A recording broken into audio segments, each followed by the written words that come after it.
Work. The SportsGrid Radio Network presents This Date in Sports History. In 1949, Indian owner Bill Veeck holds funeral services to bury the 1948 pennant. Cleveland beat the Boston Braves in the 48 series. In 1988, Jose Canseco is baseball's first player to steal 40 bases and hit 40 home runs. And in 1926, the upset of the decade, Gene Tunney beats defending champion Jack Dempsey in Philadelphia for the World Heavyweight Championship. For SportsGrid Radio, I'm Mike Demergis. For anyone who's worried about back taxes, has not filed tax returns, and doesn't know what to do next, stop and listen.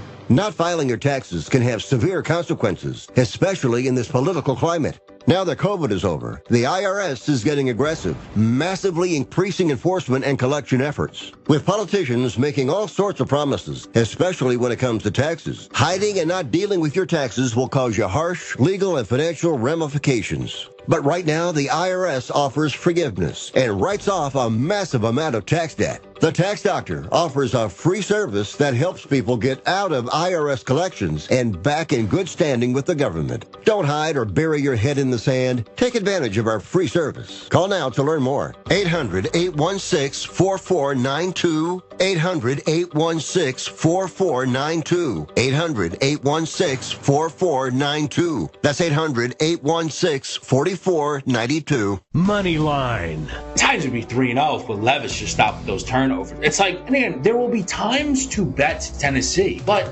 Will Levis is a problem, Donnie. He is one of the worst quarterbacks in football as long as Will Levis protects the ball. It's like, it's like if you bet the Browns, you're like, man, if Watson gets back to form, this team's incredible. It's not going to happen. Catch Moneyline with Donnie Rightside and Kevin Walsh. Weekdays, 11 a.m. Eastern, 8 Pacific on the SportsGrid Radio Network. Seems like everybody has an opinion on how to do sports gaming, but consider your source. If you want to listen to your mother-in-law, that's a choice. So get your information from the voice of authority. This is the SportsGrid Radio Network. Scumbags! Rage! Sports Rage with Gabe Morency. Rage all you want.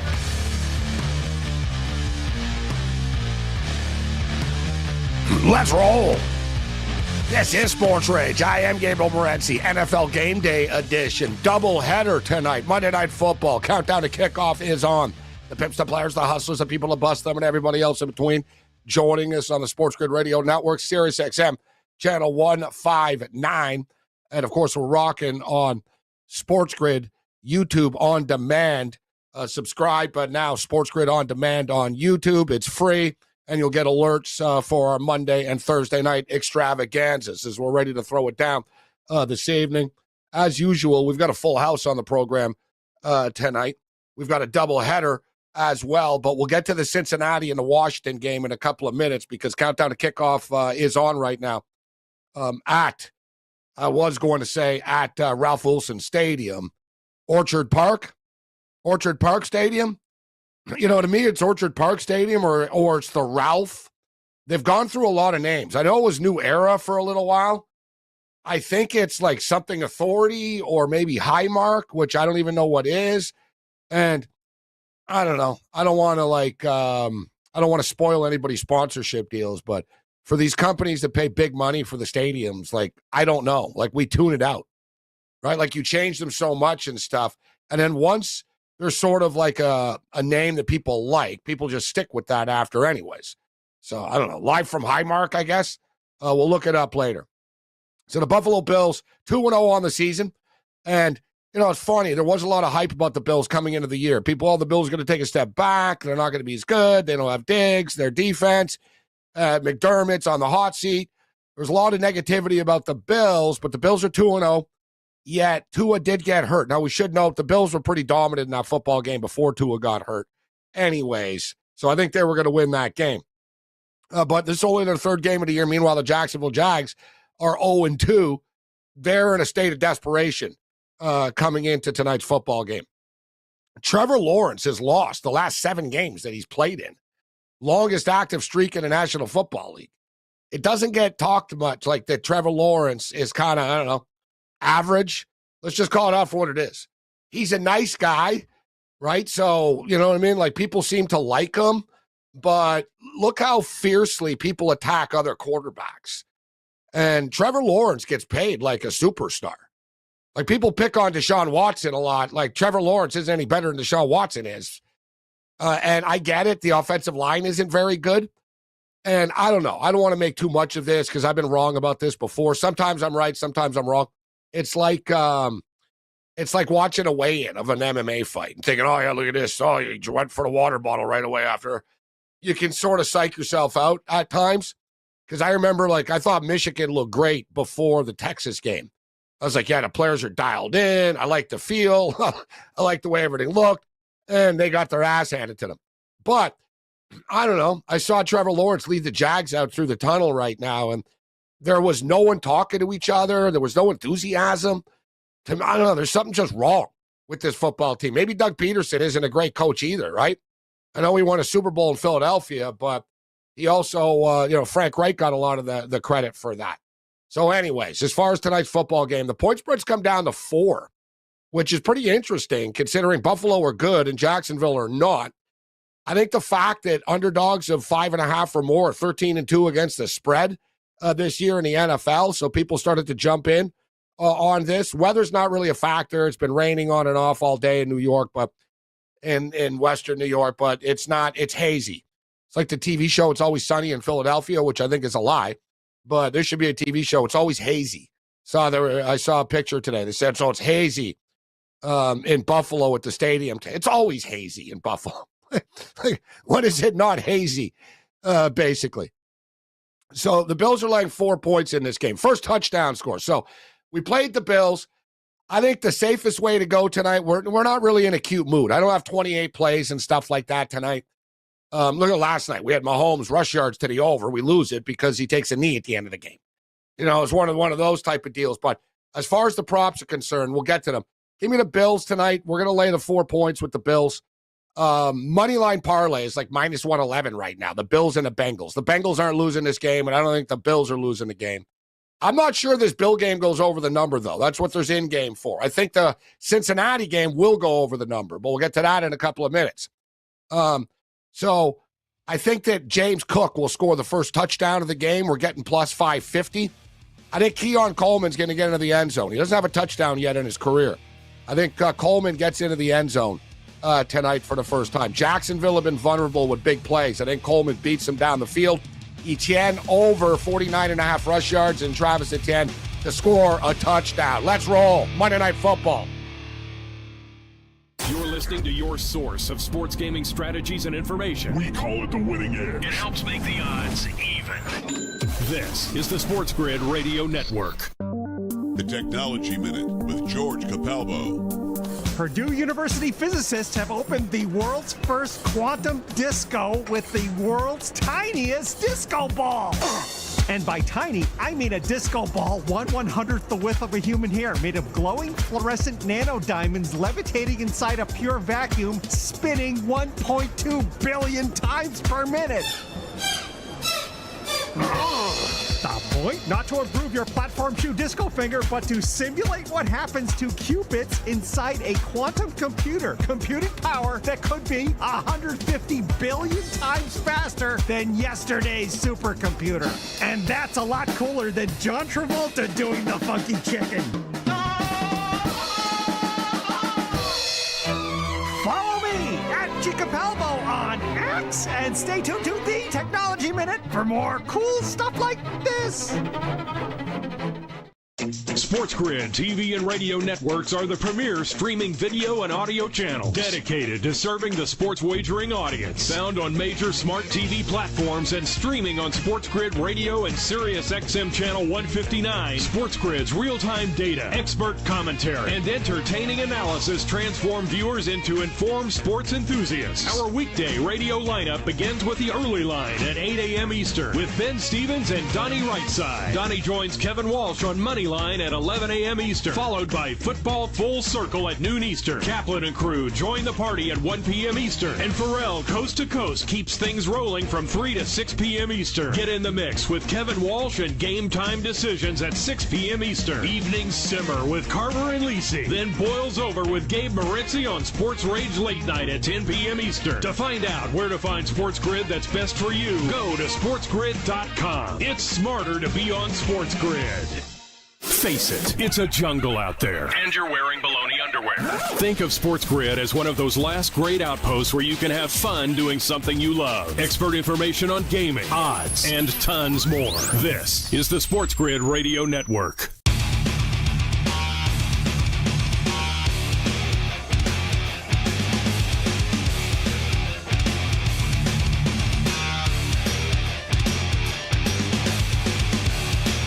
And they're off. Monday Night Football. I am Gabriel Morency, Sirius XM Channel 159, SportsGrid Radio Networks, SportsGrid On Demand on YouTube. As people begin to file in, it's an unorthodox start for us. You're getting a bonus, basically, half hour tonight because of this double header. We didn't, we was thinking, all right, do we come on at 8 o'clock? But this game would already have started about a half hour in. And then we decided, you know what? Let's just start when this game starts. So we're off and running right now. The Buffalo Bills got a big play from James Cook right away, and he's become a big part of this offense. He's a stud. He had problems hanging on to the football last year a bit, and he dropped the ball a couple of times, and that's like the only concern. But he's got speed, he's got moves, he's got some strength for a smaller dude. As well. He's a legit back, and the Buffalo Bills are really featuring him a lot. Let's bring in Cam Stewart to see who he has for the first touchdown score of the game, and right now it's the James Cook show. There's another pass to Cook. I've got Cook to score the first touchdown of the game at plus 550, and he's the only one that I have. So I've got nobody else to score. That's it.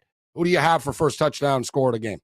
I love Cook, Gabe, but I'm greedy. That's my problem. I went with Kincaid, and I think I have him for first touchdown and anytime touchdown. And I did one for Jacksonville, former Bill, with your namesake, Gabe Davis, if anybody's going to score against his former team. Those are the two I got for first touchdown.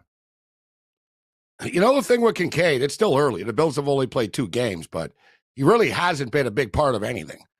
And in fact, they've got him out there blocking a lot, and they don't really throw it to him much. And another thing, which is pretty crazy, guys, coming into tonight, Josh Allen is only averaging 21 throws a football game. The Bills are really, legitimately, they're changing their offense, before our eyes. We saw it in the second half of the season last year where they started to run the ball more. They got away from it a bit because they started to panic a bit late in the season, but they're dedicated to it now. They don't want to get Josh Allen beat up early in the regular season. They want to have a ground game going. And in fact, we've seen this, Cam, with the Buffalo Bills in the past, actually, where people even I've wondered in the past, people complain, the Bills don't have a ground game. I'm like, dude, they score 30 points a game. Exactly. What do you care? How they score? Exactly. You know what I mean? They're one of the best offenses in the league every year. So what do you care if they don't have a ground game? But there's been times, Cam, they've been unable to seal games, bro, in the playoffs. They've had leads. Yep. And they don't because they didn't run the ball. You got to be able to say, all right, yeah, we threw for all these touchdowns, but now we're up by 10 with 7 minutes left. Let's just pound the rock, man, Michigan style, and chew the rest of the game up. They couldn't do it. So at least now they're doing it. The Bills are on the 20-yard line right now with a 1st and 10. It's getting dangerous. There's Knox, so it's not Kincaid. It's a flag on the play. I think it's going to be holding on Buffalo. Did Buddy on Buffalo just smoke someone from the back, or is it a face mask? For the record, guys, this referee's been good for the Bills. The Bills are 8-3 against the spread the last 11 games with Sean Smith. I can get the exact number, actually. You know what, Gabe, I liked what they did on that 4th down play. It was kind of an extension run. I'm watching Atlanta play last night, and everybody knew when Bijan was going to string it out. If you miss one block, that play's dead. That was a great fake, and then Shakir took it right up the sidelines. I got to give the Bills credit. I watched his first drive, and I know it's scripted. Very creative, though. And I really like the play calling early in the game. Let's hope they get his touchdown here. Yeah, it's completely scripted. Everything is dialed up already. So it goes to show how much they want to get the ball to Cook. Although Cook's not on the field right now. So they're mixing up the formation a little bit. You got a 1st and 15. The penalty turned out it was on the Bills. I thought it could have been a face mask, but you could also see one of the Bills linemen did come in it kind of tackled somebody from behind. I thought it was kind of there's a lot of calls that it seems to me in the NFL with these holding calls. It's like, really? It's next to nothing what happened, or it had nothing to do with the play, but they're pretty flag happy this year in the NFL, the referees. They're pretty much calling everything. Look at last night in the Falcon game. Every play, man, there was a flag after, unless it's KC that does something. All right, here's Cook. Yeah, it's ridiculous. It's ridiculous. Like, we're getting to the Kyle point Pitts now. got mugged in the end zone, bro. That's Like, he got exactly mugged. right. Like, I don't know, what do you got? Pass interference, bro. What do you, it is. Gabe, I was flipping out. I got Pitts in my fantasy, and I lost like literally by a point, and you called it. That was obviously the worst pass interference in mugging. It's amazing to me. Like, it's not even joke in the league anymore. Even Kansas City fans will talk to you. Like, what's the deal? It's like they have a different playbook, rule book, everything else. I'm with you 100%. Like, this has been going on for years, and like, I'm surprised. Like, no one talks about it because they don't have like the the guts to NBA. talk about it. It really is. The Chiefs have become like the NBA. Like, they're like LeBron or like the Warriors. Yep. Like these dynasty teams that they're like, well, there's a little bit different rules for them because they're superstars and they're good for the league. Yet it's getting to the point now where players are noticing. Last night, even Antonio Brown, who was a funny tweet. I didn't want to retweet him because I don't want to encourage him. But next thing you know, you're his pen pal. Hey, Gabe, you and Antonio Brown. Nah, I don't want him coming at me. I mean, he's got a tweet where he calls it the white cracker of the day, and he picks on a white guy. Oh, I hope it's not me. I'm way out there. So, yeah, I don't want to get in his wheelhouse at all.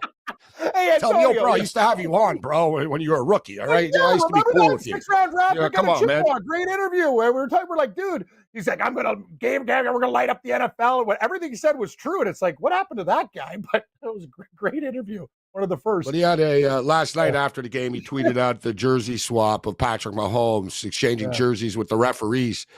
It was a good tweet. And no, but other players too. A lot of even former players, because players in the league aren't watching or they don't want to get fined and stuff. A lot of former players last night on Twitter were like, "This is a joke." It is. The thing is, the week before, Kansas City got saved on a 4th and 16 against Cincinnati. They were about to lose the game, and Mahomes was struggling. They weren't moving the ball at all. It was 4th and 16. He was under pressure, and he just sort of heaved one up there. It wasn't catchable. It went over everybody's head, and there was slight contact with a wide receiver down the field, and they called it, and the Chiefs won the game. So they get the benefit. They get the soft PI call to their benefit to win the game. And then the next game, they maul somebody in the end zone at the end of the game, and they get away with it. Now, Atlanta's play calling was ridiculously stupid. And you get the feeling that Atlanta probably wouldn't even scored if they were on the damn goal line. But it was still bad and, still frustrating. All right, so we went to a TV timeout here due to an injury on the Jacksonville Jaguars. We'll keep you up to date with that.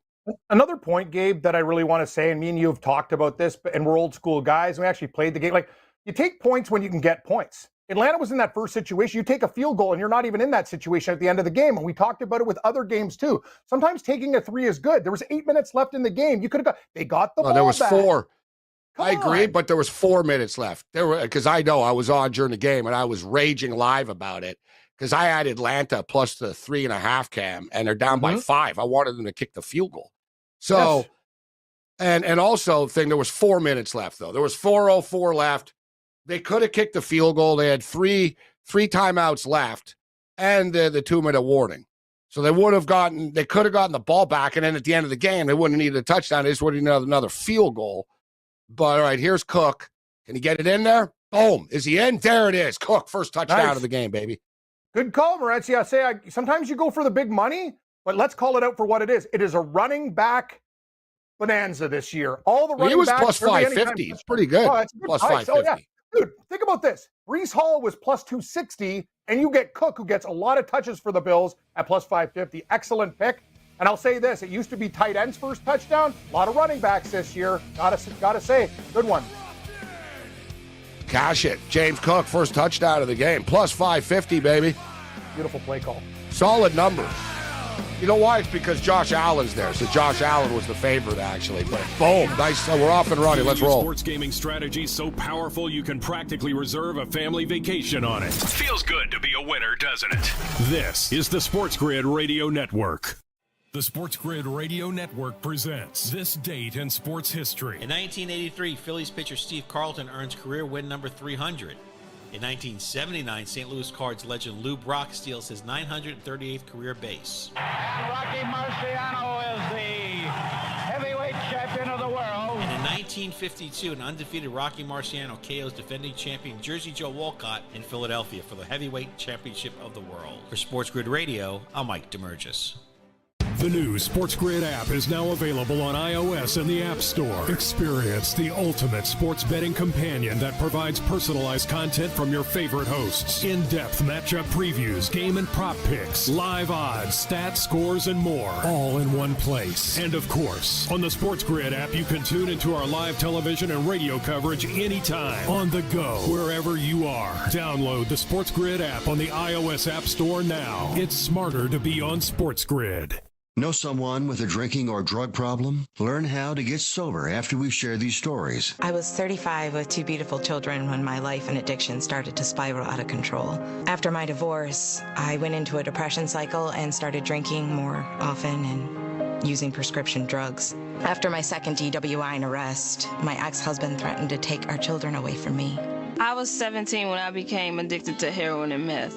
I thought I could quit on my own, but I couldn't. It hit me when I was arrested. Get sober now. Your private insurance may cover costs and we'll get you here. It's simple. Just call Elite Rehab Placement right now. Please, don't wait. Your life matters to us. 800-959-6348. 800-959-6348. 800-959-6348. Call right now before it's too late. That's 800-959-6348. Ask any player and they'll tell you any advantage is important. That's where we come in. SportsGrid delivers gaming strategies and analysis 7 days a week. The winning edge. It's your advantage to more winning more often. This is the SportsGrid Radio Network.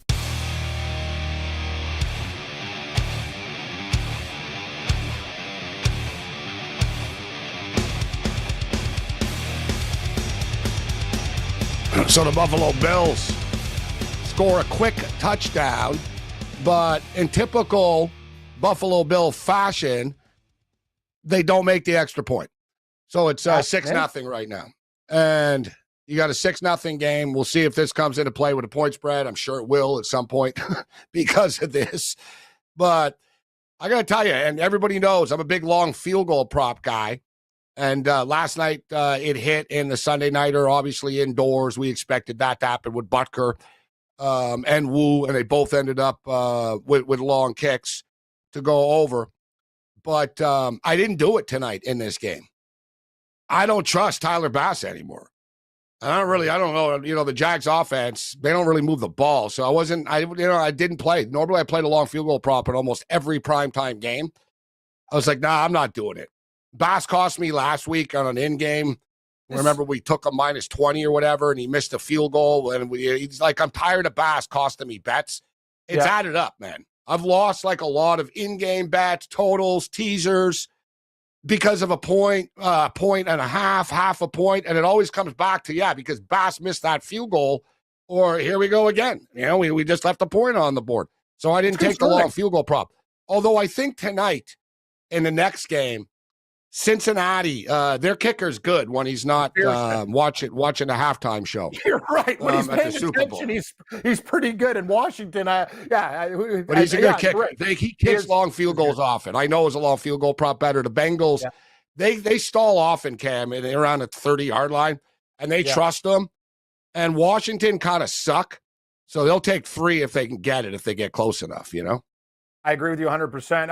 As a Bills fan, Gabe, and if you're a Bills supporter, this is becoming a problem now. This team is very, very good. One of the best teams in the National Football League. And you can't have a kicking disaster again with the history of this franchise and organization. It's something to consider. I don't know what you do or what you can do, but like Bass is the type of guy, like you don't want to cost him. It's cost him before and you don't want to cost him again. They look like they have a real special team this year. You can't let anything like that screw up, but maybe they have a plan B. I don't know. Maybe he gets it together. You don't want to panic early. It's early in the season, but I agree. Right. I don't think they'll throw him under the bus, though, unless he's like really bad. Like if he cost them 2 games in a row or something like that. But he missed the field goal in the playoffs last year against the Chiefs. Now, it was really bad weather, but, it wasn't really close. And Butker was making his kicks. So he missed a kick that would have basically sent the game. They would have went to overtime with KC in the playoffs last year. There's been a couple other times. Like I think, and over the last 2 years, the misses are starting to add up for him. This Bills defense flying around early. Russo's Bills awesome. Mafia is rocking.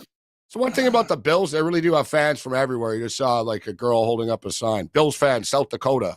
She's holding up. I got to be honest with you, Gabe. Their weakness coming in, too, like you talk about the secondary, they've been one of the biggest surprises in the NFL. They've been great. Like we were worried with all like guys going to different teams and moves, and the Bills have just, hey, man, let's give this team credit. Let's give McDermott and the staff credit. And obviously, they've been really solid. Like, I'm just watching, like, if you look at the team's full body of work this year, the Bills have been one of the crispest teams in the league, if not the. They have been. And here's a nice return as well. Not bad. Out to the 35-yard line. They played Miami last week without Tua, even though they were beating up on Tua before he went down. Look how hazy it is tonight, Niagara Falls, as I stated. I love this place. You're right, Gabe. It's always hazy. How dark it is. Rainy. It's always dark. It's like Ottawa, Canada. You talk about, like, what was your word? Bleak. Buffalo's bleak, and Niagara Falls, it's crazy. I said it, though, a million times. They should have, the new stadium shouldn't be. Like the new stadium is like right beside the current one. So they're building this new fancy stadium right there. They've been talking about this for like 20 years, about where it should go. And, before Pagula owned it even, Bon Jovi and Tannenbaum, the guy that owns the Raptors and a piece of the Leafs, big Toronto guy, he tried to buy the Bills. He came close to getting them, actually. But he wanted to move them to Toronto. And sort of like, or we'll split up the games a bit, but pretty much, you know what I mean? He wanted to box Toronto out. And that's why to this day, they still boycott Bon Jovi songs, because Bon Jovi was going to be the co-owner. Yeah, they don't play Bon Jovi on the radio in Buffalo ever.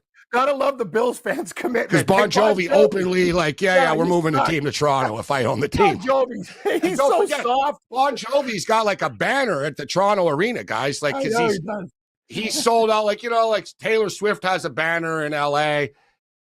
Billy Joel at MSG. There's Celine Dion in Montreal. Like Celine Dion sold out that Bell Center, 80 times in a row or whatever. And the same thing, Bon Jovi's got a banner in Toronto. I think he sold out like that building more than anyone else or something. So Bon Jovi's got a Toronto thing. People in Buffalo got wind of it. But then they remember they softened it, and I liked the idea, and it was always my idea to begin with. Like, all you need to know, guys, when they do the sky shot of Buffalo, they show Niagara Falls. They can't even, what are you going to show in Orchard Park? The cop station that shakes people down? Like, so. You behind the tree at the game? There's nothing to show there. So, like, they show Niagara Falls all the time. And you just saw, the American side of Niagara Falls is bleak, all right? It's like bleak. It's like there's like a rich country and a poor country. Like Canada looks like it's Vegas or something with the lights and everything. You got casinos. It's like a little mini strip type of deal. And there's, a couple of casinos on each end, and there's a bunch of tourist trap type destinations and bars and restaurants. The U.S. side is just empty and dark. And you got that Seneca casino there. They should have built, and Seneca even offered the land up for free. They were smart. They said, build a stadium in our parking lot right out here. Could have been right on Niagara Falls, Cam, right on the water. Would have been a nice picture for the stadium and stuff. And it's actually closer to downtown Buffalo than Orchard Park is. Orchard Park is like 40 miles. Like Orchard Park, this stadium's in the middle of nowhere, guys. Like, it really is. There's like farmland, and then boom, there's this stadium. It really is in the middle of nowhere. It's not like in Buffalo. Niagara Falls is only 18 miles from Buffalo. Like Niagara Falls, boom, center to like downtown Buffalo, 18 miles. Technically, it's closer, right? Yep. But you know Tons what? of land there too. Orchard Park wasn't going to let the team go. They make too much money arresting people every week. You're right. That's how they pay their It's too much for their budget. They're like, no, we're not losing this. That's actually a fact. That's not even a statement. It's true. It's smarter to be on SportsGrid, but don't take our word for it. Ask somebody smart. Wait, that's not what I meant. This is the SportsGrid Radio Network. The Technology Minute with George Capalbo. Purdue University physicists have opened the world's first quantum disco with the world's tiniest disco ball. And by tiny, I mean a disco ball 1/100th the width of a human hair, made of glowing fluorescent nanodiamonds levitating inside a pure vacuum, spinning 1.2 billion times per minute. The point? Not to improve your platform shoe disco finger, but to simulate what happens to qubits inside a quantum computer. Computing power that could be 150 billion times faster than yesterday's supercomputer. And that's a lot cooler than John Travolta doing the funky chicken. Follow me at Chicapalvo on X and stay tuned to the Technology Minute for more cool stuff like this. SportsGrid TV and radio networks are the premier streaming video and audio channels dedicated to serving the sports wagering audience. Found on major smart TV platforms and streaming on SportsGrid Radio and Sirius XM Channel 159. SportsGrid's real-time data, expert commentary, and entertaining analysis transform viewers into informed sports enthusiasts. Our weekday radio lineup begins with the early line at 8 a.m. Eastern with Ben Stevens and Donnie Rightside. Donnie joins Kevin Walsh on Moneyline at 11 a.m. Eastern, followed by Football Full Circle at noon Eastern. Kaplan and crew join the party at 1 p.m. Eastern. And Pharrell Coast to Coast keeps things rolling from 3 to 6 p.m. Eastern. Get in the mix with Kevin Walsh and Game Time Decisions at 6 p.m. Eastern. Evenings simmer with Carver and Lisi. Then boils over with Gabe Moritzi on Sports Rage Late Night at 10 p.m. Eastern. To find out where to find SportsGrid that's best for you, go to sportsgrid.com. It's smarter to be on SportsGrid. There's something you should know and always remember. SportsGrid does not increase luck. We're your unfair advantage for the latest sports gaming information. If you're looking for luck, go find a horseshoe. This is the SportsGrid Radio Network.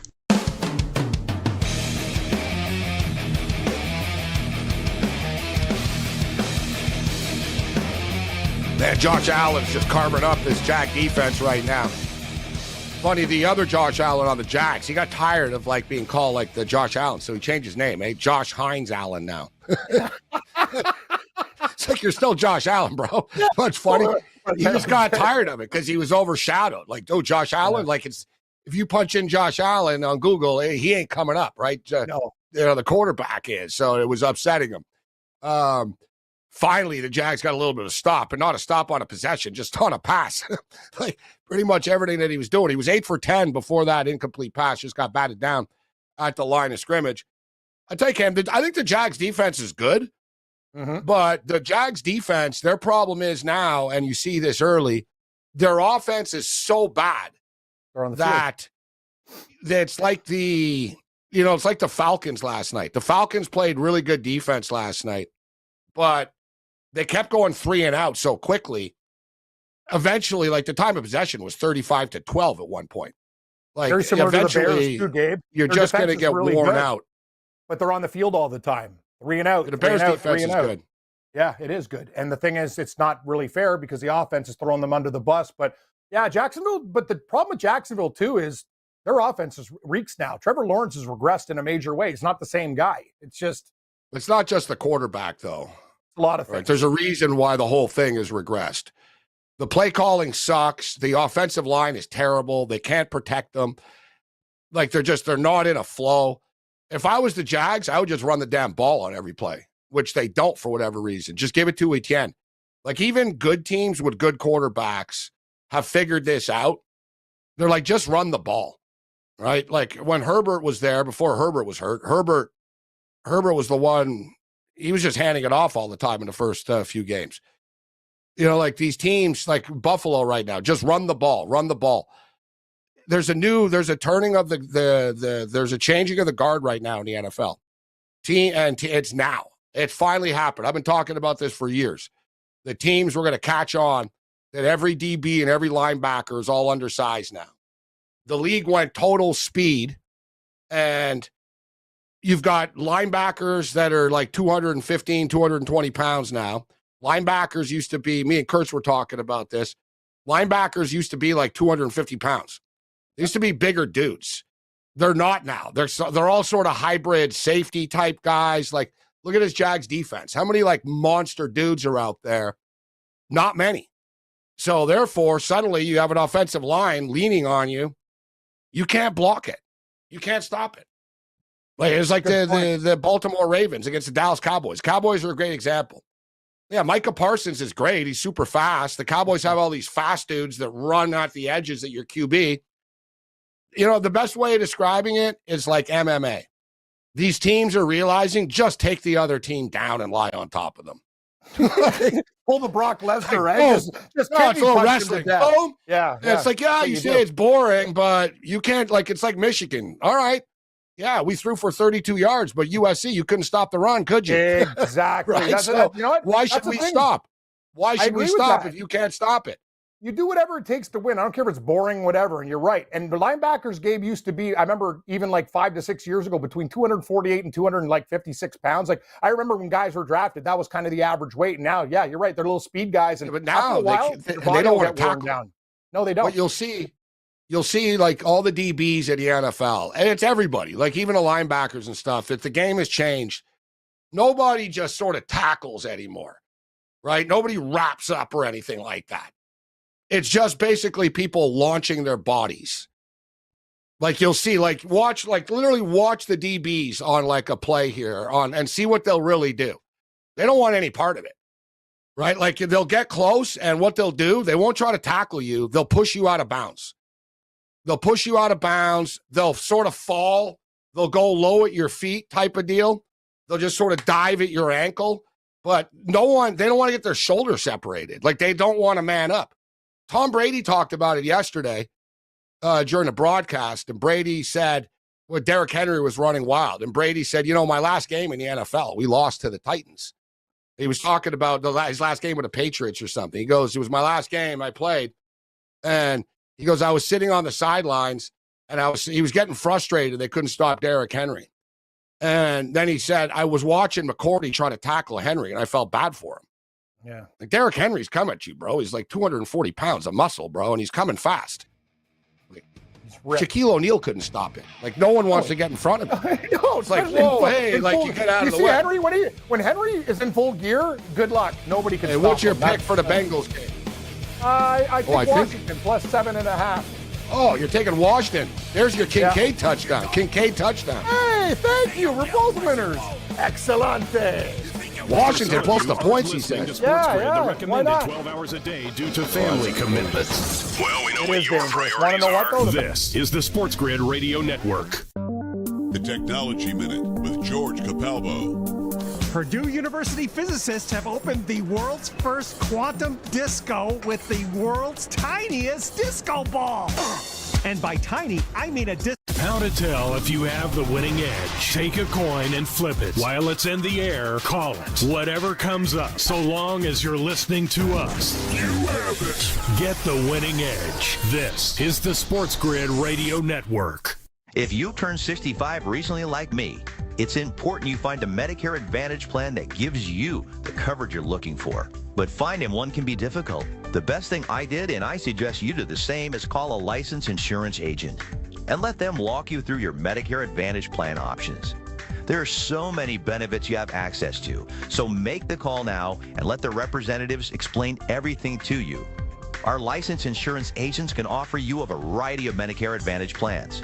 Plus, the call is free, the information is free, and there's no obligation to enroll. We're here to make it easy for you to select a Medicare Advantage plan that may work for your needs. Finding a Medicare Advantage plan can be easy if you do what I did. Make a quick call right now to learn more. Thank you. 800-365-6303. 800-365-6303. 800-365-6303. That's 800-365-6303. Carver and Lisi. Not only that, but what happened? I heard Roy from Nebraska wanted to call in last night. I'm not sure what that is. I'm Roy I don't know from Nebraska. What does it matter if I know it's you? Because then you prepare yourself. When you think it's Roy from Nebraska. Prepare myself. Yeah. Prepare myself for what? For the rant that I'm going to club you with. It's Carver and Lisi with Mike Carver and Joe Lisi. Weekdays 8 p.m. Eastern, 5 Pacific on the Sports Grid Radio Network. How to tell if you have the winning edge. Take a coin and flip it. While it's in the air, call it. Whatever comes up, so long as you're listening to us. You have it. Get the winning edge. This is the Sports Grid Radio Network. Scumbags! Rage! Sports Rage with Gabe Morency. Rage all you want.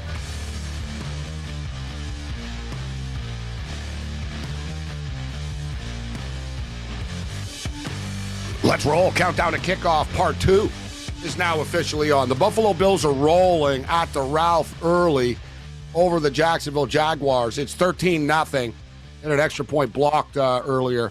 So they've already scored 2 touchdowns. James Cook's a touchdown scorer, and Dalton Kincaid is a touchdown scorer. 13-0. The Bills are now laying 14.5 points in this game. They're minus 14.5 with the point spread. They're minus 1,000 on the money line, so 10-1. The Jags to come back are plus 600 on the money line.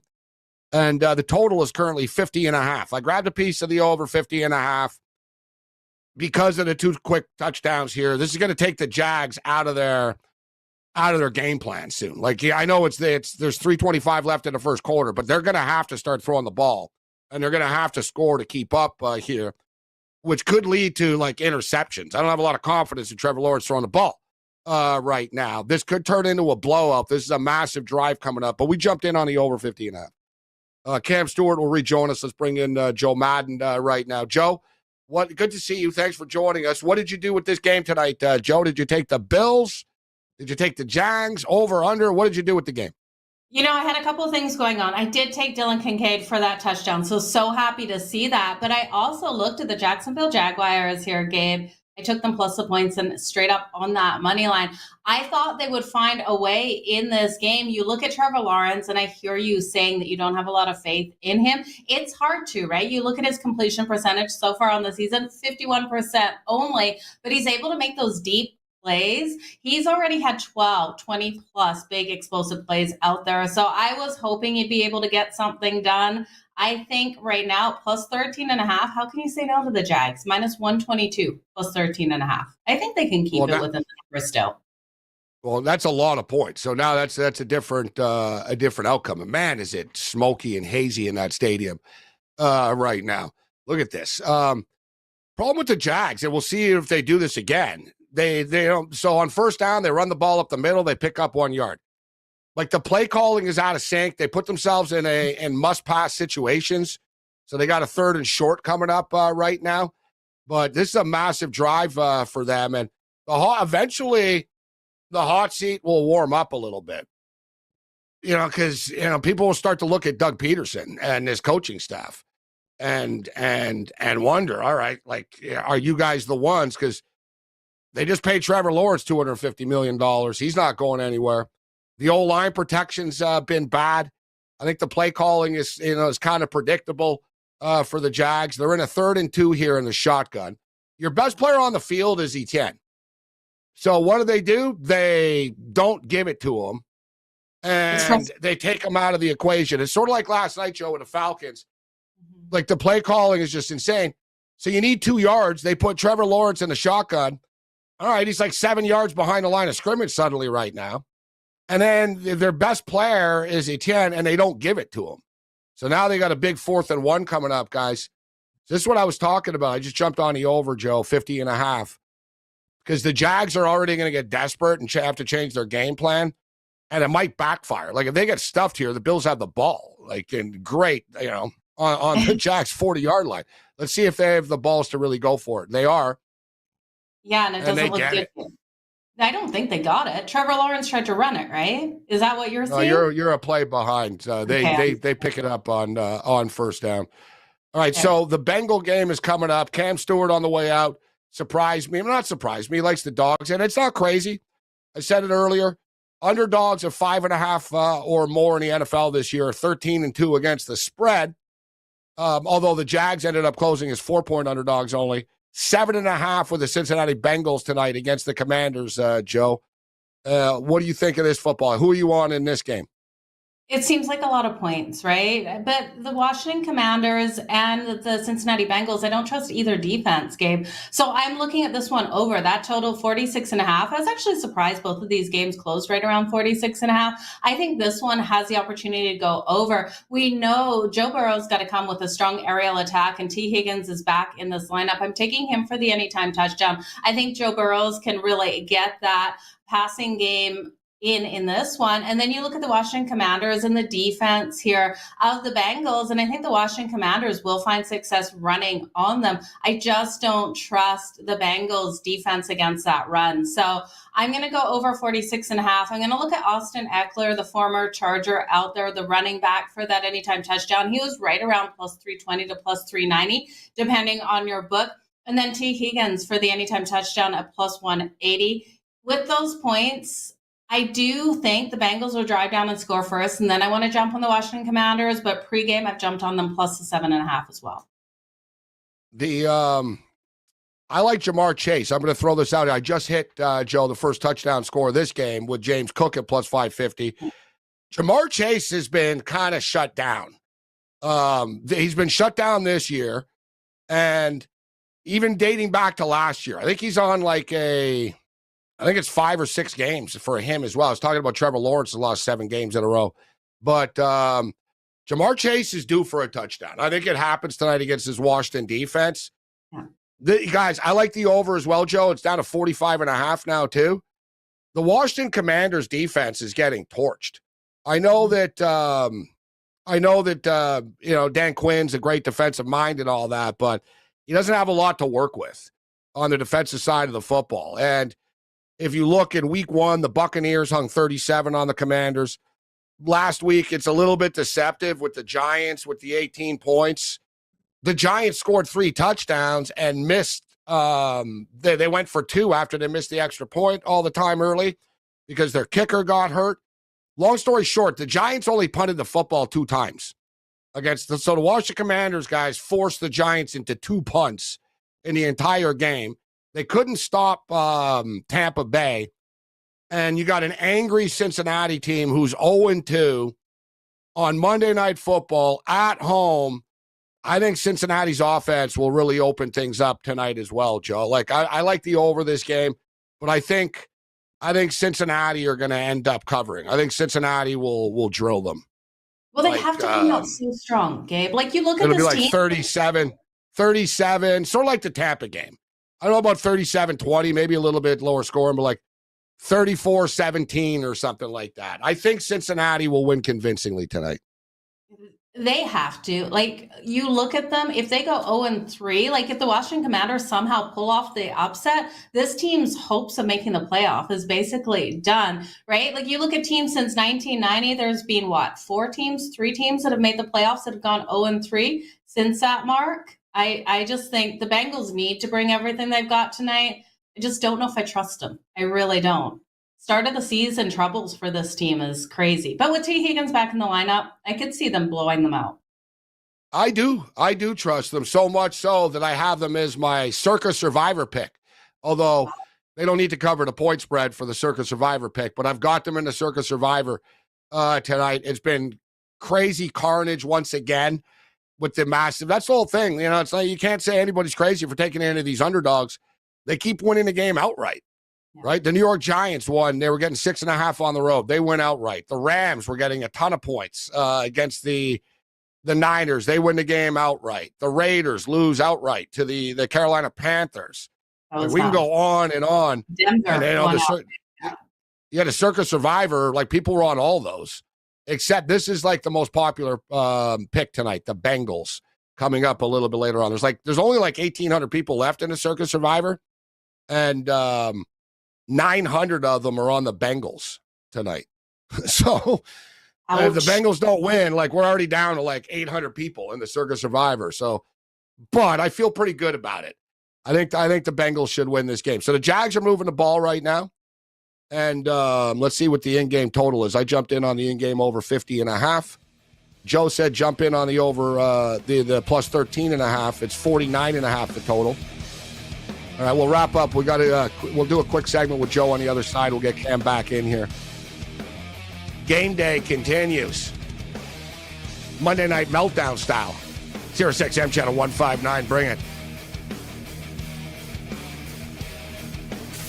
Being a SportsGrid listener doesn't make life perfect, but it'll do till perfect comes along. We're the home of the winning edge. This is the SportsGrid Radio Network.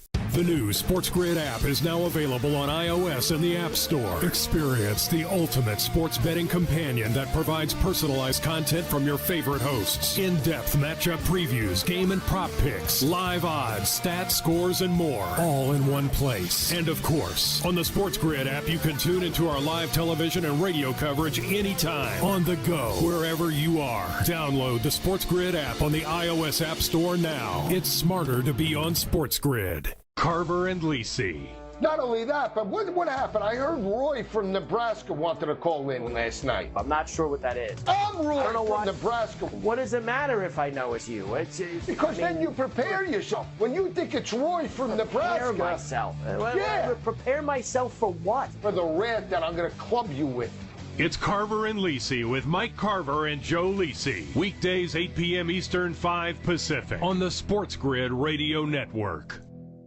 If you turned 65 recently like me, it's important you find a Medicare Advantage plan that gives you the coverage you're looking for. But finding one can be difficult. The best thing I did, and I suggest you do the same, is call a licensed insurance agent and let them walk you through your Medicare Advantage plan options. There are so many benefits you have access to, so make the call now and let the representatives explain everything to you. Our licensed insurance agents can offer you a variety of Medicare Advantage plans. Plus, the call is free, the information is free, and there's no obligation to enroll. We're here to make it easy for you to select a Medicare Advantage plan that may work for your needs. Finding a Medicare Advantage plan can be easy if you do what I did. Make a quick call right now to learn more. Thank you. 800-365-6303. 800-365-6303. 800-365-6303. That's 800-365-6303. Let's make something crystal clear. The winning edge has nothing to do with increasing good luck. Luck has nothing to do with it. It's sports gaming strategies and information. You want luck? Flip a coin. You want to win? Flip it here. This is the SportsGrid Radio Network.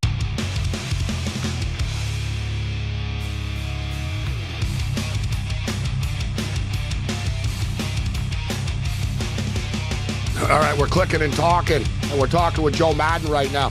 13-0 Bills, 12-14 left in the second quarter. The Jags are moving the ball. They got a 1st and 5 inside the 20-yard line, but we're countdown to kickoff right now in the jungle. Welcome to the jungle. So I'm getting an even 45 here at minus 116. I like this play. So I'm going to go over 45 in this football game. And I do think that the Cincinnati Bengals are going to cover the spread. As I talked about, I have the Bengals in the Circus Survivor. They're laying 7.5, but I'll get the half a point here. I'll make it an even 7. And let's get this play in, and then we'll be off and running. All right, and I've already got the teas together. I got the Bengals to win the game on a bunch of parlays, teasers, but now I'll just lay the damn 7 points as well. And no, all right, no, we're not in. Let me redo it. So, Joe, you're taking the Washington Commanders plus the points and the over, you said. Yeah, I'm going to take the Washington Commanders plus the points, but I think the best play is the over here. I love the over 45 or 46.5, depending on what you can get on your book. I'm confident this one's going to hit into the 50s, Gabe. And I like T. Higgins for the anytime touchdown. I'm also going to look here at Brian Thomas Austin Eckler. That's who I was looking at for the anytime touchdown. I was looking to see if I could parlay them. I got these bets in earlier, but after you started clicking, I was looking to parlay. If you take the over 46.5, T. Higgins and Austin Eckler, plus 1164 for the three of those parlayed together. Big odds right there. Big odds. We'll see. I think the Bengals defense going to step up tonight to a certain extent. We'll see if Eckler can get going. Daniels has been good. He's been okay. He's a rookie quarterback, so he's kind of hit or miss. I think it's going to be a tough spot for him tonight, though. Hendrickson, here's Lawrence going for the end zone, and it's nowhere close. So we got a third down coming up for the Jags. The Bills have done a nice job this year of this. Even when the teams move the ball on them, they really tighten up once they get into the red zone. 3rd and 9 situation. Field goal, I know it's still early. They'll take the field goal, but if you're the Jags, this is almost 2-down territory for you. Like if you get close, you can't fall behind 20-0. I'm not a go for it guy, Joe. I don't think coaches take the 3 enough, but this game is slipping away. Yeah, last Monday night we were sitting here, and what was it? The Eagles who didn't take the field goal and then end up losing the game, right? Yeah, the Falcons did it last night too. Yeah. Oh, I know. I was so frustrated. I had the Falcons money line and plus the points. I couldn't believe what we saw in that game. See, this is what I'm talking about, Joe, with the Jacksonville Jaguar offense, everybody. So they do a nice job of moving the ball down the field. Then they get all pass happy. Like they get inside the 20-yard line. They don't give the ball to a Chen. They threw a ball to him once, but they get all pass happy. And Trevor Lawrence is not in sync. The offense is not in sync. And look at how complicated that last play was. Like it's not easy to hit that play. Like, you know what I mean? You're trying to hit an out pattern right into the corner, like at the goal line. It has to be pinpoint accuracy. It has to be open. It's not a good play call for your offense is struggling. Like, I don't understand why Peterson doesn't get this. All they should be doing is little bubble screens. Like just serious quick hit bubble screens, hand it off, QB draw. Like they should just be running a simple, the best way of putting it, Joe, is they're trying to do things they can't do. You know what I mean? Yeah. Like it's almost like you need to know your limitation. It's like, all right, guys, we should be able to pull this play off, but we can't right now. So let's stick with picking up a couple of more yards and instead of just going deep here. And so they ended up getting to 3 though. So it's 13-3 right now in this game. So Joe, before we get you out of here, the Bengals game is off and running. Did you play any baseball tonight? I'm only football. So I didn't get into the baseball card. Baseball tonight. So I don't know. I don't love these weeks before the playoffs kick off, but it looks like the Blue Jays are doing what they do best with Chris Bassett at the mound. So the Red Sox already have 3 runs, Gabe. 3-0, top of the 5th. The one game, I'm not going to say the one game because the Phillies games, the Phillies mean something. The Phillies are up 6-0 on the Cubs, but the Mariners are like 2 games back. Unbelievably, because the Mariners have been such a roller coaster this year. People kind of gave up on them a couple of times. They're 2 games back, but they're in Houston. So it's not easy for them. But this is a massive game here, Joe, with the Mariners. The Mariners are getting plus 135 right now. We're in the bottom of the 1st inning. So basically, Houston haven't batted yet, guys. So Houston are coming up here. Yeah. 7.5's that total, Gabe. What do you think of the under? Minus 122 to the under? I think it'll play strong. I think it'll be a low-scoring game. It's going to be like a playoff game. It essentially is a playoff game for Seattle. You know what I mean? So Seattle have been an under team all year. I'd be surprised if this game opened up. I think it's a light number here, but I think it'll go under the number. I'm with you. It has to go under the number, right? Seattle has to play a really strong defensive game. Can they pull off the win, though, Gabe? They're plus 136 on the money line. You think they can get the win? Yes. I'd like to see it. Yes, I think they can. Okay. I like that. The game's a toss. So it already went to plus 115 right now because there's an out right now. But, yeah, the game's a complete toss-up. So you're getting plus money. The Mariners need it more, but they're the ones under more pressure in this game. But they played Houston tough over the years. So even though it's a tough series for them, I think they can take 2 or 3 and go into the final weekend here still alive. The problem is for them, I think the Tigers get the White Sox this weekend.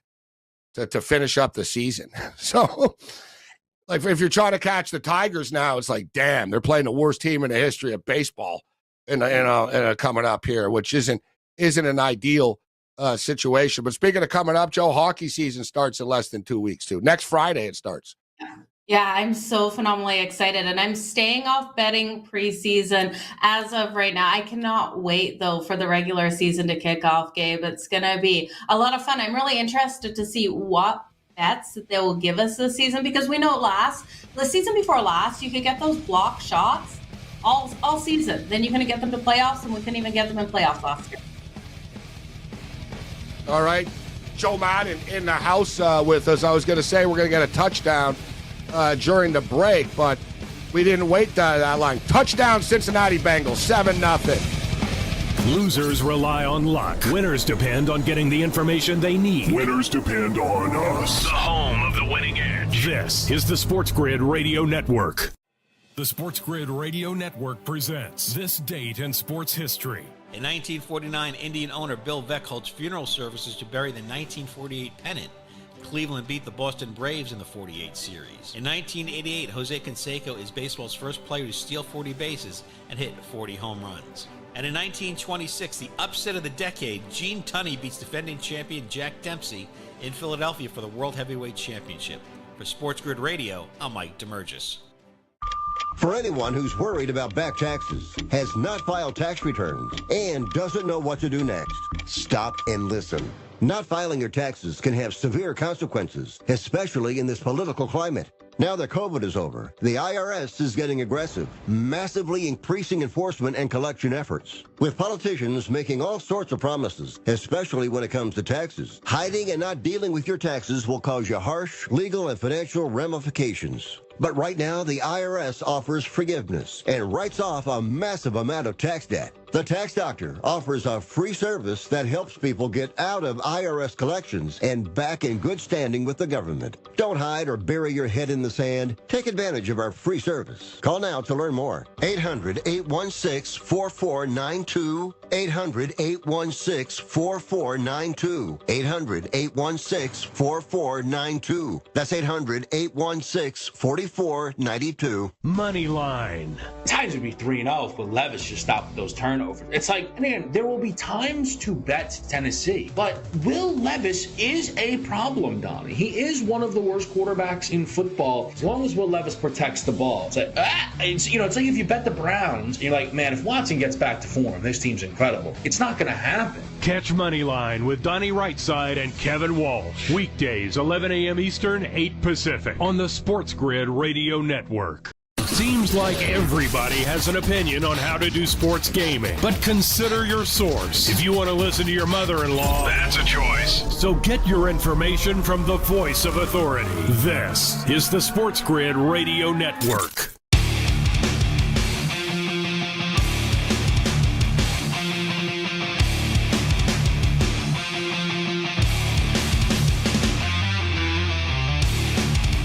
Well, put another one on the board. We hit James Cook, first touchdown scorer of the game, plus 550. We just gave you Jamar Chase, first touchdown scorer of the game. Our only touchdown scorer of the game, prop 2. We didn't play a bunch of them. I said, take Jamar Chase, first touchdown scorer of the game. Hasn't scored a touchdown in like 7 games or so. They're going to get him the football. And then, boom. First couple of plays of the game, Jamar Chase scores the touchdown. So we hit the anytime touchdown score prop with Jamar Chase, and we put another plus 600 on the board there. Man, easy to say now, but next Monday, we have a doubleheader next Monday again, actually, and I'll parlay the 2 touchdown scores, although there's no way in hell I'll be able to pull it off again. But imagine if I would have parlayed plus 550 and plus 600. Both touchdown scores hit tonight. Cam Stewart is back. Cam, we just hit Jamar Chase. First touchdown score plus 600. Coming off the James Cook. And Bengals score early here. I have the Bengals in the Circus Survivor. So I'm not trying to overly stress about it, but I'm glad that they scored early here. And set the pace. We'll see if Washington can respond. But we got early points here in this game. And on the way out, you said you like Washington plus the points and the under Yeah. Well, Washington are responding here right now. Washington are already inside the 40-yard line. I think your under pick is in trouble. I think this game, I don't think Washington's defense is very good. That's true. So I don't think they're going to be able to stop Cincinnati. They gave up 37 points to Tampa. They gave up 18 points to the Giants, but the Giants didn't have a kicker, and they went for 2 every time, and they missed. And the Giants only punted 2 times against Washington. So we'll see. Washington, the only way Washington cover is if they keep up offensively in this game. The reason I took the under is because you can run on Cincinnati. I didn't expect them to score that quick, but good pick with Chase, Gabe. And I did the exact same thing. I actually do have a parlay with Kincaid and Chase. I did a round robin with 4 touchdown scores in the game to do something different. It's 60-1, almost 61-1. It's Chase to score a touchdown, Kincaid, but I also need why it's big is Brian Robinson on Washington and Gabe Davis on Jacksonville. It pays 60-1. I put $20 on it. Pays over $1,200. Got 2 out of the 4 so far. Looks like a lottery scratch ticket. So now you got to get the more difficult touchdown score props home here. Yep. Specifically with Robinson. We'll see because Eckler could be the TD hog if they get close. They just gave the ball to Robinson. You got a 3rd down coming up. So the Bengals strike quickly here. And identical totals, essentially. So the Bills and the Jags, and we got a touchdown in the Buffalo game now. We got to go by. We're going by. We got 2 going on here at once. So Buffalo score again. Buffalo are now up 20-3. The in-game total's 51.5 only. I got in on over 50.5. I thought it would bump up a little bit here. But now Jacksonville really don't have a choice. They're already down by 17 points. This game's getting away from them. There's still a lot of time left, too. There's 6 minutes left in the second half here, in the second quarter, Cam. In-game total is now 51.5. We're already at 23. There's going to be there'll be more points in the first half here, guys. I think it goes over to 51.5. I'm already on over 50.5, but I think it'll go over the 51.5. And the Jags are now getting 16.5 points. I'm not even sure if I want the Jags side. I have the original total at 46, Gabe. It was my favorite play in the game. I thought Buffalo would score a lot. I expect Jacksonville to score a little bit on Buffalo. I'm surprised they've only got 3, but Buffalo's doing their job right now, and I agree with you. I don't think Buffalo's going to let up, and Jacksonville's going to have to air it out and go for it on 4th downs, and that can make short fields for Buffalo. I think the over live at 51.5 is in play as well. Man, and the Washington Commanders are setting up shop 1st and goal right now. Now they're knocking on it. You might get a Robinson touchdown here. Give it to Robinson, and then I need Gabe Davis, but I can't hedge out of it. I need a Gabe Davis touchdown if they give it to Robinson, but they might give it to Eckler. You're right. I had no idea what they're going to do. But Eckler's not on the field now, and Robinson was the starter. Unless they bring him in, on this play. But basically, Robinson has been, Robinson started on the field. Robinson is in the field now, too. I think they're going to give it to him here. I hope so, Gabe. I'm going to tell you that's what we're going to do. I love the idea for next week. That's exactly what I did this week. I take 4 guys, and I round robin them. Every guy with everybody. Did he get it, or what's going on here? There's a flag on the play. But it's on Washington, so now it makes it even easier for them to score. Like they're literally on the goal line. Half the distance to the score on Cincinnati, yeah. They could do a QB sneak here now, though, too. Yeah, I know. But they're about to score. Give it to Robinson.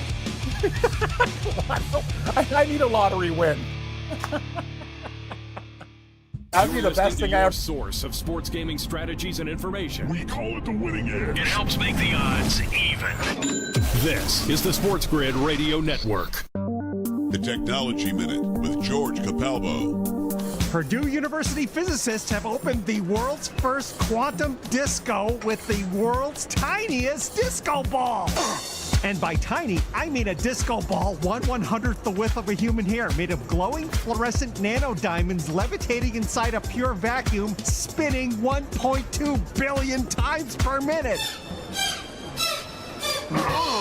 The point? Not to improve your platform shoe disco finger, but to simulate what happens to qubits inside a quantum computer. Computing power that could be 150 billion times faster than yesterday's supercomputer. And that's a lot cooler than John Travolta doing the funky chicken. Follow me at Georgie Capalbo on X, and stay tuned to the Technology Minute for more cool stuff like this. SportsGrid TV and radio networks are the premier streaming video and audio channels dedicated to serving the sports wagering audience. Found on major smart TV platforms and streaming on SportsGrid Radio and Sirius XM Channel 159. SportsGrid's real-time data, expert commentary, and entertaining analysis transform viewers into informed sports enthusiasts. Our weekday radio lineup begins with the early line at 8 a.m. Eastern with Ben Stevens and Donnie Rightside. Donnie joins Kevin Walsh on Moneyline at 11 a.m. Eastern, followed by Football Full Circle at noon Eastern. Kaplan and crew join the party at 1 p.m. Eastern, and Pharrell Coast to Coast keeps things rolling from 3 to 6 p.m. Eastern. Get in the mix with Kevin Walsh and Game Time Decisions at 6 p.m. Eastern. Evenings simmer with Carver and Lisi, then boils over with Gabe Morency on Sports Rage Late Night at 10 p.m. Eastern. To find out where to find SportsGrid that's best for you, go to sportsgrid.com. It's smarter to be on SportsGrid. Face it, it's a jungle out there. And you're wearing baloney underwear. Think of SportsGrid as one of those last great outposts where you can have fun doing something you love. Expert information on gaming, odds, and tons more. This is the SportsGrid Radio Network.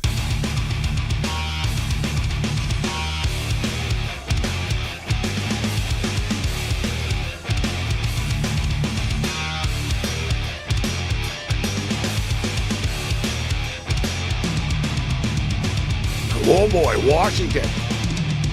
Washington responds and just marches right down the field and ties the football game. Robinson with the touchdown, and we got a 7-7 game. Washington plus 6.5, 54.5 is the new total right now. And Robinson just scores the touchdown. And we gave you James Cook in this Bills game at plus 550. Now we just hit Keon Coleman. Coleman hadn't had a touchdown yet. And he's due, right? And Jacksonville secondary is getting killed this year down the field. So I was like, you know what? Tonight's the night for Keon Coleman to get his first touchdown. And he played at Florida State, too. I thought he would do it against Miami last week, but the game took a weird twist with Tua's injury. And he's from Louisiana, but he went to Florida State. So I figured, he's going to do it against a team from Florida. Let's go back to it again. And Trevor Lawrence just threw an interception. So the Bills just picked off Trevor Lawrence, and the Bills, big party in Buffalo right now. They're up 20-3. The crowd, I don't think the crowd has sat down all night. Like, the crowd's been standing all night. They're kicking the crap out of the Jags. It's 20-3. The new in-game point spread is 20.5. The total is 51.5 right now in this game. First down Buffalo on Jacksonville's 41-yard line, Cam. Excellent. And we just hit the Brian Robinson touchdown. I don't know what the hell's going on with me and you tonight. I think we've hit every touchdown in in both games so far. I need Gabe Davis, Gabe, and you know it's going to fall short because Jacksonville's so bad. I'm not I don't know what's going to go on here, but that would be really nice.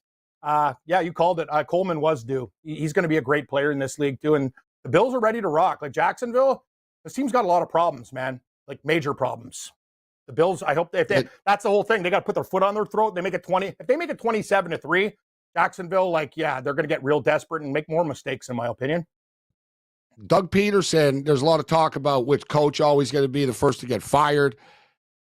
The Jags, don't think it's crazy that Peterson will suddenly be on the hot seat. Thing is, they don't have anyone to replace him with. So, but it's kind of been a problem with the Jags. Right, they were the ones that hired Urban Meyer before. Let's just be real. The Khan family, they're kind of out there, right? The kid is running the wrestling company, and he's kind of a strange dude. Let's just call it out for what it is. So he's running the wrestling company, and I don't know, he's sort of involved from the business aspect of the Jags, but the father as well. They haven't made good decisions. So they hired Peterson, looking to get some credibility, and Peterson's a Super Bowl winning coach. Brings some credibility, but he might not be a very good coach anymore just because you won a Super Bowl like 6 years ago or something. It's not working. You know what I mean? It's not working. Like you pay Trevor, you got to find someone. You're not trading Trevor Lawrence. No one's going to want him. No one's paying this guy $250 million. Oh, man. Keon Coleman with the touchdown. And how's the over doing? Let's go. Yeah, no, I'm seeing the 15 and 19 now, Cam, for Josh Allen. 172 yards and 2 touchdowns in the first. We just hit, thank you too, Gabe, for making the bet. I usually don't play too many quarterback, but the over with Josh Allen again, like all he does is just execute. And man, the Bills, crisp, strong, and they're really taking it to Jacksonville. Like sometimes the Bills let teams linger, but tonight seems to be a different night where they're like putting their foot on their throats and saying, we're going to kill you early and often and take you out of this game by the half. Yeah, you know what, though? Last week, they did the same thing. They suffocated Miami, and then they went into they started running the ball every play after. Mm-hmm. So they did take the pedal off the metal, but it was a little different because everybody was freaked out after the injury. They changed, the whole stadium was just different after the injury to Tua last week. They're at home tonight, so I don't think they'll take the pedal off the metal, right? I think, but at some point, I'm just wondering about the in-game total here. Is Jacksonville going to give us anything? And are Buffalo just going to start running the ball once they're up 27-3? I hope they don't. I hope Buffalo, especially Buffalo, you guys have blown leads over the years. Don't take the pedal off the metal. Beat them like 41-3 type deal if you can. Hang 40 on them. I agree. But I'd love Buffalo to hang at least 40 on. If they can hang 43 on them, Renzi, it's at least a push at 46. But I think we're going to get Jacksonville can score a touchdown. Here's DeMar Hamlin with the interception too. I tell you, and I brought it up. Hamlin had 10 tackles last week. Now with the interception tonight, this guy's balling. Yes. You know what I mean? Last year he came back, but he nearly died the year before, so it was asking a little bit too much. Everyone bet him to come back of the year last year. Now he's really playing like it, and now here's Shakir with a big play. Bills with another first down. So I was going to say they're in field goal range, but with Bass, you never know, Cam. So yeah. Literally, I'm going to tell you, if that bad fish Bass cost us the total on a missed kick tonight, I'm going to snap. Have a personal. Well, it should be 21-3. It got blocked. So I'm not going to fully blame them, but San Francisco have bigger special teams issues. Those guys are they do. The Niners are it's a freaking disaster.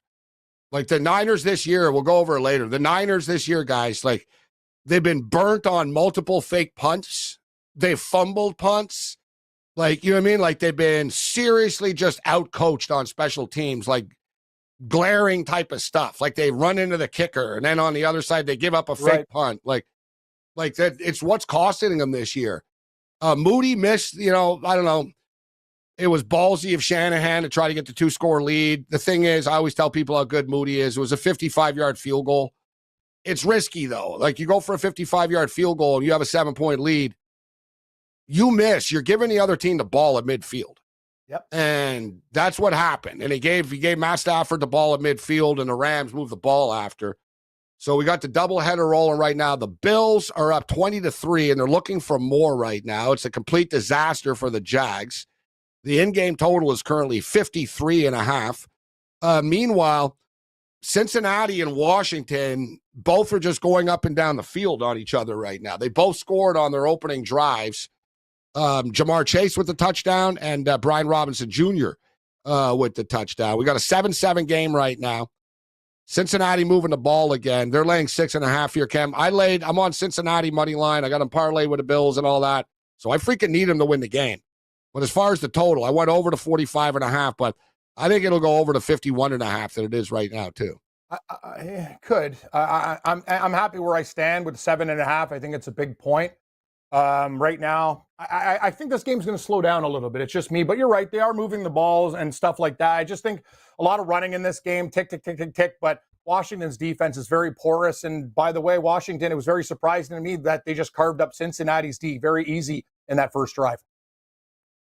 You know what? I am and I am not. I'm a little bit because I think Cincinnati's defense is kind of pretty good. It's, you know what I mean? They're not bad. Hendrickson is playing elite football. But Washington's offense isn't bad, Cam. Jane Daniels is good. Oh, I know. Right, he is. So, but the thing about Cincinnati is their defense against the run is not good, and that's a serious problem. Teams have been carving them up on the ground. Huge first down by Cincinnati there. That was big. Fumble? Is that a fumble or is he down? I think he's down. He was down. Cincinnati moving the ball. So we just jumped in on the over 51.5. It went down. So we got a nice number, 51.5. It just popped up to 53.5 right now. The Bengals are in field goal range with their kicker right now. This quarter is flying along here, actually. There's only 30 seconds left in the first quarter of play in Washington and Cincinnati right now. So a 7-7 game. The Bengals are laying 6.5 right now. Total 52.5. And the total is also 52.5 in Buffalo and Jacksonville with under 3 minutes remaining. The Bills are up 20-3 in the first half, and it's 20.5. But the Bills are also potentially about to score again. And to really, if I'm the Bills, I want another touchdown. Just keep this thing rocking and rolling. Cincinnati comes up with the stop at the end of the third quarter. All right, so one quarter's already done. Man, that was fast. They started at 8:15 Eastern. I know they did. That's a lot of running. That's what I'm saying. Yeah, man, that's a fast, Here, yes. And yeah. 25 minutes it took to play the first quarter. Giving you sports gaming strategies so powerful you can practically reserve a family vacation on it. Feels good to be a winner, doesn't it? This is the SportsGrid Radio Network. The SportsGrid Radio Network presents This Date in Sports History. In 1983, Phillies pitcher Steve Carlton earns career win number 300. In 1979, St. Louis Cards legend Lou Brock steals his 938th career base. Rocky Marciano is the heavyweight champion of the world. And in 1952, an undefeated Rocky Marciano KOs defending champion Jersey Joe Walcott in Philadelphia for the heavyweight championship of the world. For SportsGrid Radio, I'm Mike DeMurgis. The new SportsGrid app is now available on iOS and the App Store. Experience the ultimate sports betting companion that provides personalized content from your favorite hosts. In-depth matchup previews, game and prop picks, live odds, stats, scores, and more. All in one place. And of course, on the SportsGrid app, you can tune into our live television and radio coverage anytime. On the go, wherever you are. Download the SportsGrid app on the iOS App Store now. It's smarter to be on SportsGrid. Know someone with a drinking or drug problem? Learn how to get sober after we've shared these stories. I was 35 with 2 beautiful children when my life and addiction started to spiral out of control. After my divorce, I went into a depression cycle and started drinking more often and using prescription drugs. After my second DWI and arrest, my ex-husband threatened to take our children away from me. I was 17 when I became addicted to heroin and meth. I thought I could quit on my own, but I couldn't. It hit me when I was arrested. Get sober now. Your private insurance may cover costs and we'll get you here. It's simple. Just call Elite Rehab Placement right now. Please, don't wait. Your life matters to us. 800-959-6348. 800-959-6348. 800-959-6348. Call right now before it's too late. That's 800-959-6348. Ask any player and they'll tell you any advantage is important. That's where we come in. SportsGrid delivers gaming strategies and analysis 7 days a week. The winning edge. It's your advantage to more winning more often. This is the SportsGrid Radio Network.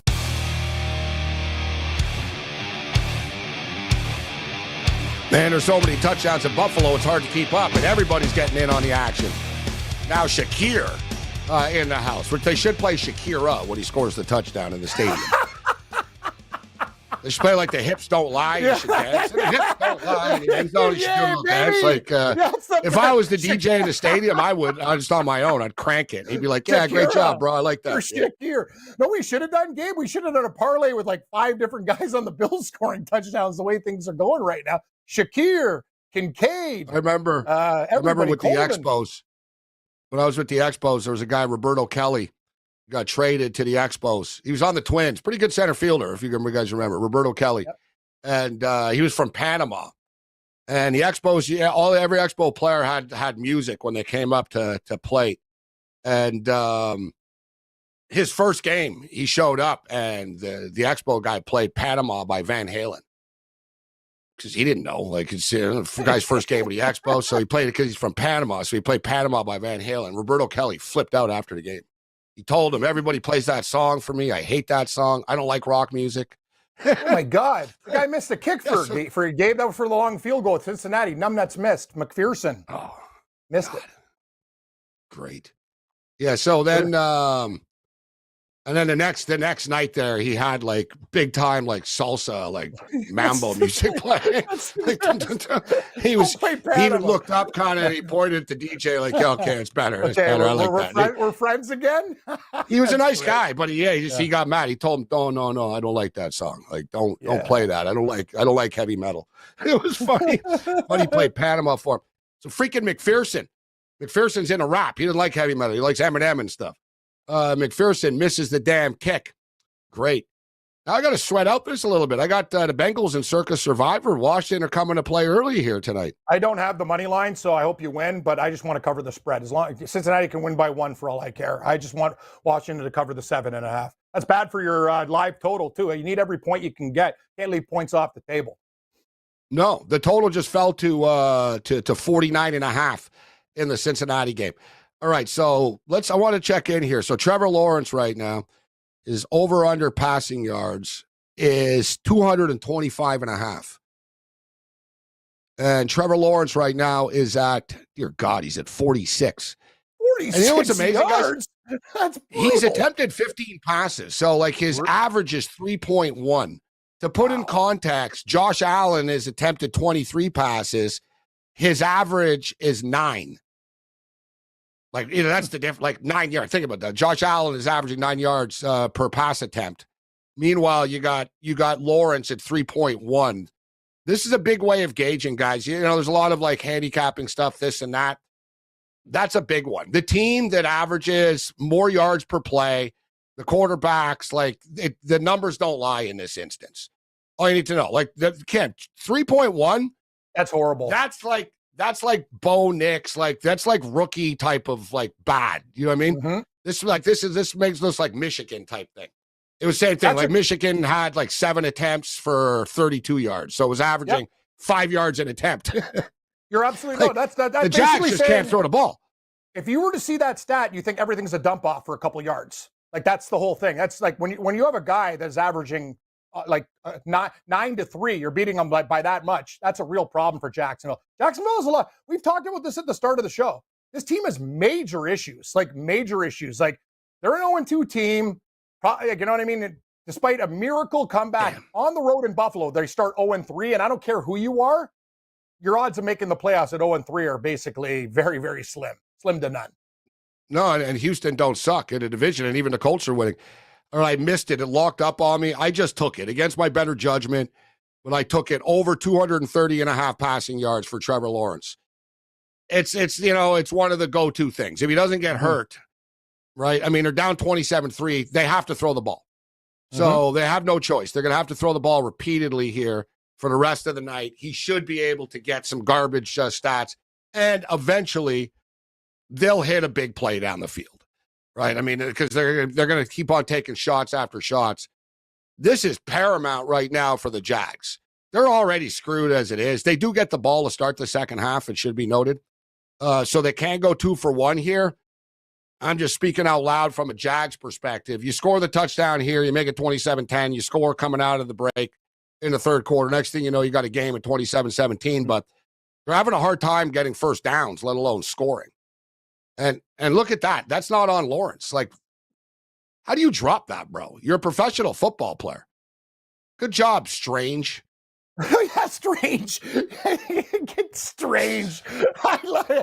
Good job. I don't want any guy named Strange on my team. I'm going to use the name against him. I'm like, no, get out of here, dude. You're a strange dude. Get out. I don't like your last name. Bad vibes. Curtis Strange was a very good golfer, but yeah, in football, I don't know Strange. I don't know. Look at that. 108 drops since the start of 2021, most in the NFL. So, like I said, everyone, Trevor Lawrence, this, that. As I stated, his wide receivers suck. They don't get open. The offensive line doesn't protect him. Look at this. He's running for his life here. That's not on him. Boom, and down he goes. Buffalo have time to score again now. They do. If Buffalo are ruthless, they got time to score. They're getting the ball back. It's 27-3. You got a $1:23 left. They got 2 timeouts left. I think Buffalo's in play for a potential field goal on the way out here. That doesn't help my little bet with Trevor Lawrence. He did get up to 51, so he picked up 5 yards on this drive. But as I'm stating, guys, people, and I said it earlier, is Trevor Lawrence an elite quarterback? No, he's not. He's nowhere near the elite quarterback. You know what I mean? He was a better college quarterback. It is what it is. People need to realize this. He's an average quarterback in the NFL. But we just saw the stat, and I just told everybody if you didn't see it, 108 drops.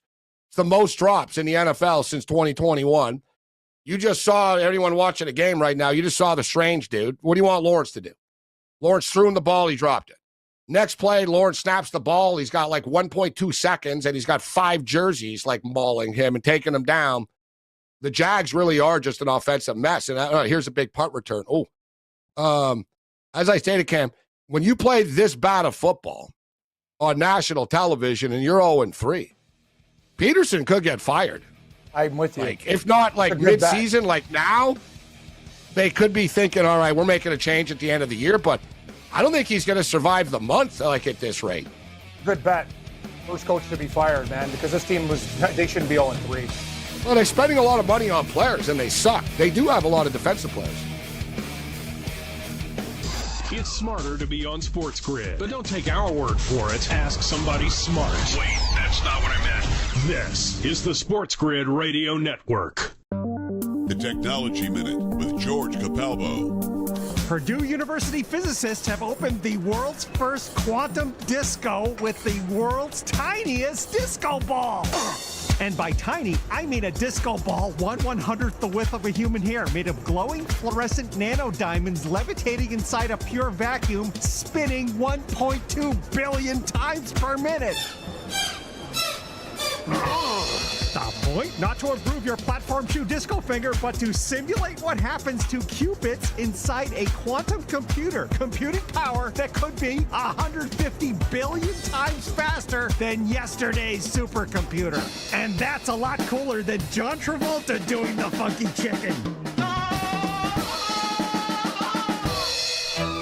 Follow me at Capalbo on X and stay tuned to the Technology Minute for more cool stuff like this.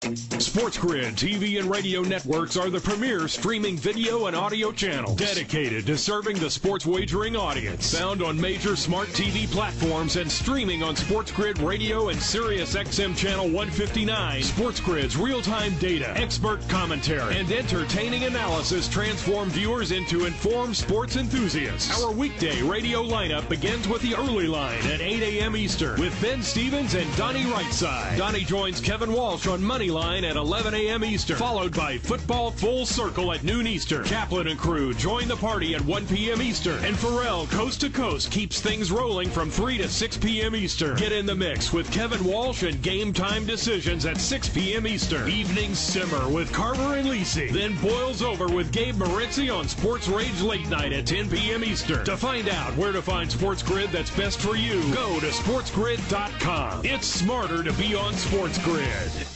There's something you should know and always remember. SportsGrid does not increase luck. We're your unfair advantage for the latest sports gaming information. If you're looking for luck, go find a horseshoe. This is the SportsGrid Radio Network.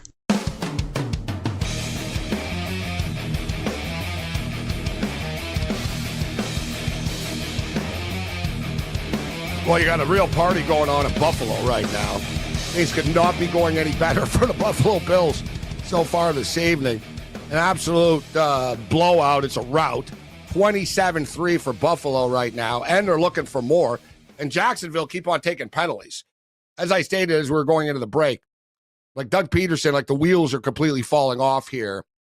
Meanwhile, the Washington Commanders are giving the Bengals all that they can handle. Right now. They just converted on a third down. Jaden Daniels looks very comfortable in the pocket, and I think this kid's going to be a star quarterback moving forward once he starts to get some better players around him. But McLaurin's a good player. Eckler, Robinson, they've got some talent, and I don't think offensively they're terrible. They scored 20 points against the Bucs. They scored 21 against the Giants. So they're averaging basically 20 points a game. Like we said earlier, Cam, their defense is kind of a problem. They can't stop anybody, but the offense right now, they're giving Cincinnati all they can handle, and here's a big play. Here's a touchdown big play. Washington, Austin Eckler, touchdown. He just popped one for like 30 yards, and 24-yard rush touchdown. Austin Eckler, 13-7 Washington, extra point pending. Here we go. Oh, boy. Good for your total, at least. Like, you know what I mean? You need points in the game. So 13-7. Bad for my survivor. Pending. Yeah, bad for boy. Yeah. Oh, dude. Oh my God. This was sorry. I thought you said like in your pick in the pick 5. It's your survivor pick 2. Oh God. Yeah, the Cincinnati Bengals are my circus survivor. Oh my God, the Raiders are out, the Bucks are out. There were so many 49ers. It was like, oh my God, if they come back and win this game, you might actually how many people are left?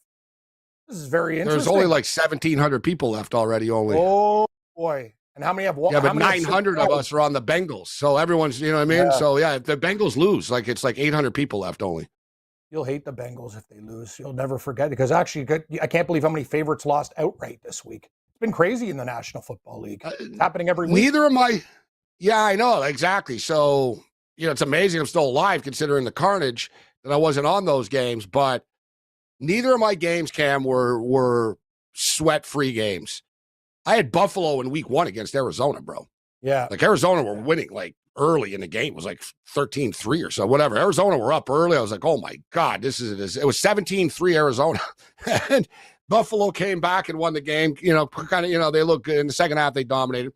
Last week I was on Houston, and Chicago that was close, that game. Houston, Cam, are overrated. I was on Minnesota yesterday. Good call. People have elevated Houston to Buffalo, Kansas City status. Guys, they're up and coming. They're not all the way there yet where they're going to go and just beat everybody easily. And you're seeing Chicago confused Stroud, and so did Minnesota yesterday.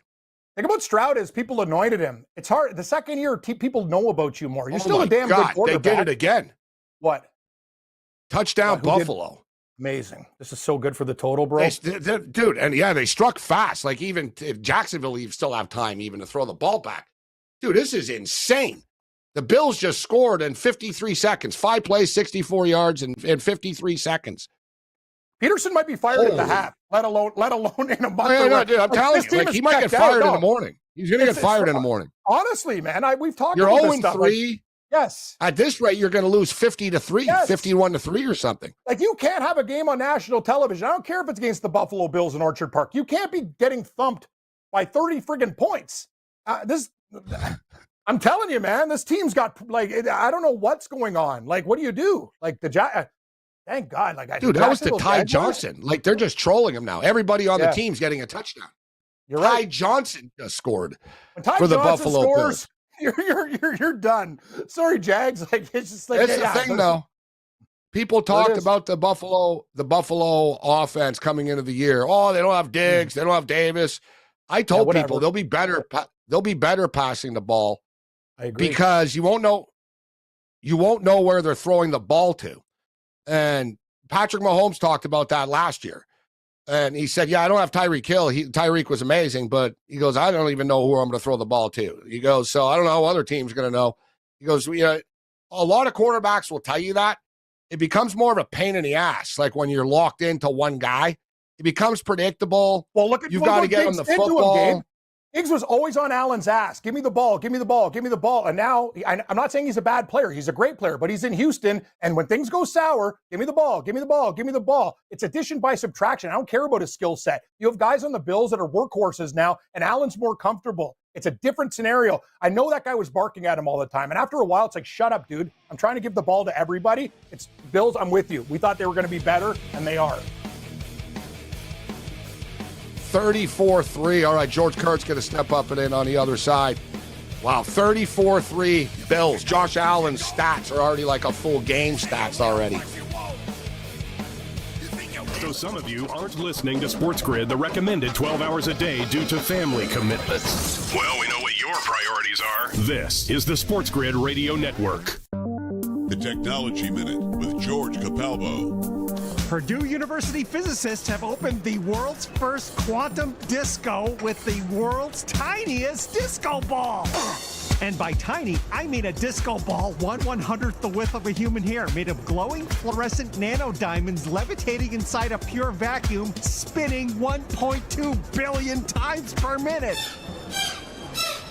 The point? Not to improve your platform shoe disco finger, but to simulate what happens to qubits inside a quantum computer. Computing power that could be 150 billion times faster than yesterday's supercomputer. And that's a lot cooler than John Travolta doing the funky chicken. Follow me at Chicapalvo on X and stay tuned to the Technology Minute for more cool stuff like this. Sports Rage tonight. Bryce Young with the Carolina Panthers. Yeah, does Bryce Young suck? Yes, he sucks. He's too small. He doesn't have any talent to work around him, but it's a team effort. The Carolina Panthers defense is terrible. It's not like, oh, gosh, the Carolina Panthers only had a quarterback to be good. Look at all the ridiculously stupid moves that the Carolina Panthers have made. Like, oh, we need players. You had Christian McCaffrey. It's Sports Rage tonight with Gabe Morency. Tuesdays, Wednesdays, and Fridays. 10 p.m. Eastern, 7 Pacific. On the SportsGrid Radio Network. The sharpest football contest show in the land, the Las Vegas Football Contest Show, focuses on Circus Sports Million, Circus Survivor, and the Westgate Super Contest, handicapping the games and releasing our contest picks every week of the season. With two former Super Contest winners, Brady Cannon and James Salinas, a former NFL player, Mike Pritchard, and over $1 million in contest prize money won combined, the Las Vegas Football Contest Show will have you prepared this season like none other. Studies show that in order for you to experience consistent winning, you need a plan, a strategy, something you can trust to give you the edge 24 hours a day, 7 days a week. We make it simple for you. You're listening to the SportsGrid Radio Network. Scumbags! Let's rage! Sports Rage with Gabe Morency. Rage all you want.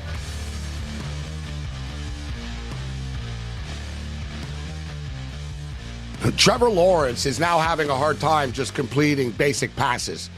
I know he's a little under pressure or under duress, but it's a combination of everything. Between the drop balls, the bad pass protection, the bad quarterback play, they're just a terrible football team. There's no other way of describing this right now. He just had an open guy, would have put him in field goal range, and he underthrew it. Right, and now they're running plays at the end here, and he just threw it out of bounds. They just sort of wasted time. That was what you call a definite. I was going to say it was a perfect half. I guess it was perfect to be 34-0, but it's 34-3 Buffalo. These are the Josh Allen stats right now, and I think Josh Allen is solidifying himself as the MVP of this league right now, at least the early MVP. Josh Allen, 22 of 28, 247 yards. 4 touchdown passes. He's also scrambled 3 times for 22 yards. His quarterback rating is 143 at the half. Meanwhile, Trevor Lawrence is 10 of 22 for 59 yards. He's averaging 2.7 yards per attempt. His quarterback rating is 33.5. An absolute train wreck, and so bad that I honestly would not be surprised if Doug Peterson got fired in the morning. Let's bring in George Kurtz right now. George, Trevor Lawrence has lost. They've lost their last 7 games. He's lost his last 7 starts, Trevor Lawrence, coming into tonight. They just paid him a ton of money. They're not trading him, and no one even will want him right now. It's one of those deals. We can't trade 53 players, so we're going to have to make a change, but you have to wonder if Doug Peterson is the guy, and it's pretty clear he can't, he's not getting through. He's not working with Lawrence. This doesn't work. It's not working, George. Yeah, you sort of stole my thunder there. I was going to bring up that same stat there, right? I think it was 8 of 9 they've lost here. I think Peterson is all but done. Maybe they don't do it this week because it's a short week, but the schedule doesn't get much easier. And it's not just you're losing. You are getting trashed on national TV. This is an organization that spent a lot of money. All right, I mean, they gave Lawrence that big contract here. Maybe they shouldn't have. Maybe they should have. Maybe they had no choice, whatever it might be. But bottom line is you're getting trashed on national TV. And I'm not saying anyone thought Jacksonville was going to be a Super Bowl contender, but there were some that thought they could at least compete in the division, maybe a playoff spot. And they just looked, horrific, absolutely horrific. Well, they looked good in the first half against the Miami Dolphins. And the wheels have just completely fallen off. They blew the lead in the second half. They were terrible at home against the Cleveland Browns last week. And now this, your season's on the line and this is your performance. But they're just a bad team, George. I mean, that's what it comes down to.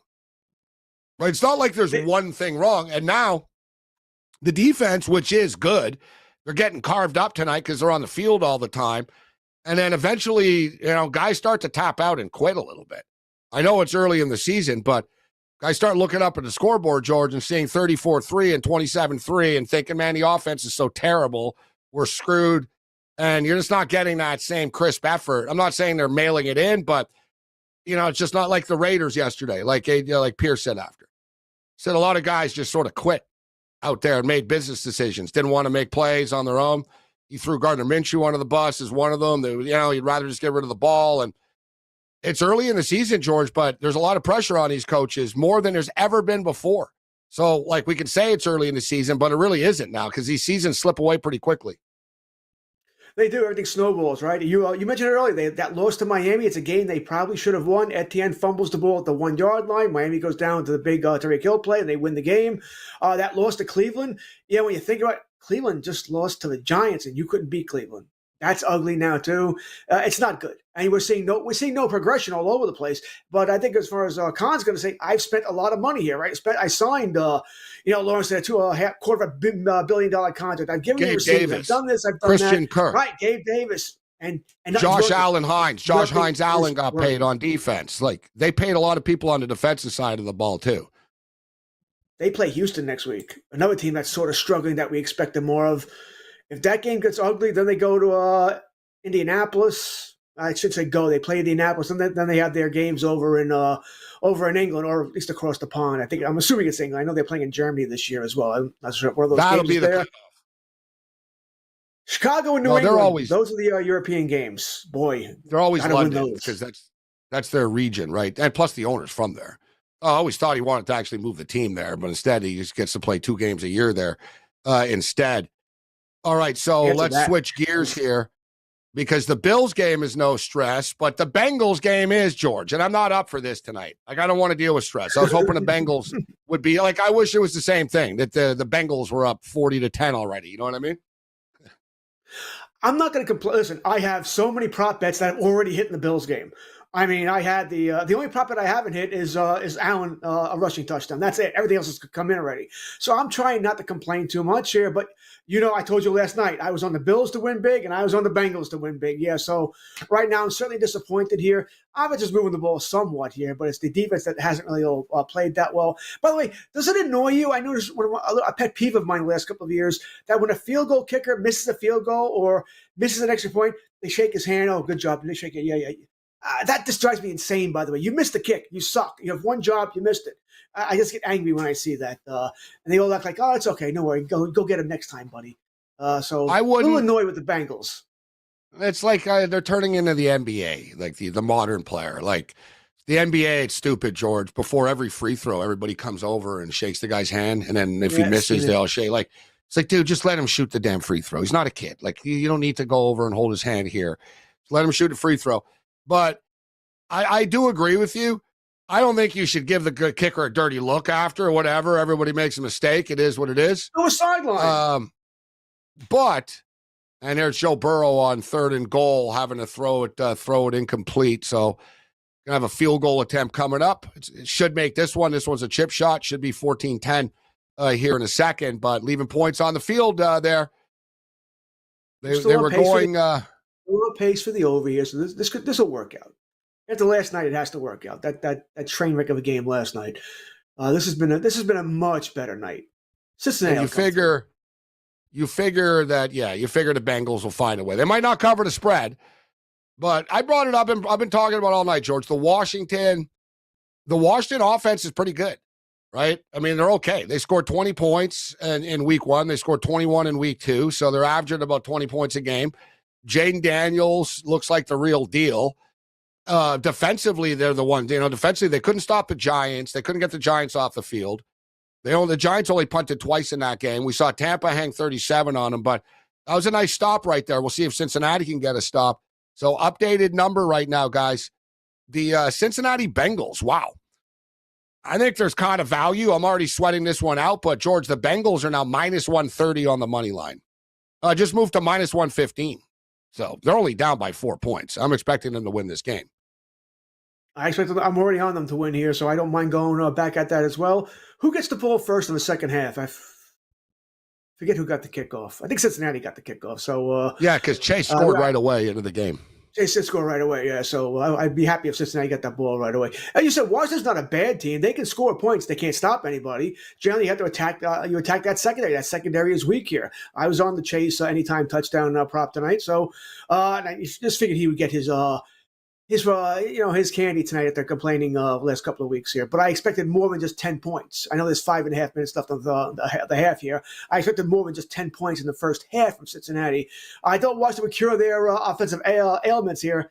So far, not as much as I'd hoped for. Yeah, 14-10. Total is 52.5. And we hit, George, we hit both first touchdown score props tonight. I had Cook at plus 550 in the Buffalo game, and then boom, we hit Chase minutes later at plus 600. Unfortunately, that would have been a nice same-game parlay or different parlay right there. The 2 touchdown score props.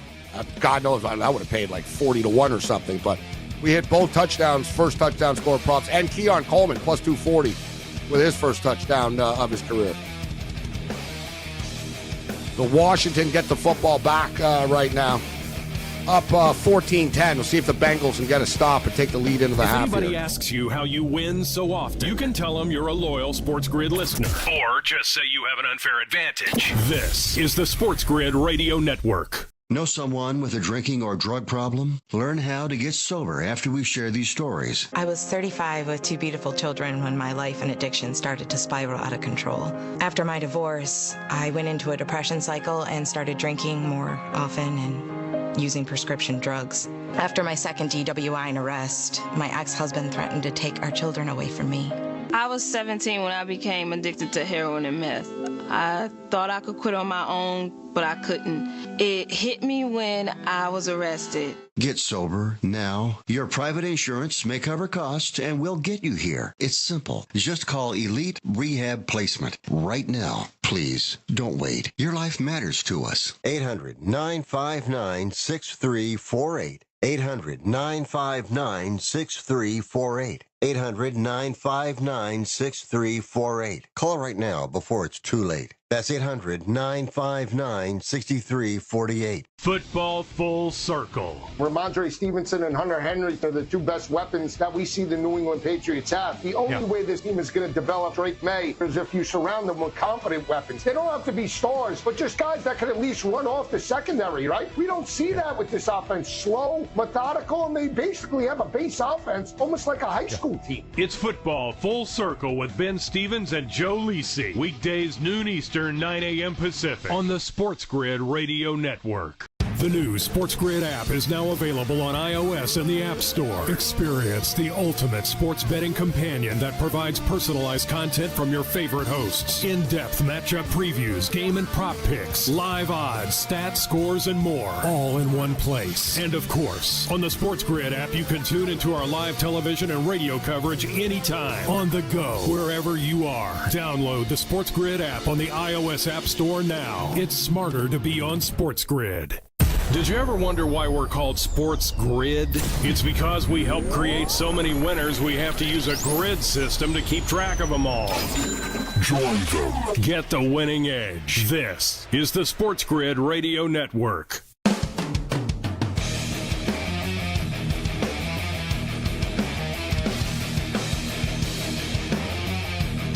All right, I jumped in on that Trevor Lawrence prop.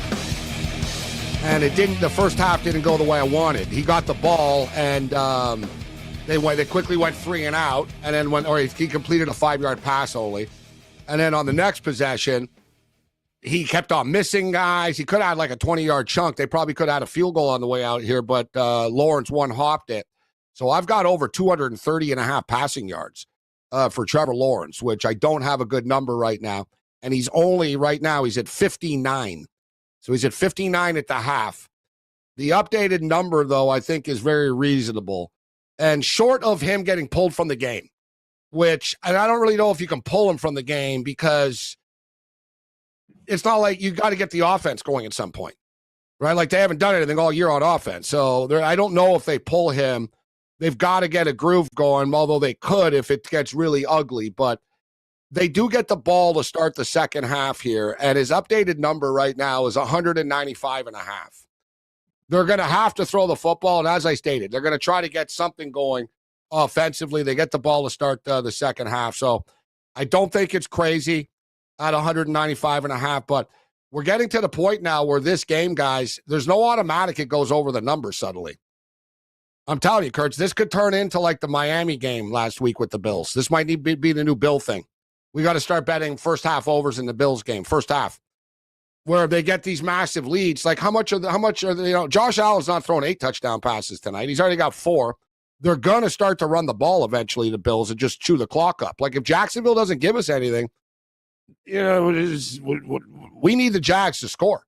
And speaking of which, Washington are about to score. Massive play from Daniels. Dear God. This is going to be a sweat job for real with Cincinnati in the Survivor tonight, unfortunately. McLaurin. I forgot you had them in Survivor. Yeah. I can't say, I should have taken these other teams or whatnot, because all the other teams I consider taking, they all lost. The only one that I'm kicking myself about was Seattle. When I was watching the Seattle game yesterday, I was like, yeah, you know what? Yeah, I see. This was an easy one against Miami. Right, and Seattle have tougher games down the road. Miami will play Skylar Thompson. I mean, I thought the same thing, but I wouldn't have taken them in Survivor either. So Jaden Daniels Miami was going to suck. Jaden Daniels just walks into the end zone, George, easily. Nice play call. That was a nice play call. It was a good fake. Yeah, look at other teams. They can't get a yard. Look at these guys. They out-fooled everybody. Look at this. Little fake to Robinson. Bengals bid on it. Daniels walks it into the end zone. Man, the Bengals, that deep. Yeah, the over's cruising. But the Bengals Survivor, and I'm sure like you, I've got a parlay with the Bills and the Bengals. I got a teaser with the Bills and the Bengals and stuff. I got a bunch of Bengals stuff rocking here, George. Yeah, as good as the Buffalo game is going, is almost as bad as this game is going. Right? It's going where it's going to offset a lot of stuff. I got too many times. I got the Chase touchdown. I got the Robinson touchdown. But I have the parlay, as you said here. I am on the Bengals in more than one way. So need a comeback here. I'm surprised that the Bengals haven't been able to hit the plays that Washington hit here. Deep plays into the secondary here, other than the one you played at Chase here. That's what I'm surprised about, because Washington can't cover anybody. They can't. So Burrow's going to take advantage of that. And maybe now they're down 2 scores, they'll be throwing the ball more often here. Maybe they'll try and take advantage of that a little better here. Also want to see how close to healthy is T. Higgins? He had the one reception, then came off. Is he back? Is he not? Healthy T. Higgins would help as well. So the new number right now, the Cincinnati Bengals are getting 3.5. They're plus 150 on the money line. The total is up to 57.5 in the Washington-Cincinnati game right now. They got to score here. It can be a field goal, but they got to score here. Yes. And like we said, Washington guys get the ball to start the second half as well. They need a touchdown. That's why you got to score. Jaden Daniels is 7 of 8. I'll take a field goal here, but yeah, a touchdown would be nice. They got plenty of time, 2 minutes. You got to start taking shots here. I don't think they're taking enough shots, in my opinion. Cincinnati's got to come up with a freaking stomp. Like, we can talk about the Cincinnati offense, but yeah, they got to. And Burrow, you're supposedly this big megastar. It's going to be on you tonight. You're going to have to come back. This is, I can't believe I got to stress this out like this, but of course, I guess we should believe it. All right, so Trevor Lawrence actually completed a pass to get, they're moving the ball a little bit to start the second half, but I like to see it keep rolling, George. And I got some in-game overs in this game too. Cincinnati's, they're running for chunks, George. It's the one thing. Every time I'm watching both games at once here, I'm flicking back and forth. Now I got them 2 at 1, but I got a smaller screen with a Bill game going here. But Cincinnati are running the ball, but they're down now. I think they'll get at least a field goal here, but I think they can score a touchdown, make it 21-17 and reset. I got faith the Bengals can come back here, Kurtz. They're plus 150 on the money line. I do as well, but that may be my money speaking here, since I had the Bengals all over the place. They're a better team. That you're at home. It's Monday night, a huge night, right? Monday night, doubleheader going here. I thought they would take it. I don't want to say win easily, but I thought this wouldn't be. I thought it would be a no doubter. We know who's going to win from game went on, and it's been a little surprising that it's been as close as it has. I got to be honest. I thought that it would be like this, but the other way around. You know what I mean? That it would be, whatever, like 20 to 10. You know what I mean? That Cincinnati would score, Washington would score 2, but Cincinnati would be up, and Cincinnati would win. We got a game. The Washington Commanders are freaking come to play tonight, unlike the Jacksonville Jaguars. All right, so the point spread keeps coming down, and the Derrick Henry talk in Dallas was that Jerry Jones said that they simply couldn't afford him. That's why they didn't sign him, right? So, I mean, you would talk about disasters. You got a big game for the Cowboys on Thursday night, Kurt, so they're laying 4.5 right now. Giants are coming off a win, so they're actually going to run out of the tunnel in a good mood for once and enthusiastic. What do you think about the Thursday nighter right now? Well, as much as I may complain about the Cowboys and Dak, one team they always beat is the Giants. All right, they've only lost at MetLife twice since 2016, once in 16, once in 20. The 20 game was during COVID. I think it was the last game of the season, too. Didn't mean anything. So they always beat the Giants there. So I'm on the Cowboys. I think they get back to 500 on Thursday. Cowboys, 4.5-point favorites. They're 9-1 the last 10 games against the New York Giants, 7-3 against the spread. Thanks, George.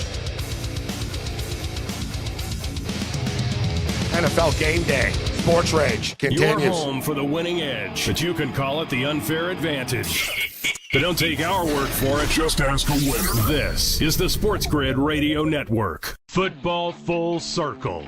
Can the Eagles slow down the Saints? I still like Jalen Hurts in regards to this type of situation. Yep. Crowd noise is going to be off the charts, but I'll take a shot plus 130 on the money line. I think they win the ball game outright. The only thing I can't wrap my head around is, can we get over this 49.5? I mean, that's a huge number to get. It's Football Full Circle with Ben Stevens and Joe Lisi. Weekdays noon Eastern, 9 a.m. Pacific on the SportsGrid Radio Network.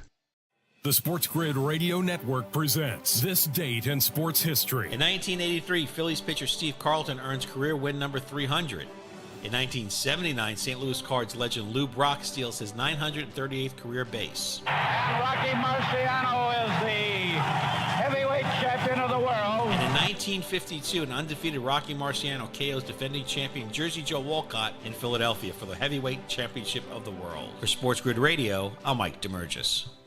SportsGrid TV and radio networks are the premier streaming video and audio channels dedicated to serving the sports wagering audience. Found on major smart TV platforms and streaming on SportsGrid Radio and Sirius XM Channel 159. SportsGrid's real-time data, expert commentary, and entertaining analysis transform viewers into informed sports enthusiasts. Our weekday radio lineup begins with the early line at 8 a.m. Eastern with Ben Stevens and Donnie Rightside. Donnie joins Kevin Walsh on Money Line at 11 a.m. Eastern, followed by Football Full Circle at noon Eastern. Kaplan and crew join the party at 1 p.m. Eastern, and Pharrell Coast to Coast keeps things rolling from 3 to 6 p.m. Eastern. Get in the mix with Kevin Walsh and Game Time Decisions at 6 p.m. Eastern. Evenings simmer with Carver and Lisi, then boils over with Gabe Morency on Sports Rage Late Night at 10 p.m. Eastern. To find out where to find SportsGrid that's best for you, go to sportsgrid.com. It's smarter to be on SportsGrid.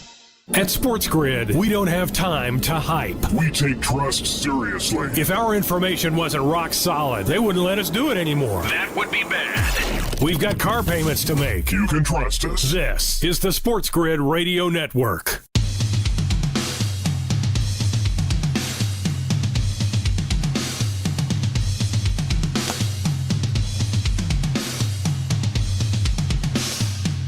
When you're strange. When you're strange. Strange. This strange dude just scored a touchdown, Cam, yeah. I know, I was laughing like, what Brenton Strange. Who's this strange guy? That's strange. I think in the doors, people are strange. Yeah, when you're strange.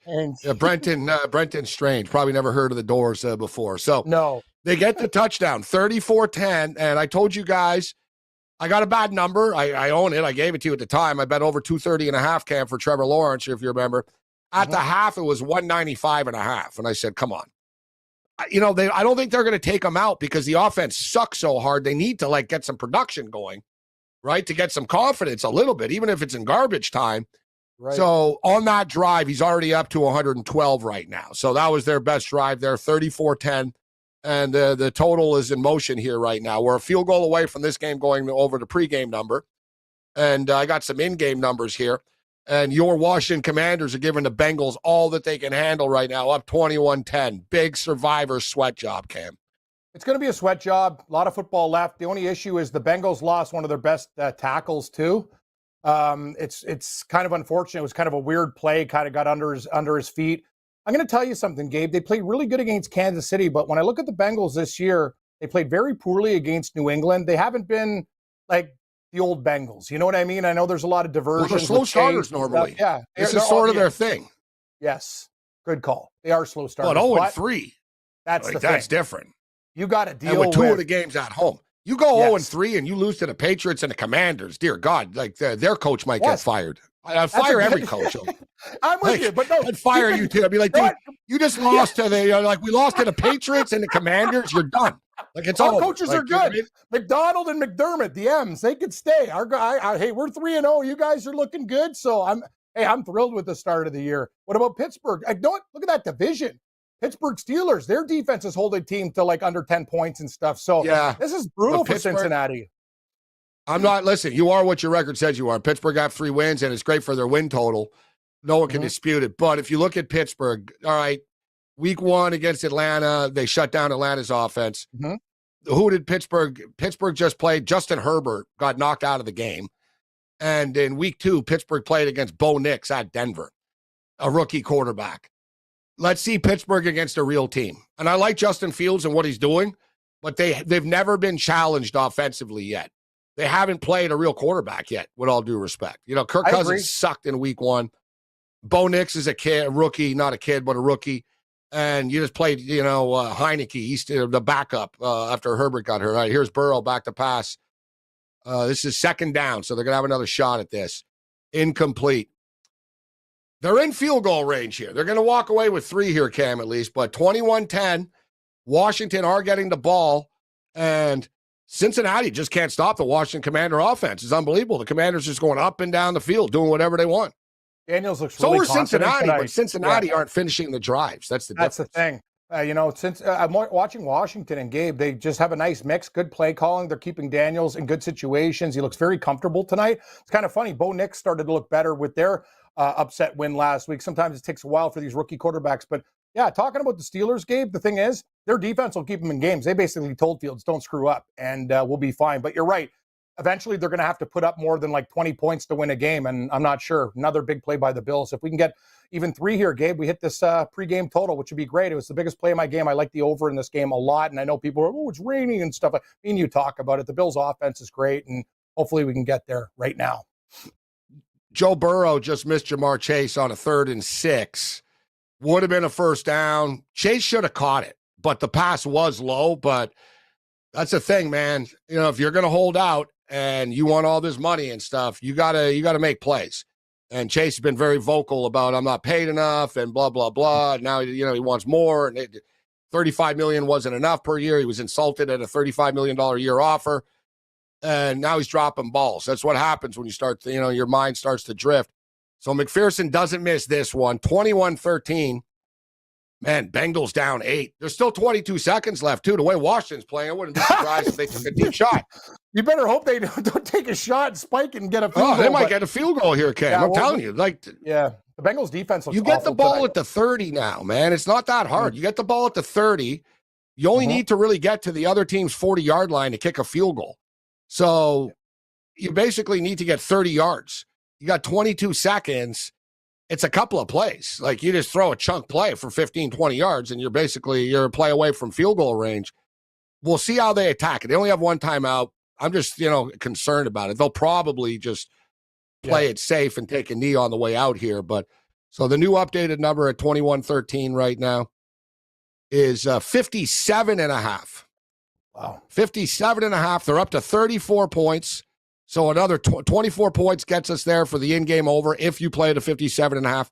The Bengals are currently plus 125. The Commanders are minus 155 on the money line.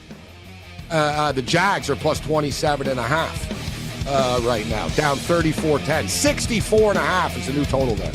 Yep. Man, that's a lot of points. It sure To is. get to 65. At some point, Buffalo will take the pedal off the metal, but they're moving the ball right now. Do you use the expensive blue or yellow pills to charge your sex life? Are you thinking about it? What if we can promise you the same results for less than $3 a pill? If you're paying $20 a pill for the other pills, you're getting taken to the cleaners. Our pills deliver the exact same results for less than $3. You'll save more than $16 a pill for the same results. And right now, radio callers will get 44 blue or yellow pills for $120 with free discreet shipping. You can save more than $700 off pharmacy prices. Charge your sex life now and save a ton of money. Call now and get your 44 pills and save over $700 and qualify for free shipping. Stop overpaying and call right now. Paid for by Steel Man Pills. 800-823-3851. 800-823-3851. 800-823-3851. That's 800-823-3851. The Sports Grid Radio Network presents This Date in Sports History. In 1983, Phillies pitcher Steve Carlton earns career win number 300. In 1979, St. Louis Cards legend Lou Brock steals his 938th career base. Rocky Marciano is the heavyweight champion of the world. And in 1952, an undefeated Rocky Marciano KOs defending champion Jersey Joe Walcott in Philadelphia for the heavyweight championship of the world. For Sports Grid Radio, I'm Mike DeMurgis. Think of it like this. You can either CYA or you can CYO. As in, cover your eyes. Because if you don't CYO, you're going to have to CYA with a wife. Giving you the info you need to CYO.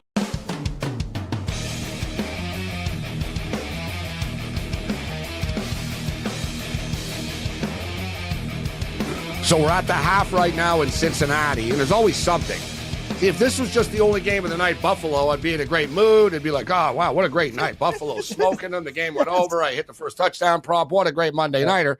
But, of course, no, there's another one that's not going well. So I'm stressing out the one that's like, you know, if there's ever like, you know, like NFL Sunday, you always end up watching a game you're losing more than you're winning because you're like, oh, we got to come back. So I'm stressed out now about the Cincinnati game. Only down 8. That missed field goal could come into play. I think the Bengals season's on the line here. They're at home. I still believe they're going to find a way to come back and win this game. Now, but here's Buffalo's Josh Allen running. Buffalo's about to score here. They might kick a field goal. They got third down coming up, but they're knocking on the door again. They're inside the 10-yard line, Cam, 34-10. I love it. These guys are relentless. This is the new Bills. We were remember the Big Tree game? Oh, they were beating Dallas. Everyone's partying. Mike in the truck with the cheese and like, hey, all high-fiving, and you're at the game, and we're having a good time. Cue Nick Folk, like, big comeback by Dallas. Like, the Bills have had heartbreak and misery on, like, these primetime games before with teams coming back. No, they got to put the dagger in these guys. That's the bottom line is their history is too much negativity, and they're basically saying, let's bury these guys right now. And there will. We got a field goal coming up here, Cam, for the Bills. That's incomplete on third down. So they're going to kick a field goal. It's a little chip shot here for Bass. This will put the game over the number. It's not officially over the number yet. It closed at 45.5 too. It came down, which I thought was just a little bit too light. And Bass makes the kick. Yeah, 37-10. Hey. I love winning bets. It's I got 4. Like, dude, I got 46. He got 45.5, a little bit better, but that's big. Buffalo's been great too after Jacksonville scored that touchdown. Even the fact that they come back and put points on the board, very impressive. I like this Bills team a lot. And I've got an over 50.5 here that we need to cash, but we're one score away from that as well. We're in on the Trevor Lawrence prop. So what do you got any in-game advice here, Cam, at the half here? Washington and Cincinnati. What are you doing at the half? Halftime bets. It's a very difficult spot right now for both teams. Like Washington, they're surprised that they're up, but Cincinnati, Burrow's going to have to like extend drives. I don't know what you think. Live 57.5 total, 34. I don't know, Gabe, if it's going to get there. I think Cincinnati's defense will tighten up a bit in this game. as for player props, I don't really know like what to do with this game, to be honest. It's confounding me. I was going to ask your advice. I'm happy where I stand, but maybe you got some advice. Like I'm on Washington plus 7.5, and maybe do you think it's still going to be a track meet? You like the over 57.5? I'm not sure. Like that's a lot of points. So what do they got to get? 34. They got 24 points in the second. But then again, the defenses have been bad. I'm looking now, but I can't find it. They only have them to score like the next touchdown of the game. I was going to say, I think that Jamar Chase scores another touchdown in this game. I kind of like that, actually. He's already scored one. He just dropped a pass here. You know they're going to be frustrated. They're on the verge of like tilt this team. Let's do a halftime prop check here. A stat check is we're at the half of the Cincinnati game. So from the Cincinnati perspective, Joe Burrow is 14-19 for 157 yards. Like I said, the Bengals have moved the ball, but they missed a field goal. They settled for a field goal. So they're leaving points on the field, but yardage really hasn't been a problem for them. Moving the ball hasn't been a problem for them. Burrow was 14-19, 157 yards passing. Moss, 8 carries, 47 yards. Brown, 5 carries, 34 yards. Jamar Chase, 4 receptions for 80 yards. So he's gone off tonight. A guy that hasn't, who came back tonight, T. Higgins. He got 1 catch for 14 yards. Zach Moss got 2 catches. Eric All's got 3 catches. Gesicki's got a catch. So Jamar Chase already up to 80 yards. And Joe Burrow's at 157. Joe Burrow's passing yard prop is 309.5 right now with the half. Wow. Yeah, I'll tell you what. They've also had some success running the football as well. So I don't think they're going to fully get away from it. But Washington get the ball first. And the way it's going, you know what I mean? They could score again, which is going to put Burrow in a pass-happy situation. So, guys, I think Burrow is going to go over to 309.5. I think this is going to be a wild game. It's going to be a stress job, and it's going to be the Joe Burrow show. He's their best player. They're going to give the ball to him, and he's going to have to make plays. Higgins is back. You got Jamar Chase here to work with. So I wouldn't be surprised if Burrow puts up a ton of yards here, trying to come back in this football game. They are down 8, and Washington get the ball it's a good right point now. you So bring up, though. Joe Burrow. Look at I like the Joe Burrow prop, and also with rushing. Moss is 8 for 47, and Brown is 5 for 34. So both of these guys are at one. Brown's averaging close to 7 yards a carry, and Zach Moss is 6. So I look at them and go, even if Burrow's in trouble, a lot of dish outs, I would like to know what Brown's. Is there a receptions prop for him? Because I think he'll have more than 2 receptions in the second half. I think if it was like 3.5, I'd even go over 4.5 to plus money. I think he's going to a lot of dishing and dunking. That's what they're going to do. They're going to he's going to put the ball in the air, and I think you can get some basically yards from Burrow throwing with like they're going to throw. Jamar Chase right now over under 7.5. His in-game prop receptions. You know what? We hit this last night with Rashee Rice. If you were with us last night, we got in on Rashee Rice. If you can refresh with Cam here, Matthias. Looks like we're if we can't go solo shot, ISO. This we're in a TV truck. They're like, yeah, we got to go to an ISO as Cam's not moving as we see. So, last night, so Jamar Chase, I think, like I said, I told you guys before the game, I think Chase is going to go off tonight. He's been quiet in the past. He's been quiet so far this year. Washington can't contain him. He's got 80 yards. He's got 4 receptions for 80. So Jamar Chase right now is 7.5 receptions. Chase is 7.5 receptions. Here's one. You know what? T. Higgins is 3.5. He's only got 1 catch, but it's plus 130 for T. Higgins. You got to believe now in the second half he's got a little bit of, he's going to get a little bit better here, more, into the rhythm of the game. And Burrow's going to look for him at some point. So I don't think that's crazy that the T. Higgins has 3 catches here in the second half. You're getting plus 130 for that. I'm looking for the yards here. Jamar Chase is already at 80. It's 127.5. So I think it's a little bit high, actually. I'm not going to bet the under, but I'm going to go with the Joe Burrow one. That's going to be my halftime pick for everybody here. Joe Burrow over 309.5. I think it's a smart play for the fact that, as I said before, Gabe, not just to the receivers, but just to keep plays alive, dinking and dunking and the little stuff like that. And they add up. They have, Moss, Scatback, Brown, they're fast backs. I think they're going to get some touches and some catches out of the backfield. Yeah, that's why I don't worry about where the ball's going to go. Too. Exactly. Just take. I don't want to stress out. Oh, he passed it to him instead of him. Mm-hmm. Let me get this in now. Where the hell is it? So 309.5. Oh, and all this talking, they moved it to 319.5. Son of a, really? 319.5. Huh? Yeah, it's slow down there. Sport. No, what the worst is the sportsbook's got you profiled. Like, yeah, Morenci's taking the over on us. It's like, yeah, that's how I feel sometimes. Like, hey, they locked it up and then they repopped it up. It's like they're listening to the show all the time. Whenever I talk about something. I agree. But I should have just clicked it right away. But as soon as it locked, Daniels is up to 276.5 right now. So we're in on Joe Burrow, 319.5. Should be a pass fest here in the second half. So Trevor Lawrence and the Jags are moving the ball a bit. They gave up a field goal. They scored a touchdown. They just picked up a first down here on a 4th and 1. They went for it and they got it. So Trevor Lawrence stats are starting to rack up. And a game, too, when Joe Madden was on, we talked about it. The one baseball game that mattered tonight, Cam. Seattle and Houston. I like the under 7.5. 1-0. Big game for the Mariners tonight. Must win for the Mariners. Philly Godfather joins us next.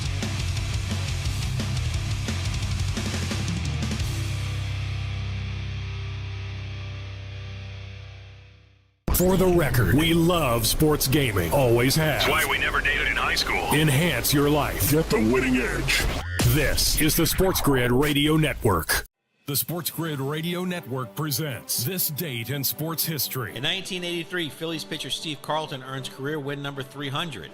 In 1979, St. Louis Cards legend Lou Brock steals his 938th career base. And Rocky Marciano is the heavyweight champion of the world. And in 1952, an undefeated Rocky Marciano KOs defending champion Jersey Joe Walcott in Philadelphia for the heavyweight championship of the world. For SportsGrid Radio, I'm Mike Demergis. The new SportsGrid app is now available on iOS and the App Store. Experience the ultimate sports betting companion that provides personalized content from your favorite hosts. In-depth matchup previews, game and prop picks, live odds, stats, scores, and more. All in one place. And of course, on the SportsGrid app, you can tune into our live television and radio coverage anytime. On the go, wherever you are. Download the SportsGrid app on the iOS App Store now. It's smarter to be on SportsGrid. SportsGrid TV and radio networks are the premier streaming video and audio channels dedicated to serving the sports wagering audience. Found on major smart TV platforms and streaming on SportsGrid Radio and SiriusXM Channel 159. SportsGrid's real-time data, expert commentary, and entertaining analysis transform viewers into informed sports enthusiasts. Our weekday radio lineup begins with the early line at 8 a.m. Eastern with Ben Stevens and Donnie Rightside. Donnie joins Kevin Walsh on Money Line at 11 a.m. Eastern, followed by Football Full Circle at noon Eastern. Kaplan and crew join the party at 1 p.m. Eastern. And Pharrell Coast to Coast keeps things rolling from 3 to 6 p.m. Eastern. Get in the mix with Kevin Walsh and Game Time Decisions at 6 p.m. Eastern. Evenings simmer with Carver and Lisi. Then boils over with Gabe Morency on Sports Rage Late Night at 10 p.m. Eastern. To find out where to find SportsGrid that's best for you, go to sportsgrid.com. It's smarter to be on SportsGrid. Think of it like this. You can either CYA or you can CYO. As in cover your odds. Because if you don't CYO, you're going to have to CYA with a wife. Giving you the info you need to CYO. This is the SportsGrid Radio Network.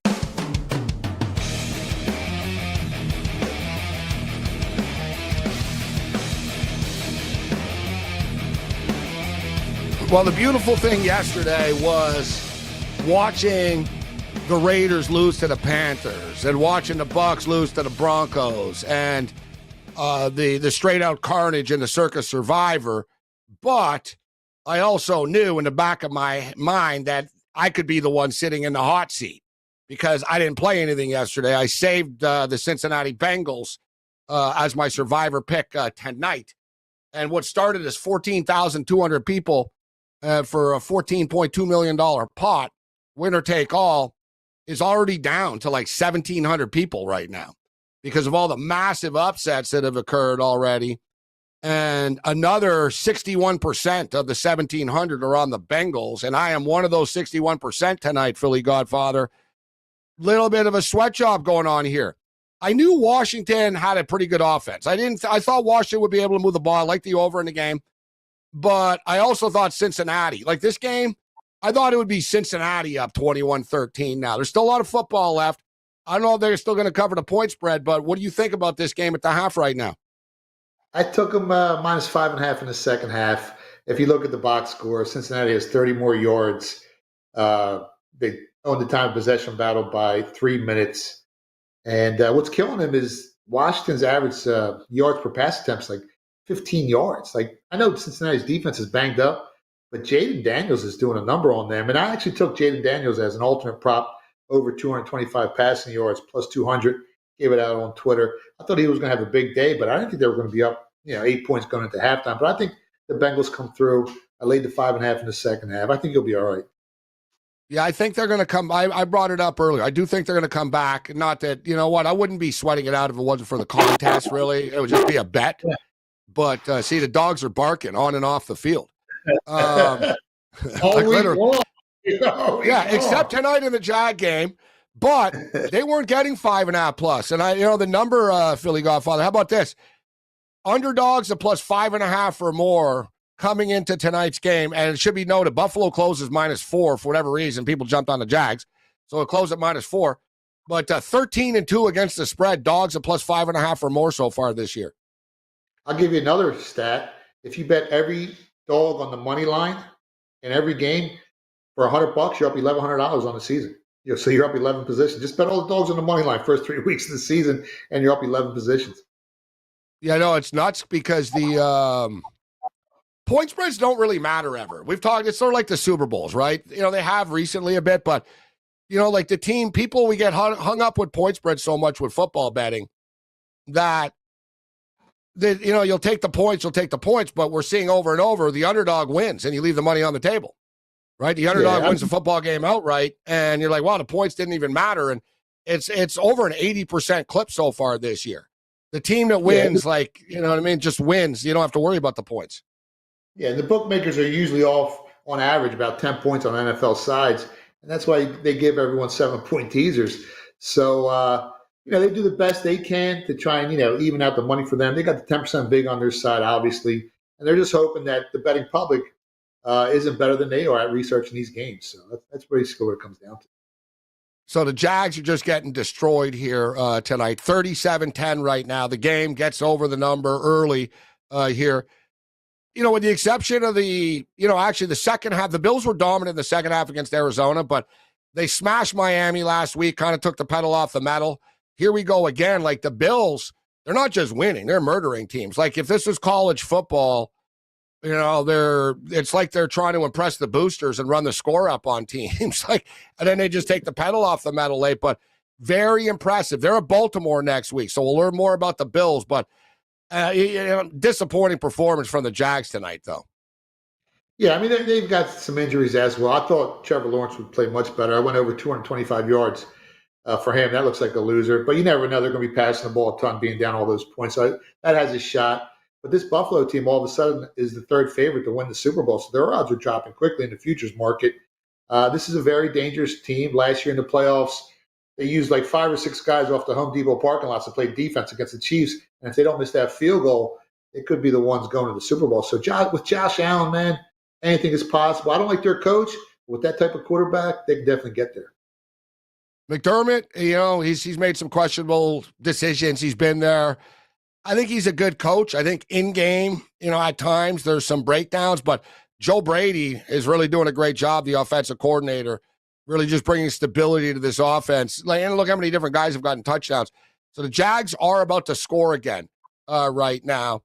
And Trevor Lawrence, for the record, is up to 170 passing yards. I jumped in on an in-game prop, 230.5 earlier on him. Got a bad number. At the half, it was 195.5. I told people it'll go over. So we'll see. They're about to make it 37-17 potentially. Second half has about to start here. And it has started. And here are the Commanders.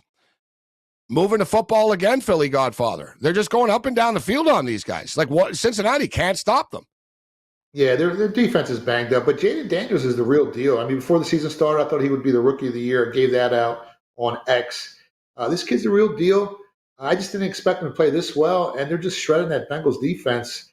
Something's got to give. I mean, if the Bengals start off 0-3, this is a team that, we're expected to go deep in the playoffs and possibly get to the Super Bowl. And starting off 0-3, you never make the playoffs. But with Joe Burrow back there at quarterback, you definitely got a shot. And we were talking about bad coaches. Who's worse than Nick Sirianni right now, Gabe? He's the worst in the whole league, and the Eagles are still winning despite of it. Yeah, Saquon, you know what? Saquon Barkley saved their ass yesterday. Man, I've never seen that. I've been watching football a long time. I've never seen a team go for it to try with 10 seconds left to try to get like one throw into the end zone at the end of the half before. It was like the stupidest decision ever. All right. And now look at this. Here's a touchdown for Washington. And they are trolling this Bengals defense so much that they're throwing to offensive linemen for touchdowns now. Anybody have Trent Scott for a touchdown prop? Because I didn't. Offensive lineman Trent Scott just caught a touchdown pass. Like look at, remember on the last touchdowns they scored, they rolled out and Jaden Daniels just walked into the end zone. Now they're throwing it to big dudes in the end zone. It's crazy, man. No one expected this. 2 0-3 teams are going to go down. 0-2, yeah, you don't want to go 0-3, and they're going to go down tonight. Wow. I think. All right, we'll do one more segment with the Philly Godfather on the other side. Let the real sweat job begin. You may not believe it, but it's possible to win too much. Quick, what's your youngest kid's name? See? You're safe. Keep it here. This is the SportsGrid Radio Network. The Technology Minute with George Capalbo. Purdue University physicists have opened the world's first quantum disco with the world's tiniest disco ball. And by tiny, I mean a disco ball 1/100th the width of a human hair, made of glowing fluorescent nanodiamonds levitating inside a pure vacuum, spinning 1.2 billion times per minute. The point? Not to improve your platform shoe disco finger, but to simulate what happens to qubits inside a quantum computer. Computing power that could be 150 billion times faster than yesterday's supercomputer. And that's a lot cooler than John Travolta doing the funky chicken. Follow me at Chicapalvo on X and stay tuned to the Technology Minute for more cool stuff like this. If you turned 65 recently like me, it's important you find a Medicare Advantage plan that gives you the coverage you're looking for. But finding one can be difficult. The best thing I did, and I suggest you do the same, is call a licensed insurance agent and let them walk you through your Medicare Advantage plan options. There are so many benefits you have access to, so make the call now and let the representatives explain everything to you. Our licensed insurance agents can offer you a variety of Medicare Advantage plans. Plus, the call is free, the information is free, and there's no obligation to enroll. We're here to make it easy for you to select a Medicare Advantage plan that may work for your needs. Finding a Medicare Advantage plan can be easy if you do what I did. Make a quick call right now to learn more. Thank you. 800-365-6303. 800-365-6303. 800-365-6303. That's 800-365-6303. You're listening to where real winners go for actionable insights and expert perspectives on daily sporting events. 7 days a week. It's not a secret or anything. I mean, we have a promotion budget for Pete's sake. This is the SportsGrid Radio Network.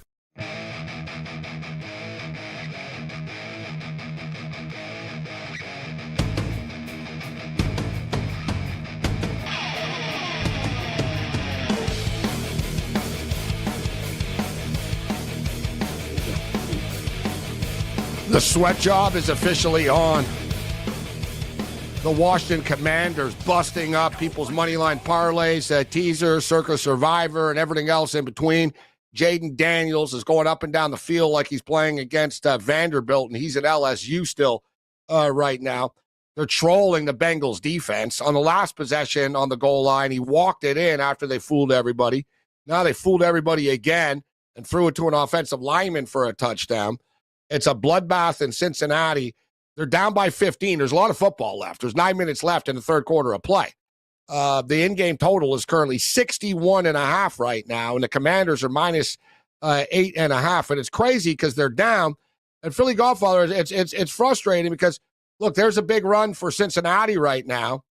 They are moving the ball, but they're not finishing the drives, and they're not stopping Cincinnati, but they're not stopping Washington. But Cincinnati needs to finish this drive and put a freaking touchdown on the board, point blank. No more field goals. If they Four down territory. If they can't stop Jaden Daniels, though, it's going to be a long night. And he's having one of those games. He's the truth. He's the real deal. And by the end of the year, he's probably going to be Rookie of the Year. So, yeah, the way he's playing right now, unbelievable performance from him. The theme continues. I thought the Bengals would be above it with their season on the line here tonight, but no, so far not. I do think there's going to be a lot of drama left in this game still, but there's more drama than I wanted here. All right, so before we get you out of here, the coaching decisions, man. You and I talked about it in the past. I think during the there was the Detroit game. The Rams left 3 on the field early, then they end up losing in overtime.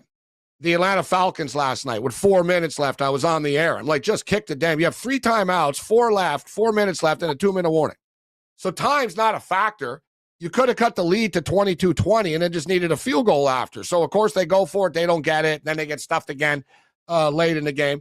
And your boy Sirianni in Philadelphia, they won despite him yesterday.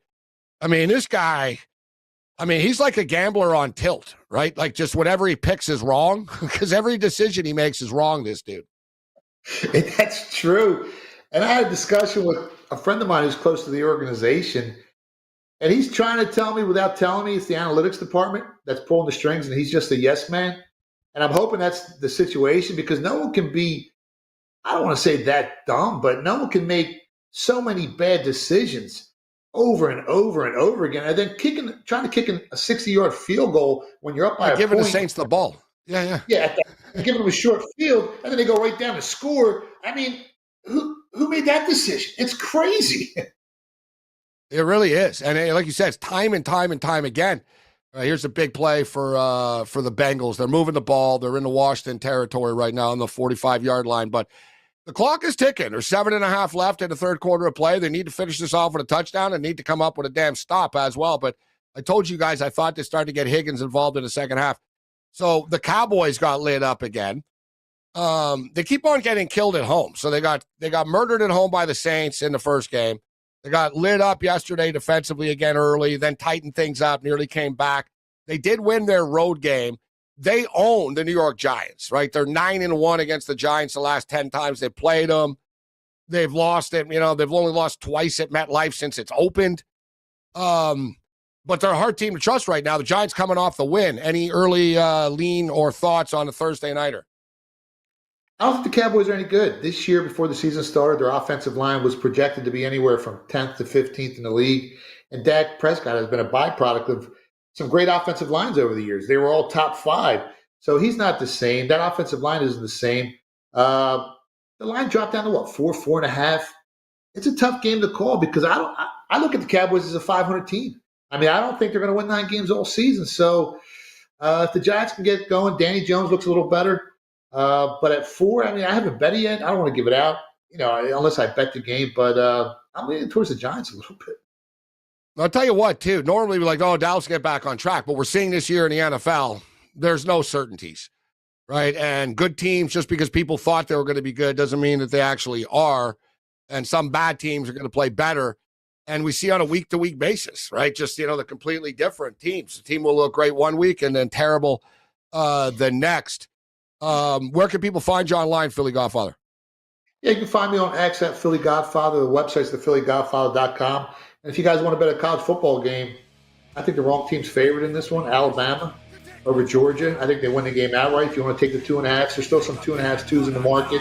You can probably grab plus 115 on the money line. I think Alabama and Jalen Milroe are the real deal. And by next week, they'll probably have their own favorites to win the national Great championship. Stuff. Philly Godfather. I like Milroe to win the Heisman before the year started, but now the dude from Tennessee's taking over. Fall is is here. It's getting cooler. Football and the World Series are coming in. Life is good. SportsGrid makes it better. Get the winning edge. This is the SportsGrid Radio Network. Sports Rage tonight. Bryce Young with the Carolina Panthers. Yeah, does Bryce Young suck? Yes, he sucks. He's too small. He doesn't have any talent to work around him, but it's a team effort. The Carolina Panthers defense is terrible. It's not like, oh gosh, the Carolina Panthers only had a quarterback to be good. Look at all the ridiculously stupid moves that the Carolina Panthers have made. It's like, oh, we need players. You had Christian McCaffrey. It's Sports Rage tonight with Gabe Morency. Tuesdays, Wednesdays, and Fridays. 10 p.m. Eastern, 7 Pacific. On the SportsGrid Radio Network.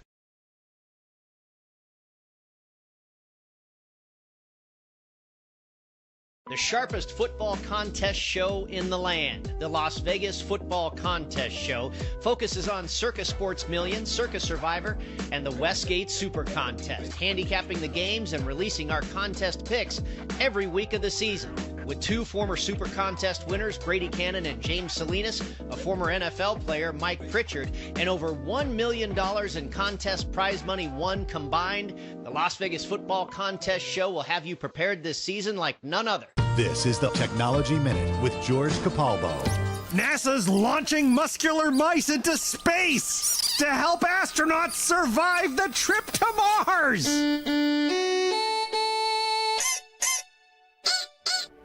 In zero gravity, the human body immediately starts losing muscle and bone mass. Astronauts on long missions do lots of exercise to try to keep themselves fit.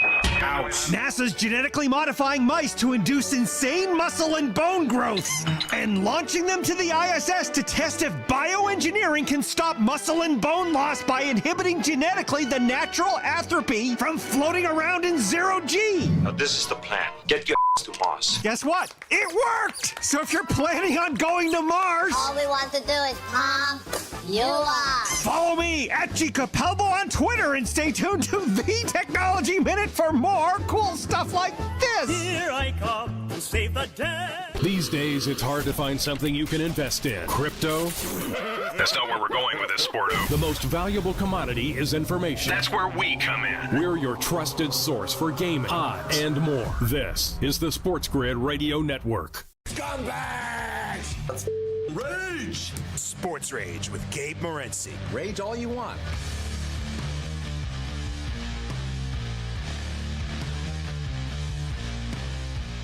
I'm going to be raging sooner rather than later. I'll tell you what, if the Cincinnati Bengals don't get back in this football game quickly, the clock is just ticking away quickly right now. It seems like faster than usual. Right? I'm looking up. I'm like, dear God, there was just 9 minutes. Now there's 6 minutes. And the clock just keeps going and going and going.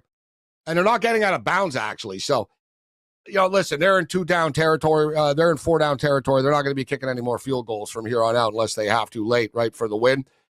So the thing is, this drive is taking a little while. They need to finish it off with a touchdown. It is 1st and 10 right now. There's been a lot of sort of quick hits. They're running the ball pretty efficiently, like we talked about. The Bengals offense hasn't really been the problem. Even though they only have 13 points, they've racked up a ton of yards.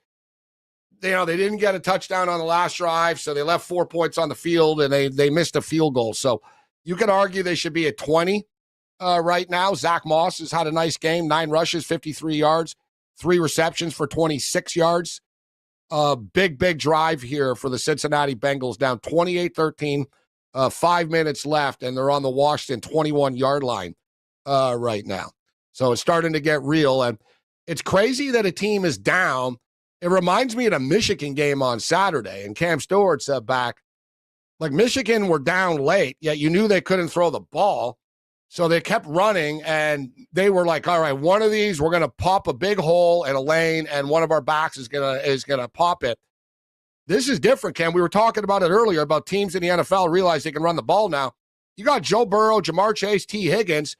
You're down by 15, and they're running the ball on it every second play because they keep on picking up massive chunks when they run the ball. Great point you bring up, and you do have to run the ball in that situation. It'll set up the pass later. Run the ball again here. Don't pass. Yeah. We watch. Let's see. Run the ball again. Let's see. All right, they ran the ball, but right up the middle, and they lose. I like the run play, Cam, but I don't like the play call, like right up the middle.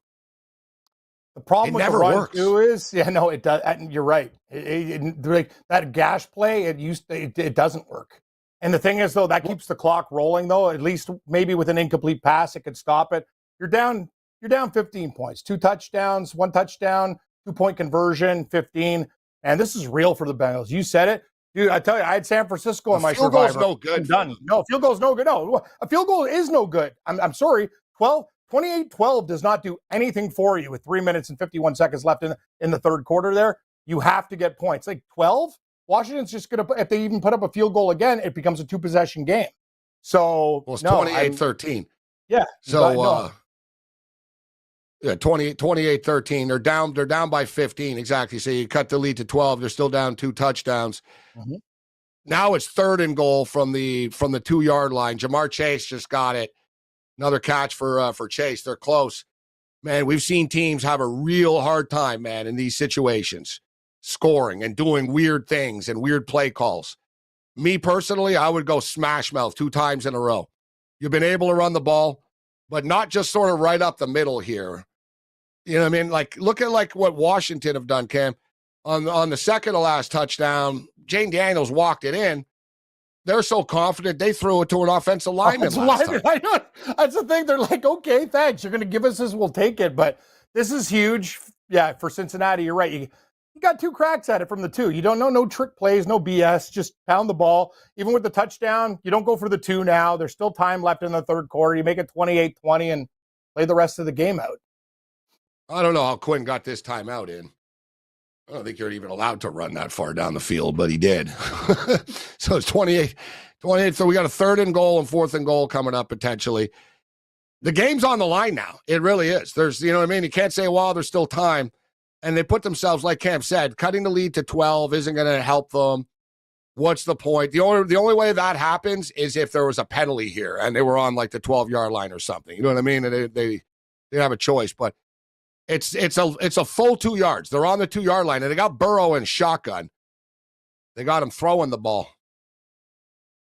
I don't like this. Even if it works, I disagree with it. No, he caught it, but it was a very hard play to make, and now you got That's 4th the whole and goal. thing. You make a percentage play when you're in shotgun and throwing to the back of the end zone where any bat, like you have to keep your feet in. So many things have to happen. It's what we talked about before. Like, keep it simple. And you know what? He was open, Cam, to be honest. Higgins was open, and Burrow threw it too high. But still, it's still like, well, you just run the ball, guys. Now, like, you know, you set up in a shotgun. They knew you were going to throw the ball. And now you're in a shotgun again here, bro. And here it is. Joe Burrow, 1 for 5 in the red zone so far this year. You guys ran the ball down the field. You needed 2 yards. Just run the ball 2 more times. And they're throwing the ball. Like I said, great job. Throw the ball, guys. Touchdown. I still disagree with it, though. Boy. Because, God, this is stressful, it's just, honestly, like, say the ball gets tipped or whatever. Like, I know these guys want to say, oh, you know, look at my creativity or whatever. Football, they make it too difficult. You're lucky you score that touchdown, man. That's you're playing with fire here. But 28, he barely got in. 2? I know. Like, I'm looking right now. It's like, yeah, touchdown. Yeah. Like, it crossed the line, but whoa, that's close. They might review. Are they going to review it, or they review all scoring plays? So yeah, it's counting. But that was close, bro. like it was close. Like, he didn't get in the end zone. He got on the white line. No, they're kicking the extra point here. I don't mind that. And it was nearly blocked, but the extra point is good. There's a flag on the play. I think it's probably offside. If it's offside, now you should probably go for 2. No, it's not offside. It's on Cincinnati. And they're going to have to re-kick this, Cam. Now from further. They missed this. They're down by 9 points. They're still down by 2 scores. This is like massive. Yeah, you're damn right it is. Now, 9 is so much different than 8, because in 8 you got a chance. 9, you got to score twice. That's a problem. Wow. The Cincinnati Bengals are not making this easy on themselves tonight. Now they've got to re-kick the extra point here from further back. He already missed a field goal tonight too. It's put them in the spot that they're in.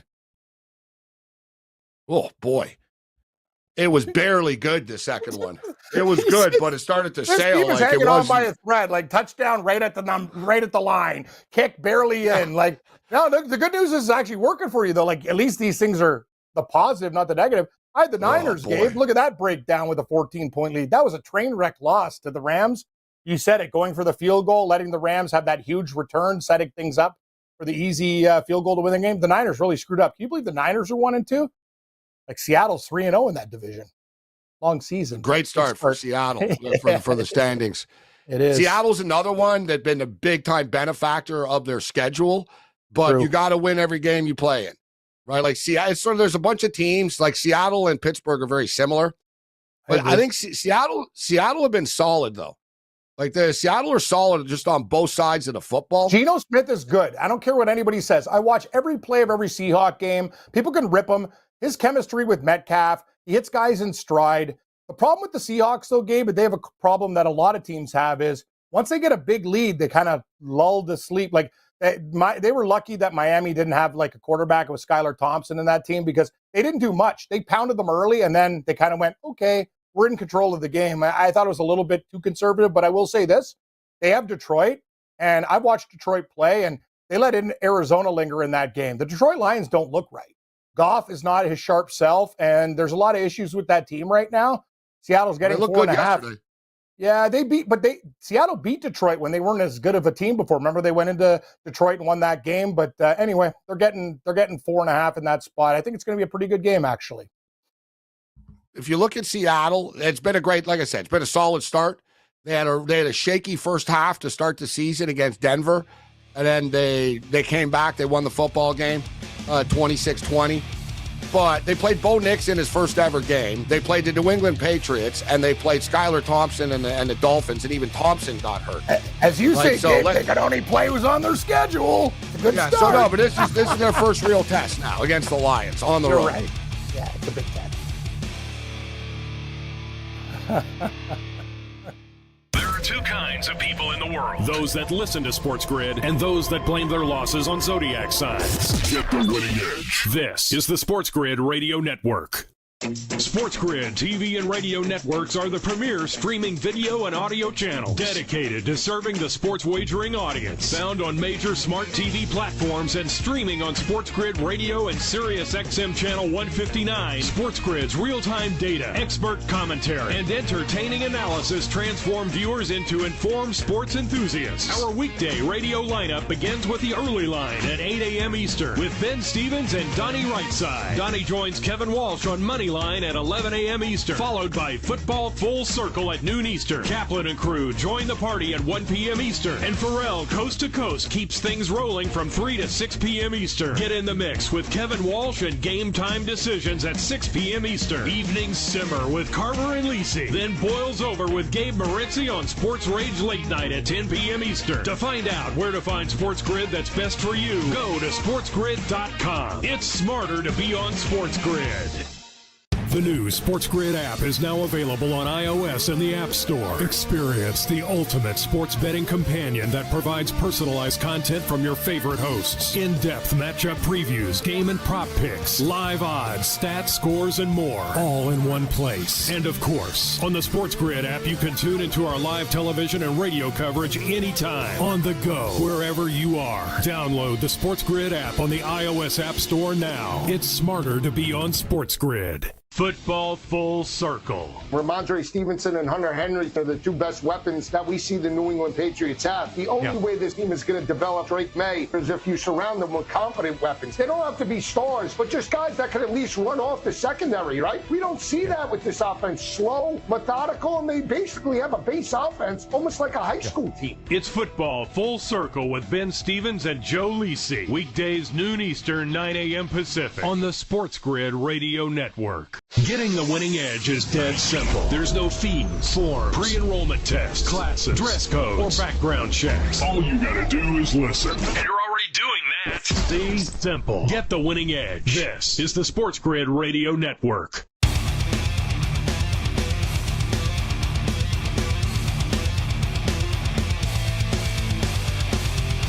Buffalo's up 40-10 with a little under 8 minutes remaining right now. For the crazy hardcores that like these big numbers, the Jaguars are now plus 29.5. Plus 29.5. So, and they're down by 30 right now. The in-game total is currently 53.5 as we sit at 50 at 40-10. So Jacksonville are getting the ball back. Meanwhile, The Cincinnati Bengals just went down the field. They scored a touchdown. They kicked the extra point. They cut the lead to 8, but they can't stop Washington, literally and figuratively. Like, they can't stop anything that Washington does. Like, every pass play, every little run play basically works. Jaden Daniels looks like he's at LSU camp. Like, every time he just needs a couple of yards, he just runs for a couple of yards. Like, Cincinnati, their defensive coordinator, they're being completely out-coached. They can't, like, they're clueless. Like, they can't stop them. I'm thinking now, all right, you got to hold them to a field goal, and then you got to score a touchdown again. Like, you're going to have to trade field goals for touchdowns because you can't stop them. Like, and great play calling by Washington, too. Like I said, like, they know the strengths of what Daniels can do, and everything is just very simple, quick, easy, and they're pulling it off. Nothing complicated. Let's remember Washington, too. Like, when they played the Giants, I know it's the Giants, but they scored on like every possession. They held them to field goals and stuff, but they marched the ball. And tonight they're actually executing with touchdowns instead of field goals. The team looks like they're getting better, Gabe. And I got to be honest with you. I look at that division and go, Dallas, meh. Philadelphia, they're missing something. The Giants, like, Washington's one of those teams, like, if they had just a couple better defensive guys and they traded away good players when they were like trying to rebuild and stuff like that, but if they ever got a defensive front, they'd be a scary football team.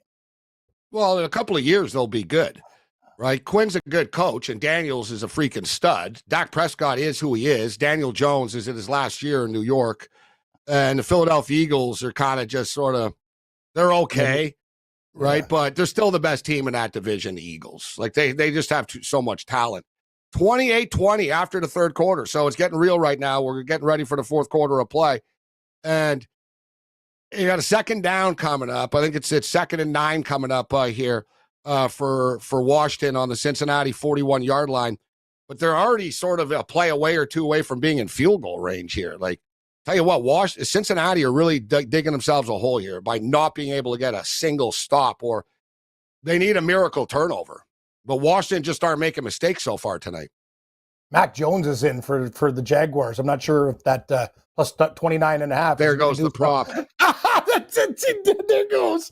That's right. Hey, 51.5 live. Hey, Mac Jones, baby. No, you know what though? My Trevor Lawrence in-game prop. Oh, my passing prop. Oh my God, fumble. Bill's pick it up. Oh my God, pick it up. Uh-huh. You know what? And there's still time. So even if they do stop, where a field goal makes it 43-10. Now. Yeah, so Mac now, Jones. I was about to say Mac Jones is probably better than Trevor Lawrence is. And now Mac Jones' second play, he gets lit up, gets fumbled, loses the ball. Buffalo recovers it and returns it to the 20-yard line. This is the best. Like, ooh, Mac Jones is the highest rating in preseason. Have you seen this guy play? Like, I wouldn't even want him as a backup on my team. Like, it's not all his fault on that play, but it's just. Yeah, not all his fault. None of it's his fault. Like, what do you want from him? Like, I think this is pretty evident. The Jacksonville Jaguar offensive line sucks. Like, it's terrible.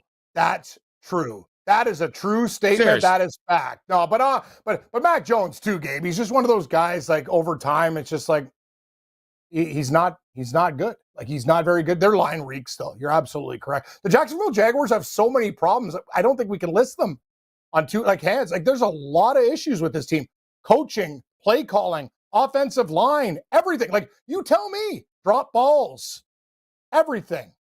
Like, this team's got issues, man. Oh, it's a nightmare. It's a disaster for them, and it doesn't get any easier as far as their schedule is concerned moving forward, as the Jags are in Houston this week, and the Texans are coming off the loss. Yeah, that'll sort of be their season. Like I said, I think Peterson, you're talking about, they got the Europe trip coming up in a couple of weeks.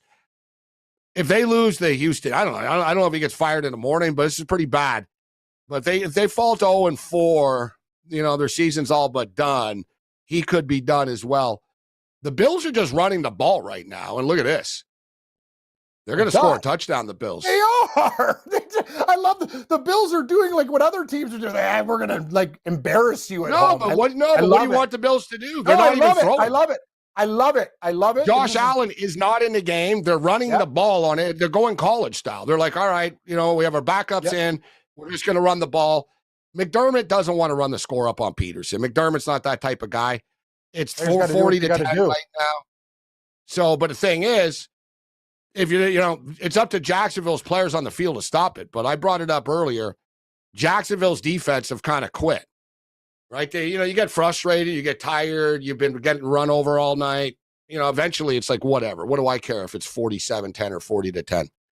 The players get worn out. They do.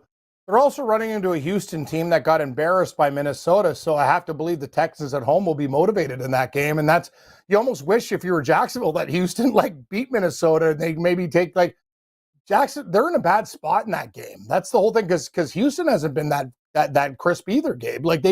I expected more things from them. Stroud's not playing as well. The team's not playing as well. But how's Jacksonville going to do anything against Houston?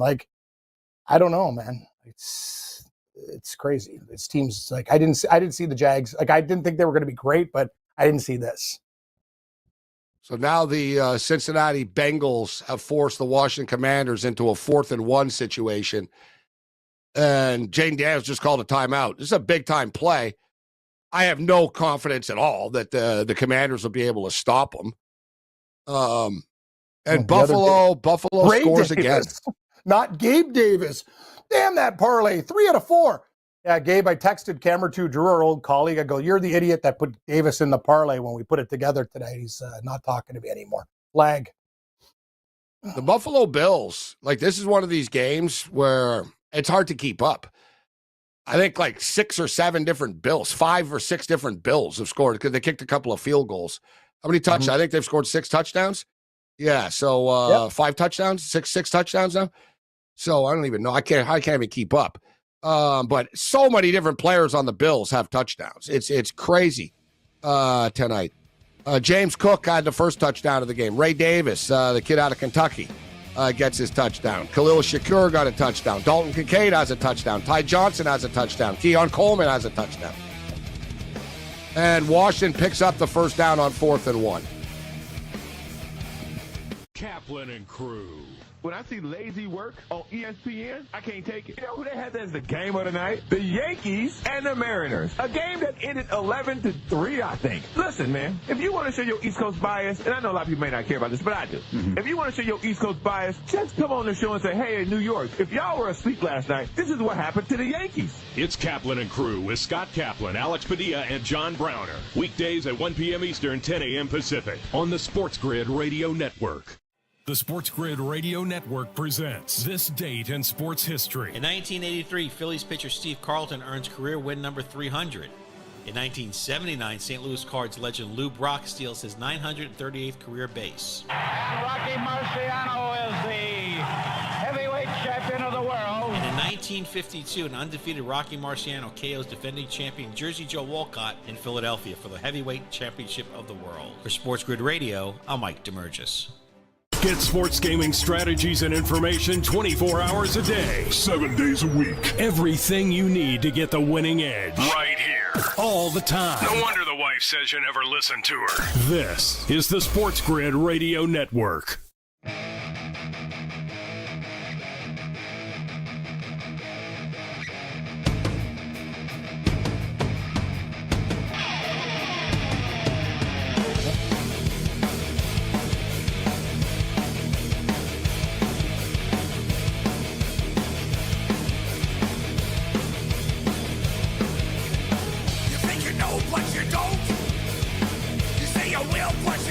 What a disaster.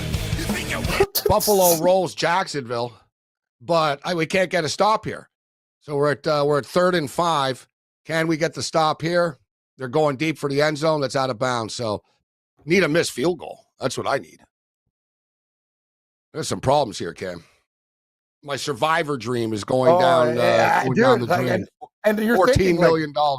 Everybody else lost. Hey, I'm done. I had San Francisco. It was an absolute kick in the nuts. But I'll tell you, if Cincinnati comes back and wins this game, you think about the situation, you're like, holy geez, how many people are left? Does anybody offer, how much would your team be offered for? Say Cincinnati comes back. What would somebody say? How much would you want for your team? It would be worth $6,000. They do the sort of aggregate of what it's worth. Not enough. The field goal is good. We needed them to miss the kick to get a little momentum, so they're down 11, 31-20 with 11:30 left in the football game right now. So there's still time, but Washington are basically scoring every time they get the ball. So there's no room for error for Cincinnati. You could argue, well, they get a field goal here, then they need a touchdown and a 2-point conversion. But let's be real. No. If Cincinnati's going to come back and win this game, they're going to need to score a touchdown here, get the 2-point convert, make it 31-28, and get a freaking stop somehow. There's still a full quarter left, right? There's still a lot of football left for them, but there's no room for error anymore. There's 11 and a half minutes left. They can't take too long either to score. Like, they need to march down the field in like 4 or 5 minutes type of deal. You know what I mean? It can't take 7, 8 minutes, take forever, and then say, go for it on 4th down. It needs to be crisp, boom, boom. They need to get the damn 2. And even if they score and then they don't get the 2, they're going to need another touchdown after. That's the whole. No, so that's the they're whole in thing. tough right now. I would agree, because sure, you kick the field goal if there's a lot of time left, but that makes it 31-23. You still need a touchdown and a 2-point conversion to tie the game. You don't get that, you still need the ball back in 3. That's the whole thing. It's like 11's a weird number, right? So if you're cheering for the Bengals right now, or you have bets on them, you need a touchdown and a 2-point conversion now. Because if they miss that 2-point conversion, 31-26, they need to stop Washington and get a touchdown. Exactly what you're saying. So this is interesting stuff. It's interesting if you're on Washington. if you're on Cincinnati, it's pretty rough. But so as far as the total is concerned right now, 60.5. So we hit the over in the Buffalo Bill game. We hit the in-game over in the Buffalo Bill game as well. We lose the Trevor Lawrence prop because they take him out of the game. And now we've got the in-game numbers here with Cincinnati and Washington. I got an over 60.5 in game. I got an over 51.5 in game. So one more anything. We hit the 51.5, and then I push my luck with a little 60.5 as well. We got Joe Burrow over 319.5 passing yards, and I'll tell you what, that's not looking good. I'm going to check in with the number now, but remember on the last drive, they ran the ball a lot. Right? Like they're successfully running the ball. Now that's going to stop now because they just simply don't have time for this very much. But Joe Burrow is at 208 right now. So he's off that pace. Jaden Daniels is having a game tonight. 14 of 16 for Daniels, 182 yards and a touchdown. He's rushed the ball 10 times for 38 yards. He's got a quarterback rating of 134.9. Dominant stuff. This kid looks awesome tonight. So now here's Cincinnati. Can they get a big return? There's never any big returns. No, they're going to be starting on the 29-yard line here right now. So a must, absolutely, positively have to have it touchdown drive for the Cincinnati Bengals, who could be 0-3, and their season is going to be all but done if they lose this game. And we talk about it. I know I don't want to say every coach is going to get fired, but 0-3 upsets owners. I'll tell you that. Not making the playoffs upsets owners. And look at this, guys. They run the ball on 1st down again.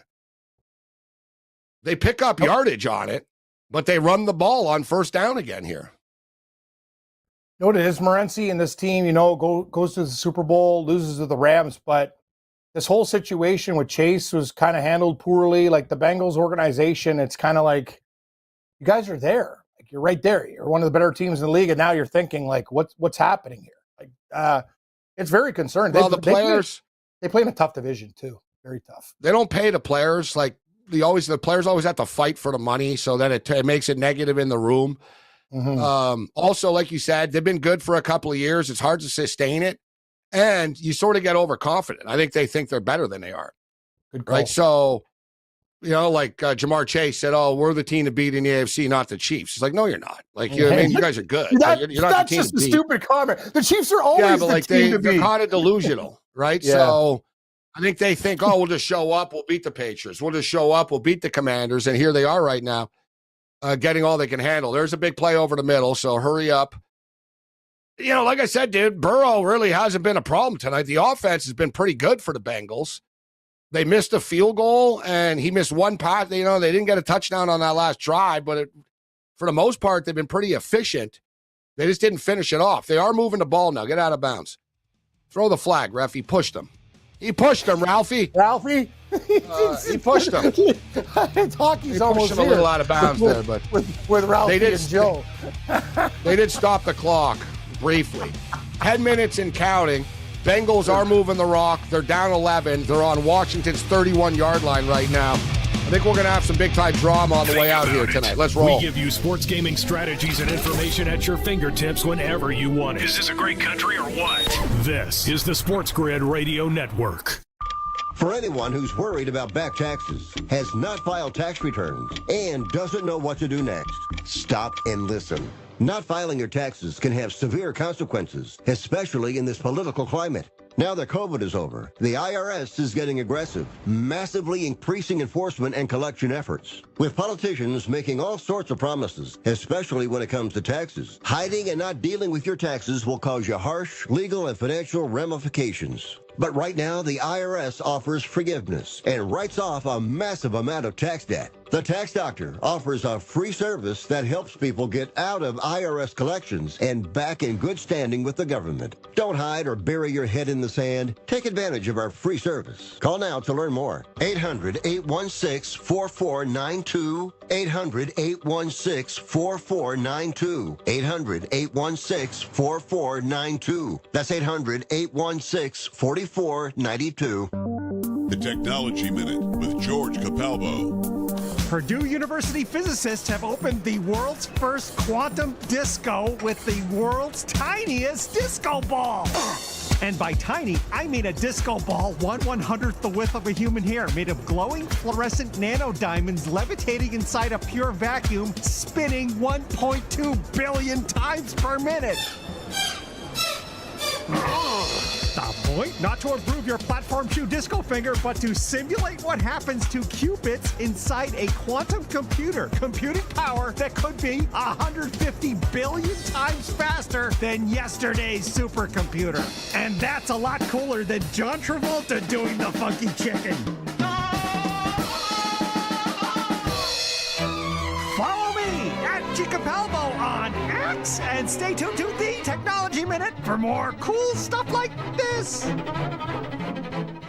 You want to be an expert on sports gaming and take the winning edge with you? There's an app for that. Download the SportsGrid mobile app for gaming strategies and information wherever you go. Aren't you sick of Candy Crush yet? This is the SportsGrid Radio Network.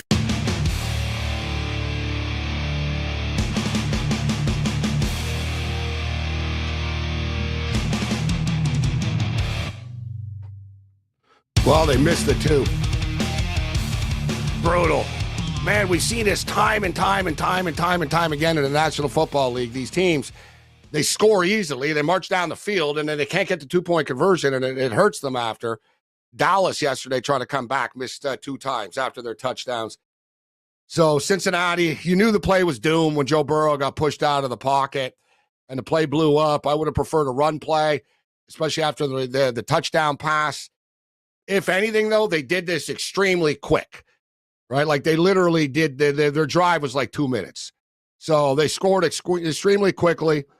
They're still down by 5 right now. And now that missed field goal really comes into play from earlier because they would only be down 2. But one thing I'll say here, Cam, and from a Cincinnati perspective, all right, let's say they would have gotten that. They would have kicked the field goal after the tie or whatever. Long story short, they need to stop Washington, right? Like they need to stop Washington. They haven't stopped them. They got a field goal last time. And let's say Washington kick a field goal again. Now you're down 8 again. So it's rinse and repeat all over. Cincinnati's defense has to find a way to get a stop here. There's still 9:42 left. There's a lot of football left. The crowd is back into this thing. The Bengals are fired up. They'll see if their defense can come up with a damn stop. And that was pass interference, too. So what, they don't call pass interference in the end zone anymore? He clearly grabbed his arm before the ball got there. That's garbage. That should have been a penalty. I don't know why I'm not watching that game. I'm just watching the Bills and garbage. It's still at 47-10. I'm like, what am I doing watching this? Oh, yeah, I'm waiting for a Gabe Davis touchdown. But it's not going to happen, Morency. That 1,200 is going to go down the 47-10 final score. Oh, final? Great. Yeah, there it is. Hey, great performance by the Bills. This was a statement win. I know Jacksonville hasn't been great, but they come in there and you beat these guys down by 37 points. It's a murder. Like, they absolutely destroyed these guys tonight. Hey, good for Hamlin. I would say his first interception. It was just a great day in Buffalo altogether. Wish we were there. Hamlin had 10 tackles last week. He's playing great football this year. I wouldn't say it's a statement win for them tonight, though. The Jags suck, right? The Jags are a bad football team. The real statement now for the Buffalo Bills will be on Sunday Night Football, as the Bills are on prime time once again, and they'll take on the Baltimore Ravens. And the Ravens are coming off their first win of the season. Oh, is this the turnover we're looking? Oh, God. The Bengals punched it loose, and the ball was bouncing around, but the freaking Commanders fell on it. That was the break they needed. The defense made the play. They got the fumble. How did you not recover it after? It was right in front of you. Oh. Wow. A lot of time left. Wow. Washington just got a penalty, too, on the play before. The crowd is getting them a bit, but there's a big play and a first down for them. So they silence everything. Damn. I don't want to say that was the game right there, but that was sort of it. The ball, you know what I mean? Cincinnati, man, they did the job. They popped the ball loose. They get the ball. Suddenly they're on the 30-yard line of Washington, and the momentum changes. Good job by the old lineman of Washington seeing the ball and falling on top of it, man. Here's the deal. That close to Cincinnati having the ball right now. Dear God, that was close. Bottom line, touchdown by the Commanders, you're done. You get a field goal, it's still one possession game, but you need that 2-point conversion with the touchdown. So a lot of football to be played still. Lots of time left as well. I'm waiting for this Washington mistake, and it sort of happened, but it wasn't a full one. They fell on the ball after. Like I said, Cincinnati, the defense, you guys got to make one play somehow. You got to tip a ball. You got to force them off the field. Like, you can't give up, like, points every time they get the ball. I've never seen anything like this, Kim. And I'll tell you what, Cliff Kingsbury doing a great job with this offense. That's who's calling the plays for Washington. I like the often criticized Cliff Kingsbury. He needed a break. And also in Arizona, they were a different team and stuff. Like, it's just like, you have to look at situations. Some people just need a reset. And Dan Quinn, I know him, from Seattle. He's good. And I think the players will play for him. Think about Washington. They're close, Gabe. I think they got that. I told you I like Daniels more even so than Caleb Williams when they came out of the draft. We'll see. Time will tell. But I think I just love Daniels, his upside, because we know how athletic he is. Once he learns how to throw that perfect ball and gets comfortable and stuff, he's going to be lethal. He's going to be absolutely lethal. They got to work on their defensive line and a couple issues on defense if they draft well. But with that division, Dallas is getting older, longer at the tooth, and Philadelphia still hasn't been the same Eagles team. So I think the door is open, as we talked about, for the Commanders in the next couple of years. One smart thing by Quinn. Quinn is such a smart defensive guy that he goes out and he gets a super offensive mind in Cliff Kingsbury. Instead of thinking, I can handle this, and you know what I mean? He's running a really tricky call. He's running like I said, I kidded before. He looks like he's at LSU, but I'm not really kidding. They're running the same plays. Like Cliff Kingsbury knows, all right, let's just run the same things that he does well. That was a well-designed play on 3rd and 2. They pick up the first down, and now it's starting to get real for Cincinnati. And they wasted a timeout before, so they only have 2 timeouts left. They need to come up with it. This is it. Like, we're at the time, you know what I mean? One more first down for Washington. They're in field goal range. So as it is now, and it's almost to the point where it's like, okay, you held them to a field goal. Good job, kids. Right? It's like, it's freaking pathetic. There's a penalty on Washington, but this is pretty much the game here right now from a money line perspective. Man, like, this is it. They got to come up with a damn stop. I said earlier, too, now I know what people that, like, had San Francisco and Survivor yesterday and the Raiders. It's a horrible feeling when it's like you're getting executed. There's nothing you can do about it. You shoulda, coulda, woulda taken other teams. There's nothing you can do. There's no turning back. The thing is, I can ask you, who? People take the Raiders. Carolina crushed you. Andy Dalton played great. Next one, Tampa Bay. You got smoked by Denver. No, your San Francisco one, it was heartbreaking. They were up 21-7. They have no business losing the game. You're winning the game. Yeah. Thank you, Gabe. Like, let's call this out real. All the other people, if you had the Raiders, wrong. Carolina killed you. Tampa Bay, you lose to Denver, they smoked you. This one, you're still lingering, but the San Francisco one was totally different than the other ones. Those other teams had no chance winning. They got murdered.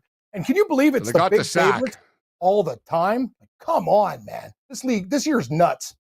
Almost like it really is. And this is like continuing tonight. So Hendrickson with the big sack, 2nd and 21. And then they let the big play. Oh, nice tackle. Boom. Now, all right. I was going to say he's picking up. Don't do anything stupid, Stone. Don't get a penalty here. Nice tackle. All right, so they got him in 3rd and long. I hate to say it over and over again, guys, but now this is really the game. You can't let them keep on getting first downs on 3rd down, and Washington keep on doing it. If you'll notice, Cam, Cincinnati have really raised it up a notch on defense here. They're getting to him. They sacked him. They just lit him up. They got him in a 3rd and 13 here right now. I would blitz the hell out of the kid here right now. He's picking you apart. You have no choice. Like, I would blitz them and make them throw the ball early. And he'll probably try to take off and run. 3rd and 13. He's 18 of 20, guys, Jaden Daniels tonight. Playing great tonight. Figured it out. See, wow. That was a good play call, but you know what I mean? It was nice. It was too hard to beat that many guys, but that was a smart call. It's just all you had to do is slip one more tackle, 4th and 4. What are they going to do? Are they going to go? They're going for it. Looks like they're staying on the field. Oh, wow, they're going to go for it. Well, Cam, this really is the game now. We're getting real. Wow. God. How many timeouts the Bengals got? I could see 2. I see 2 from here. Yeah, they got 2 timeouts. They're not calling it. They're letting the clock go. They're really going to go for this, are they? Really? You're really going to snap the ball? Oh, you're on the 39-yard line. They're 7.5-point dogs on the road. They're the Commanders. They're going. And they get it. First down. They pick up the first down. Wow. That's stones. I got to give these guys credit, but the thing is now, Bengals, you got to... With a rookie quarterback, they go for it and pick it up. That is stones. It really is. The Bengals fans are just looking like that lady was crying. Unbelievable play call. Like I said, they're getting to them. Like they're picking apart everything that Cincinnati step back. Executed game. You got a rookie quarterback and you're going for it on 4th down with the game on the line like that, and he throws a perfect pass to a wide open receiver. These guys are in a groove right now. Ugh. In the words of Krusty the Clown. Ugh. We're relentless. We'll never stop giving you sports gaming strategies and information whenever you want it. We're kind of nutty about it, actually. This is the SportsGrid Radio Network. The new SportsGrid app is now available on iOS and the App Store. Experience the ultimate sports betting companion that provides personalized content from your favorite hosts. In-depth matchup previews, game and prop picks, live odds, stats, scores, and more. All in one place. And of course, on the SportsGrid app, you can tune into our live television and radio coverage anytime. On the go, wherever you are. Download the SportsGrid app on the iOS App Store now. It's smarter to be on SportsGrid.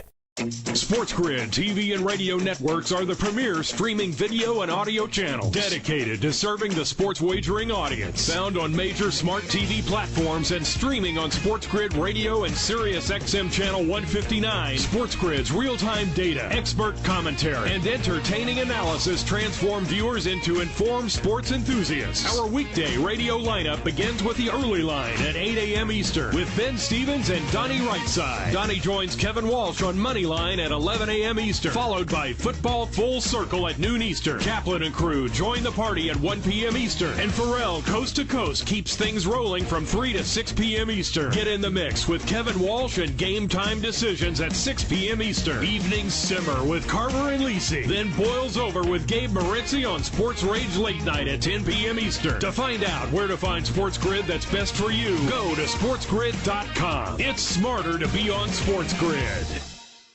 The SportsGrid Radio Network presents This Date in Sports History. In 1949, Indian owner Bill Veck holds funeral services to bury the 1948 pennant. Cleveland beat the Boston Braves in the 48 series. In 1988, Jose Canseco is baseball's first player to steal 40 bases and hit 40 home runs. And in 1926, the upset of the decade, Gene Tunney beats defending champion Jack Dempsey in Philadelphia for the World Heavyweight Championship. For SportsGrid Radio, I'm Mike DeMurgis. You've got enough going on in your life without having to drown in stats, averages, probabilities, and injury reports. That's our job. Your job is to just sit there and listen. Get the winning edge. This is the SportsGrid Radio Network.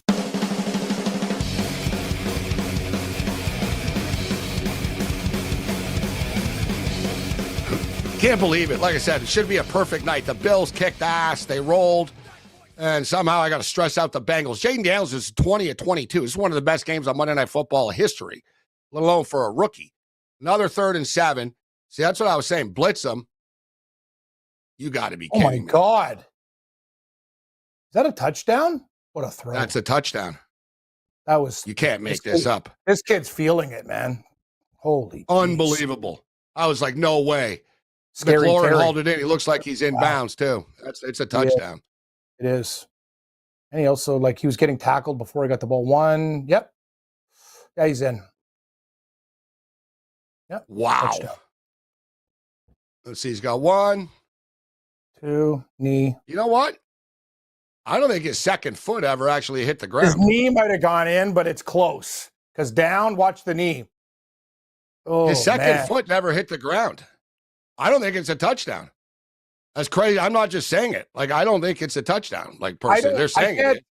I can't tell if his knees are. They're not even you're not even looking at it. I guess it is. They review it on their own, so whatever. Wow. Well, now it would be a freaking miracle. I'm done. My survivor dream is done. You did well, though, compared to other people. Now you could know what they. So what? You know what the worst is? 1 week too much. You can't even get a free night. See, this is what I'm talking about. You last another week, you get nothing from the deal other than guys that lose early. Another thing, I'm not even in this damn We're talking thing. about ballsy plays, though. What can you say? On 3rd and 7, and he got lit up as he threw the ball. They blitzed him. They got to him. He threw it up. Perfect pass into the end zone, only where McLaurin could get it. What can you say? Dude, this kid, and I just said this is one of the best performances ever. He's now 21 of 23 with that pass. They're not all just dink and dunks, this kid. 21 of 23 passing with that pass on top of it. I'm going to say something crazy. Actually, I'm starting to think. So say they win this game, it's very early in the season, they go to 2-1, right? They beat the Giants, Bengals lose to Tampa Bay in horrible fashion, but Daniels was still young and figuring it out. These teams in this division better take notice because he's only going to get better after this performance, this kid. If they find any way to tighten up things with the defense, they have a good coaching staff. And Philadelphia, to me, Jalen Hurts doesn't look like the same quarterback. I know you beat the Saints. Your defense stepped up, but it wasn't that impressive. Dallas is a very flaky football team, and the Giants suck. It gives games away, too. Dude, he's one of the worst coaches going. Sirianni's awful. I agree. He's bad. This Cincinnati coach isn't no genius either. He should have called timeout before. He wasted 30 seconds before. So he lets Washington set up. It's just, everything is just wrong. But, what can you say? You could talk about Cincinnati all we want. Jaden Daniels is the real story here. I said, it's unbelievable. I mean, it looks like the best quarterback in the NFL right now, let alone a rookie. Forget about rookie of the year. This is one of the best performances ever. And just, that was a freaking dime. And they go for it on a 4th down, and they trust the rookie. And he's just been throwing pinpoint accuracy all night. These are his stats, guys. He literally is. He's 21 of 23 for 254 yards. He's got 2 touchdown passes, and he's rushed for 40 yards. His quarterback rating is 141.7. That's amazing. Yeah, it's unbelievable. Almost. I've got a Joe Burrow prop over 319.5. He's at 273. I've got a puncher's chance on this drive. And this is one of these deals where the contest can depress you, Cam, because I'm not losing tonight. I hit so many of these touchdown props and all this, and this in-game over just hit over the 60.5 just hit here. But getting eliminated sucks. It's just I was really hoping to get through another week, but it is what it is. There's I'm always going to be honest with you, though, Morency, and I'm not just saying this. Take a look at every team you could have took. You name one. I'll tell you the biggest favorite. Yeah. So take a look at the numbers and tell me. In hindsight, the Jets were the only one. I came close to playing the Jets on Thursday, but now see, and know what the crazy thing is? My first instinct's right too. And we have everybody's on the shows, and your mind's in orbit. Ooh, I'm taking this team. I almost want to just write down my first thought, and you said it. You go, I'm thinking about taking the Jets, and I said to you, I go, we listen to that voice. We're like, the Jets are going to kill New England this week. Did anyone really think that Cincinnati was going to start 0-3 and lose at home to the freaking Patriots and the Commanders? No. And I get it. The Commanders are a good young team. Jane Daniels is a stud. This is only his 3rd game in the NFL. You just let him go 21 of 23. The Bengals defense cost me. Bengals 0-3. Niners 1-2. Minnesota Vikings. Oh, no McCarthy. Don't worry. Sam Darnold, comeback player of the year so far, slicing guys up. This is the league, man. Nothing makes sense. And the thing is, these narratives, this team. You know what? That's why you got to be ready. Every week is a different week. And these underdogs are not afraid anymore, man. It's bring it on. We talked about parity. There's other than a couple teams, like this league, anybody could beat anybody. Hell, Carolina, if they started Andy Dalton, I think they would have been a hell of a lot. It's obviously proven that Bryce Young was a problem. Thielen gets touchdowns. Deontay Johnson goes bananas. They smoke teams. I know it's the Raiders, but it's, you know what I'm saying, Morency? Like, there's only like really like anybody. It's weird. Well, I'll tell you what. This league's nuts. The Cincinnati Bengals, so they're losing tonight, and it's always tough to go on the road after you play on a Monday nighter. And the Cincinnati Bengals play at the Carolina Panthers on Sunday against Andy Dalton. So we just saw Dalton light up the Raiders. Now Andy Dalton gets his revenge spot here against the Cincinnati Bengals. And there's no, like, I don't trust Cincinnati now. Cincinnati going on the road. I tell you, if they start 0-4, you know, I don't see how their coach doesn't get fired, Cam. They start 0-4 with losses to the Panthers, Commanders, and New England Patriots. Like, you're losing to, like, the lowest tier teams in the National Football League here. You're right, Gabe. And one thing is, the Commanders had the second pick in the draft this year. Yep. I'm going to tell you, buddy. The Patriots had the third pick in the draft. You're losing to the worst teams. That's what I'm talking. Yeah. And the thing is, too, Carolina, like, people are just going to run to the window. Oh, this is a get right spot for Cincinnati. It doesn't work that way. Like, who would have thought they would have lost to Washington tonight? Maybe tonight Carolina's was their get right spot. Yeah. And then it didn't get right. And, yeah, that Carolina game for me is huge. If they can beat the Bengals outright and get 2 wins, I'm right back in this season win totals thing. Like, this is a big week. Disappointing. Man, I cannot believe. Listen, I'm actually more mad that they don't give you the hotel because you lasted a week longer than them. You should get you get an extra day. Maybe they will. I doubt it. Maybe they have an empty package for week 3. Help me. Hook me up. Freaking Cincinnati. Like you said, I'll always hate the Bengals for this for eternity. You will. This is the Technology Minute with George Capalbo. Are you a 1%er who needs to live large technologically for Thanksgiving? I can help. To the supermarket, take Piaggio's Gita, a $3,200 R2-D2-like cargo bot that obediently follows you home with 40 pounds of bird and fixings. At home, Viking's 18K AI Turbo Chef convection microwave oven delicately cooks your bird to master chef perfection in under an hour. You've dropped $25K so far to cook your bird, so obviously there's a $400,000 729 horsepower Lamborghini Aventador supercar out back. And like YouTuber Shmee150, you brown your flightless fowl in its flaming exhaust. Perfection! Follow me at G Capalbo on Twitter and stay tuned to The Technology Minute for more cool stuff like this. Happy Thanksgiving.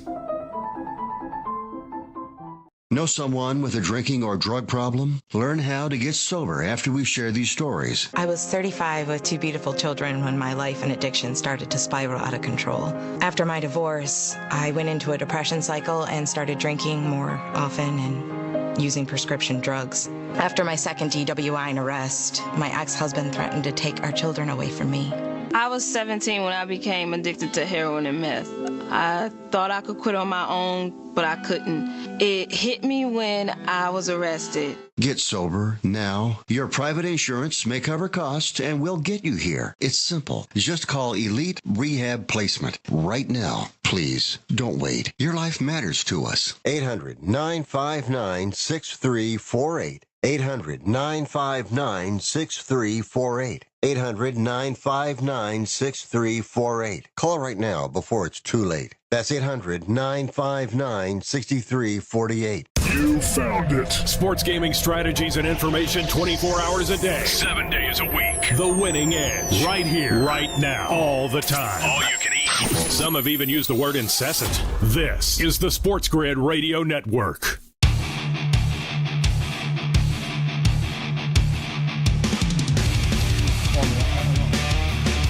All right, where's Joe Burrow at now? We've got to look at the positives on the way out here. I need to get to 320 passing yards for Joe Burrow. He's at 311 right now, so I think we should get there. They're not running the ball anymore. They don't have time for that. But, I don't know, like you're talking miracle of all miracles now, especially in the modern NFL where recovering an onside kick is next to impossible. But You're only allowed to do it if you're down in the fourth quarter, and you have to tell them you're going to do it. So we might actually see the new, we're onside kick here. But that's the only hope. There's a minute, you know what I mean? This would really be, I tell you what, we saw Colorado win on a miracle of all miracles the other night. That was crazy. The Colorado Buffaloes guys were down to Baylor, and they have the ball at midfield, and it's like third down.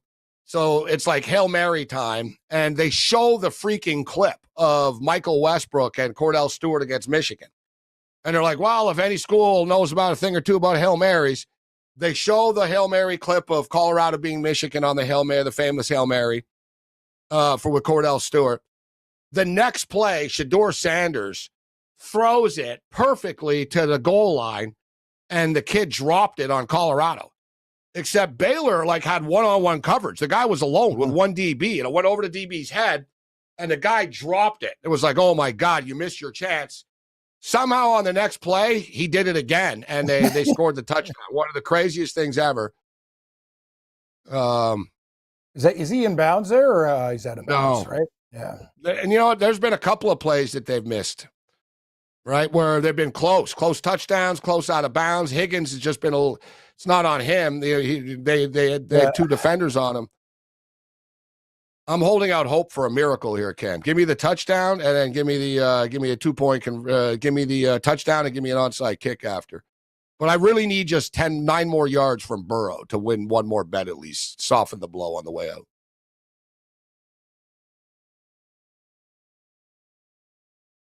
$59 seconds left in the football game. So, and you know what's crazy too? You want to talk about mismanagement? Cincinnati still have a timeout left. So, all right, what good is this going to do you? There was a time, there was 2:40 left, and for whatever reason, they let the clock tick. They didn't call timeout, right? So they should have called it. They had 2 timeouts left. You call timeout with 2:30, 2:40 left. It was third down then too. They wasted 30 seconds. The timeouts don't really help you now. You needed time more than the timeouts. But we're getting close with Burrow. Does he get to 320 here? There's another one. Man, they just keep trying these same difficult pass plays over and over. But I think there's a pass interference call. Oh, now you call it with 46 seconds left in the game. Now you call a pass interference. So Joe Burrow's at 324. We give you another in-game winner. So my survivor picks sucked, and I'm eliminated. But our in-game picks tonight were straight fire. From the Buffalo Bills touchdown props to this in-game overs to all this stuff. To Joe Burrow. We lose the Trevor Lawrence prop, though, that we gave you because he came out of the football game. But all right, so they have first and goal with 46 seconds left, but they're down by 12 points. Right, so they need a touchdown here, and then they're going to somehow need to get a miracle recovery of an onside kick and then score another touchdown. The way things have been going this year, who knows? That should have been interference, too. Man, they're having a hard time. Stop passing it to T. Higgins. It's not working right now, Joe. All right, Mo Khan's going to step up and in on the other side. Cam Stewart will rejoin us a little bit later on. As Jaden Dan, listen, the Buffalo Bills put together a perfect performance tonight and are steamrolling teams and look like one of the best teams in the National Football League. But the story of the night has to be Jaden Daniels, 21-23. Near perfect performance, literally and figuratively, and not just nickel and dime type stuff. Right, there's the touchdown. So for you touchdown prop players, Zach Moss just scores the touchdown right now. Zach Moss scores. This is where, though, that missed field goal earlier. I know it seems harmless, but the missed field goal earlier catches up, right? They're still down 6 right now. They would have been down 3, etc. There's only 40 seconds left, but at least we hit the Burrow prop to the over in game. We're doing the best we can on the way out here. I'm a pretty good salvager. It's all right, we've got to start figuring things out in game, getting some stuff back. And so 38-33, we get to 71 points in game. 40 seconds left, and we're going to see a rare onside kick coming up here that is never ever recovered. But I don't know. Maybe the football gods will shine down somehow. They're showing the missed field goal. Yeah. Unbelievable performance tonight by Jaden Daniels. Let's roll. Get SportsGrid on the radio, TV, our mobile app, or the internet. In other words, if you can't hear us, you're the problem. This is the SportsGrid Radio Network. The sharpest football contest show in the land, the Las Vegas Football Contest Show, focuses on Circus Sports Million, Circus Survivor, and the Westgate Super Contest, handicapping the games and releasing our contest picks every week of the season. With two former Super Contest winners, Grady Cannon and James Salinas, a former NFL player, Mike Pritchard, and over $1 million in contest prize money won combined, the Las Vegas Football Contest Show will have you prepared this season like none other. Carver and Lisi. Not only that, but what happened? I heard Roy from Nebraska wanted to call in last night. I'm not sure what that is. I'm Roy I don't know from what, Nebraska. What does it matter if I know it's you? Because then you prepare yourself. When you think it's Roy from Nebraska. Prepare myself. Yeah. Prepare myself for what? For the rant that I'm going to club you with. It's Carver and Lisi with Mike Carver and Joe Lisi. Weekdays 8 p.m. Eastern, 5 Pacific on the SportsGrid Radio Network. The Technology Minute with George Capalbo. Purdue University physicists have opened the world's first quantum disco with the world's tiniest disco ball. And by tiny, I mean a disco ball 1/100th the width of a human hair, made of glowing fluorescent nanodiamonds levitating inside a pure vacuum, spinning 1.2 billion times per minute. The point? Not to improve your platform shoe disco finger, but to simulate what happens to qubits inside a quantum computer. Computing power that could be 150 billion times faster than yesterday's supercomputer. And that's a lot cooler than John Travolta doing the funky chicken. Follow me at G Capalbo on X and stay tuned to the Technology Minute for more cool stuff like this. These days, what can you really depend on? What's really going to be there for you tomorrow and the next day? We know that trust takes time, and we earn your loyalty every day by giving you the winning edge. Keep it here. This is the SportsGrid Radio Network. Scumbags! Let's rage! Sports Rage with Gabe Morency. Rage all you want.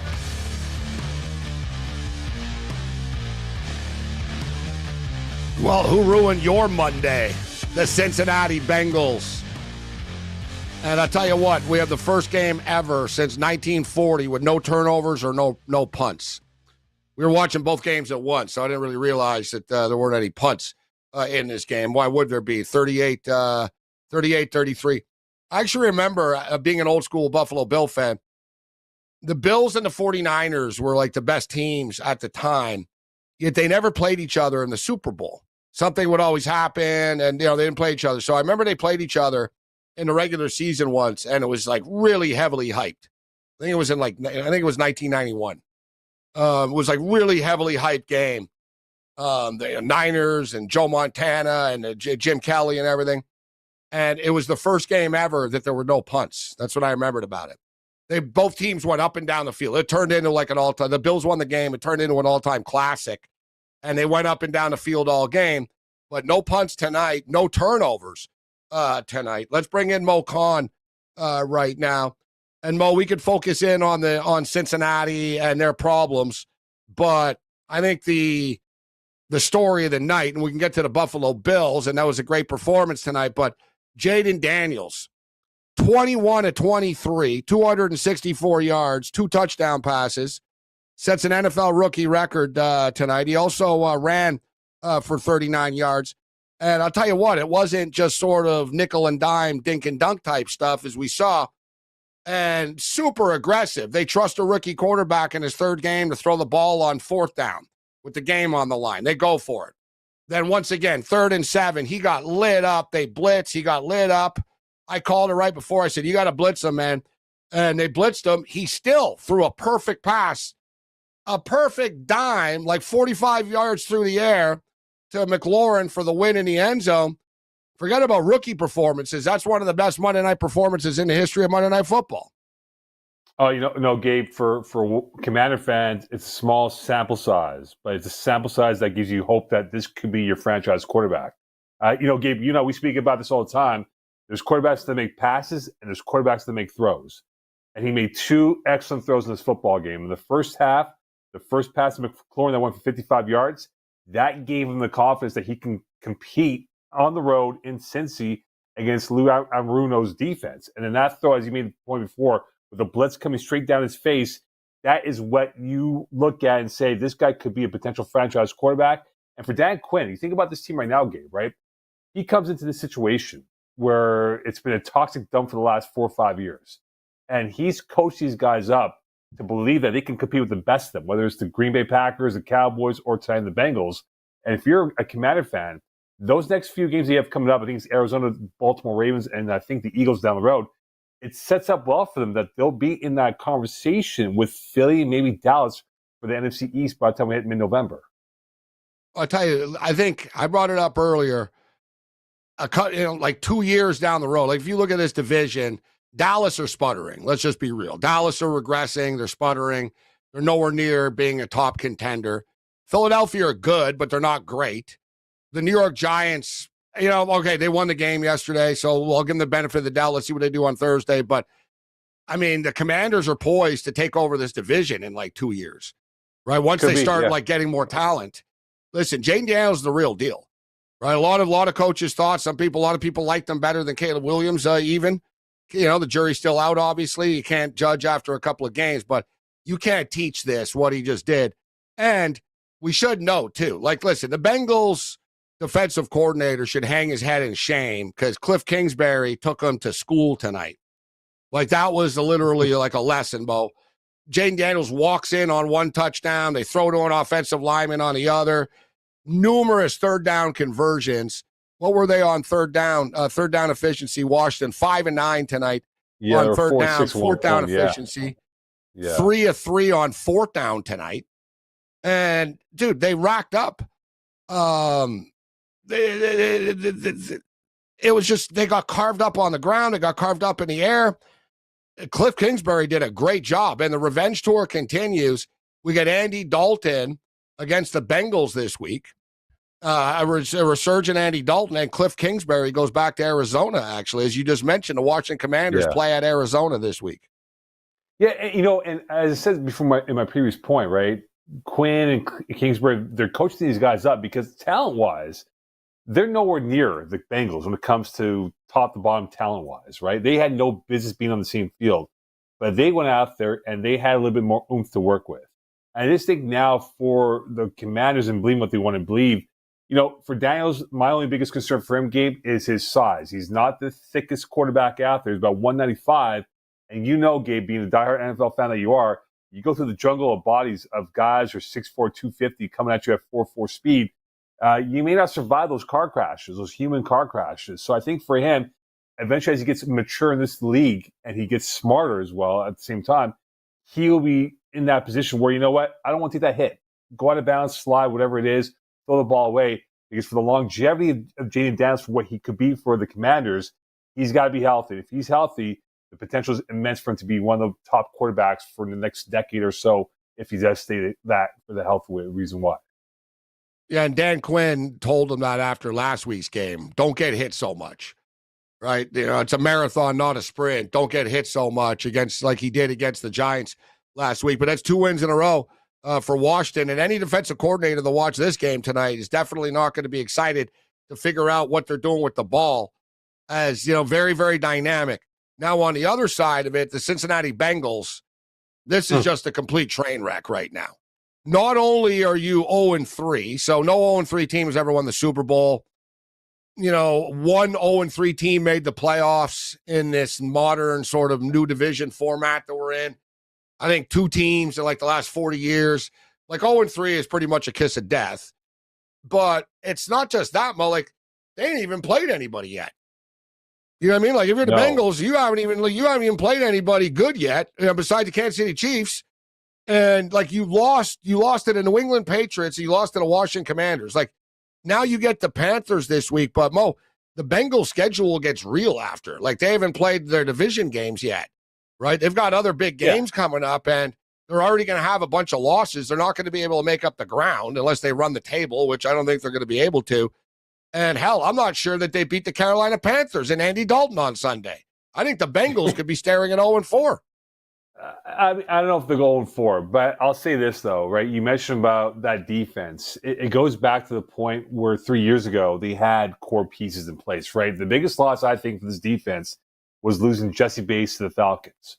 No one realized what Jesse Bates did for that defense, being the glue, the eraser for that last line of defense for that Bengal defense. And once he left for greener pastures, because we know the Bengals are very cheap when it comes to allocating money to their players that they have on the roster, they weren't the same game, right? They brought Dax Hill, your Michigan guy, hasn't really become that it guy to replace Jesse Bates.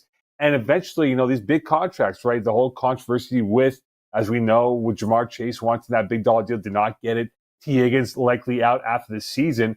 This Bengal team had great potential to be in that conversation with KC and Buffalo, but now they might be one of those what ifs because they wasted all this talent and couldn't get the contracts right for them to be all happy from top to bottom. Mo Codna kicking it with us. So speaking of, we'll start with the good. There's a good, the bad, and the ugly. The good tonight was the Buffalo Bills again. Oh, yeah. Just absolutely dismantled the Jacksonville Jaguars. The Bills are clicking on all cylinders on both sides of the football. The defense is flying around. They're getting to the quarterback. They're interceptions. They're tackling well. They're really, really crisp. And there's a different edge to this Bills team, right? Like, they're more serious, Mo. Like, you know, every year there's going to be different sort of personalities in different teams. I see it with the Dodgers all the time, where they're uptight, they're stiff. Like, someone can hit a grand slam and nobody even gets up in the dugout. Like, they're sort of like, it's like a job to them. The Bills sort of got a little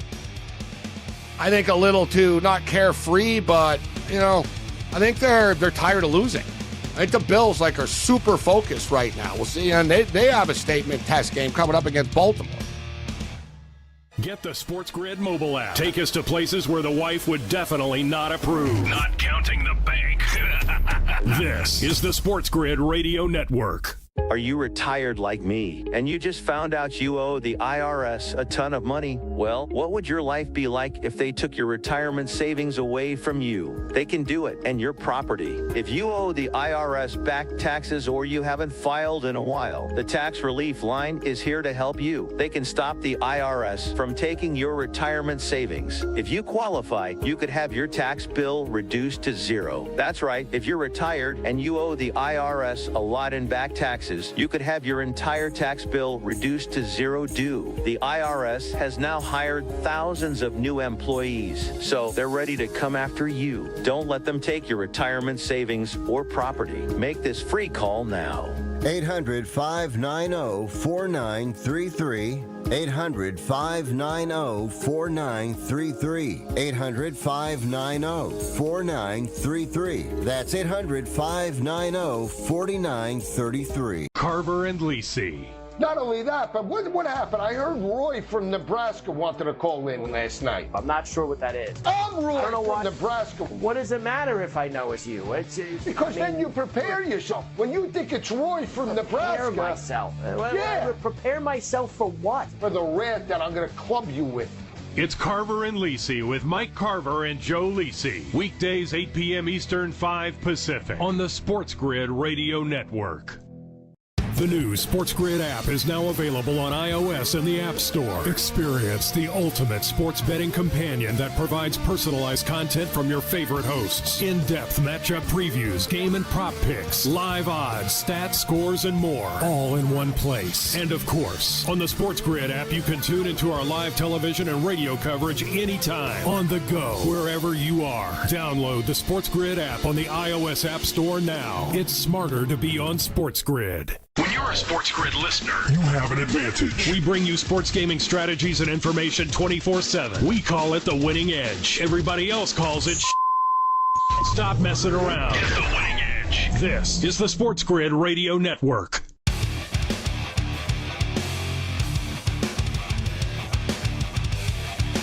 Well, the chaos continues in the National Football League.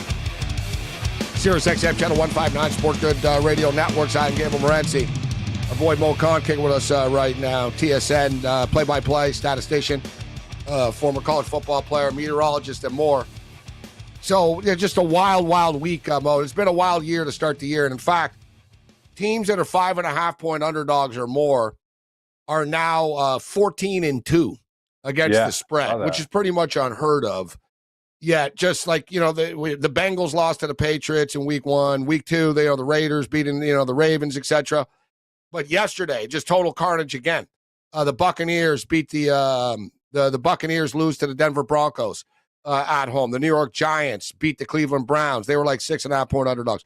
The Rams, without anybody, were down double digits. They're down 21-7. They come back and they beat the San Francisco 49ers. The Las Vegas Raiders lose to the Panthers. And you're a Raider fan, Mo, and I don't know what it is about the Raiders, man, that they lose these games all the time that are like they have no business lose. Like they lost the Baker Mayfield game to the Rams when Baker Mayfield signed on like 2 days' notice and he was there for 2-3 days or whatever. And he remember there was a story, he didn't know anyone's name in the huddle, and he wins the football game. I was at the Jeff Saturday game. I think it was the only game Jeff Saturday won. was at the in Las Vegas against the Raiders.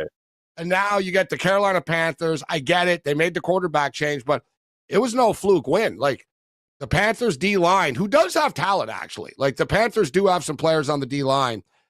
They weren't playing well in the first 2 weeks, but everybody, I feel bad for Bryce Young because everybody on Carolina was suddenly better. And it's crazy what a difference a week makes because a week ago they were praising Minshew and the Raiders and, we never give up and all this. And after yesterday's game, Pierce is talking about benching people and players making business decisions and not showing effort and quitting, and he's going to make business decisions on his own. And pretty clear that he was throwing Minshew under the bus as part of that. As word out of Vegas is now, it looks like Aiden O'Connell will start the next game. So the circus in Las Vegas continues. Well, the word tonight is that they're going to keep with Minshew at quarterback. We'll find out, right, on Wednesday team reps who gets the number one reps with Vegas. But here's a good stat for you, Gabe, right? Andy Dalton in his career is now 5-0 against the Las Vegas Raiders. Wow. So, yeah. So people were asking me, right, for survivor picks, right? Oh, so he never loses. He never loses to the Raiders. And people were asking me, would you take the Raiders? I go, no. I go, Andy Dalton, for whatever reason, has like a cast, whatever it is, a hex on the Raiders. And you saw in that first drive, it was going to be a long day for the Raiders because of how Dalton was slicing up that defense. And I think for Antonio Pierce, this comes with the lack of experience for him that he's trying to learn on this job here, Gabe, right? Canal, same thing as well, but he's got a little bit more to work with from a quarterback perspective. The two biggest weaknesses for the Raiders right now is that they can't run the ball and they have no quarterback play. And that's going to put a strain on that defense to make plays, which they couldn't do against Carolina. And if they can't get that quarterback situation figured out ASAP, you and I know, Gabe, and all of Raider Nation knows that they're going to be drafting or signing a quarterback that's going to give them a chance next year. But for Devontae Adams now, that's going to be the storyline. Will he be rated by the deadline in late October, early November? Because the way this is going now, Gabe, they're wasting his talents, and he deserves to be on a contending team that wants to win the Lombardi. The storyline last week was how he loved Gardner Minshew after the game, right? So it changes on a week-to-week basis, and we're seeing this in the NFL right now. It's a not-for-long league, but Minshew's done. And, I would have just started O'Connell and just went with it. He was okay last year under difficult circumstances. You know what you're getting from Minshew. There's no upside, right? Like, he is who he is. And at least with O'Connell, he can get better as they go, but they're going to need a quarterback, Mo. I thought they needed a quarterback in this year's draft. They didn't do it. Yeah, like they keep on kicking the tire down the road. I guess it goes back to Josh McDaniels and him not wanting to draft a big-time quarterback and telling him Aiden O'Connell could be really good.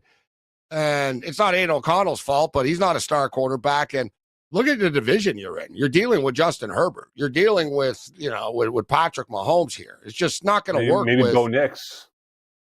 Yeah, now Bo Nix. Well, we'll see about Bo Nix, but you know what I mean, Mo? Like the Jimmy Garoppolo's, the Jared Stidhams, now in, the Gardner Minshew's. Like, you guys have the worst quarterbacks in the league all the time. Like, you know what I mean? Just journeyman. Like, you're the king of journeyman quarterbacks, the Raiders. Right, but also look at the coaching hierarchy, right? Andy Reid, Jim Harbaugh, right? Your two last prominent football champions, Sean right? Payton. Sean Payton, right? Super Bowl and national champions. Yeah, and then you got Pierce. Yeah, the running joke is that Antonio Pierce is maybe the 5th best coach in the AFC West when there's 4 teams, right? So there's a lot, I know the Raider mystique, the whole aura about how they are, and we're a bunch of bad boys and all that stuff here. But at some point, there's got to be accountability, and there was none yesterday. And for Antonio Pierce now, this is his first real test. Can he get this team to still buy into his philosophy? If they don't, this might end up being like a 4-13, if not 5-12 roster when it's all said and done. The Raiders host the Cleveland Browns this week. And I almost stand corrected, actually, Mo, in a sense that I said, there won't be any Panther fans. Well, Steph Curry's a Panther fan. He was there. But there actually were Panther fans there. So I was surprised. I don't know if they were relatives or whatever, but there actually were quite a few Panther fans there.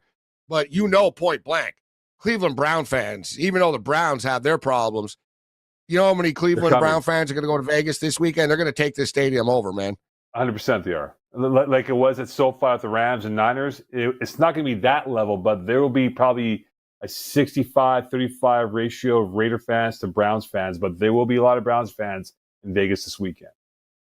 I don't think so. I think it'll be like split. The Raiders don't have fans in Vegas. They have Raider fans that come from California and stuff. Yeah.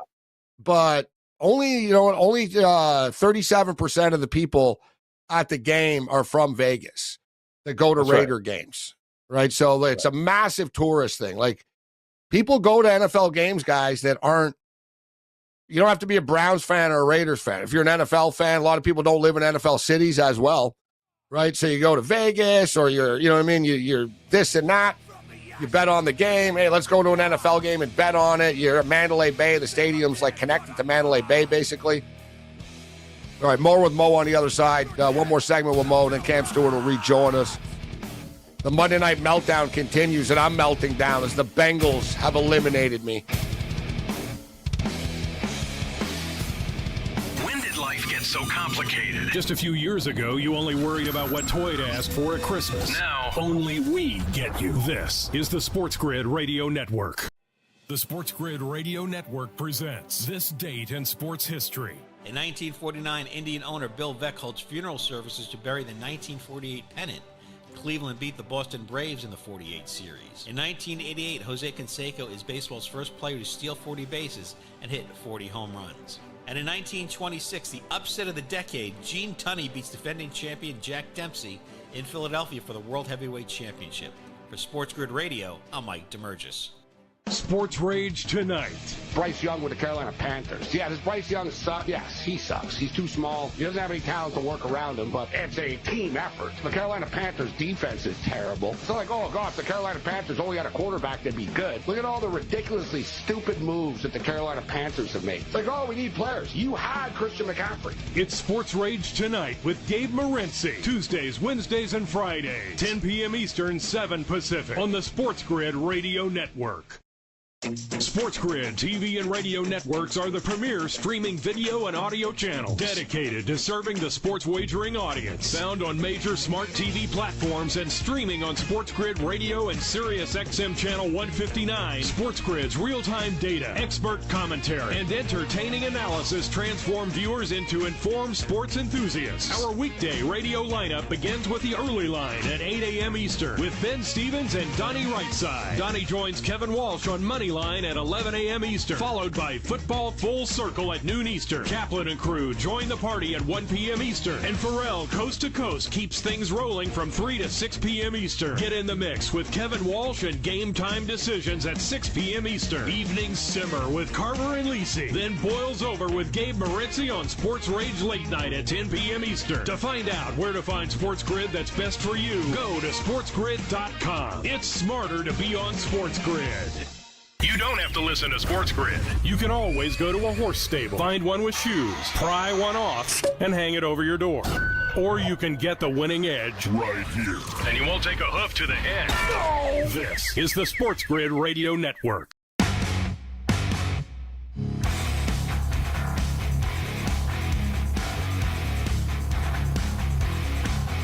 Well, the wildness continues in the National Football League. Buffalo blast the Jacksonville Jaguars, and the Jags have real problems, and they're facing the Texans. There's a lot of teams. I'm Gabriel Morency, SiriusXM Channel 159, SportsGrid Radio Networks, SportsGrid On Demand, YouTube. But there's a lot of coaches and a lot of teams, man. They're going to be on the hot seat for real because, like I said, it's inevitable. They're going to lose more football games here, and they're just going to have terrible records despite having high expectations. And, there's no guarantee that the Cincinnati Bengals. We'll see if Carolina can go back-to-back here, but Cincinnati going on the road in Carolina facing an 0-4. Dallas won a game, Mo, but I tell you what, if they lose to the Giants, then, the panic will get real. It's the Cowboys. People talk about the Cowboys no matter what. So imagine the McCarthy stuff, Jones getting defensive already, says they couldn't afford Derrick Henry. You got to love that. He talks about how rich they are all the time. And I don't mean you can't afford anyone. You don't pay anyone. You pay a couple of players big money. Okay, Jerry, you couldn't afford them. But so we only got one more segment with you here, Mo. Yeah. Dallas Cowboys and New York Giants Thursday. What's your pick? Did the Cowboys get on track, or did the Giants actually win 2 games in a row? No, Cowboys get on track. They'll get this sorted out here. You look at that offense, the underachieved against Baltimore, only, peaking in the fourth quarter of that matchup. But I think CeeDee Lamb will go off.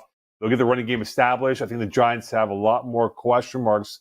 And with this being a primetime game, all odds on Dallas. I think they come through with an easy win over the Giants. All right, college football. Big weekend of college football. My Michigan Wolverines survive the USC Trojans barely, but the ground game gets it done for them. But this week, Fresno State at UNLV, and we should know Utah State have announced they're leaving. They're going to the Pac-12 now. Yeah. So there was talk about Gonzaga earlier in the day, and then the reports were sort of, well, no, it's not really official. And then it was like, no, it's not happening. So there was a lot of Gonzaga talk to the Pac-12 today as well. But Gonzaga don't play football. Yes, UNLV could be the last piece. Right. The word is with Gonzaga is that they would be a full-paying member for basketball only, and that they're targeting UNLV now to come in because of what they can bring and how they're kind of not confident with the Mountain West and their current direction that they're going to go after 2026. Yeah, I think UNLV, like a lot of these teams, like Gonzaga have an invite from the Big 12 too. They did before, right? So they could think, yeah, but you know what? You won't be as big as of a power, right? You don't want to lose winning games all the time.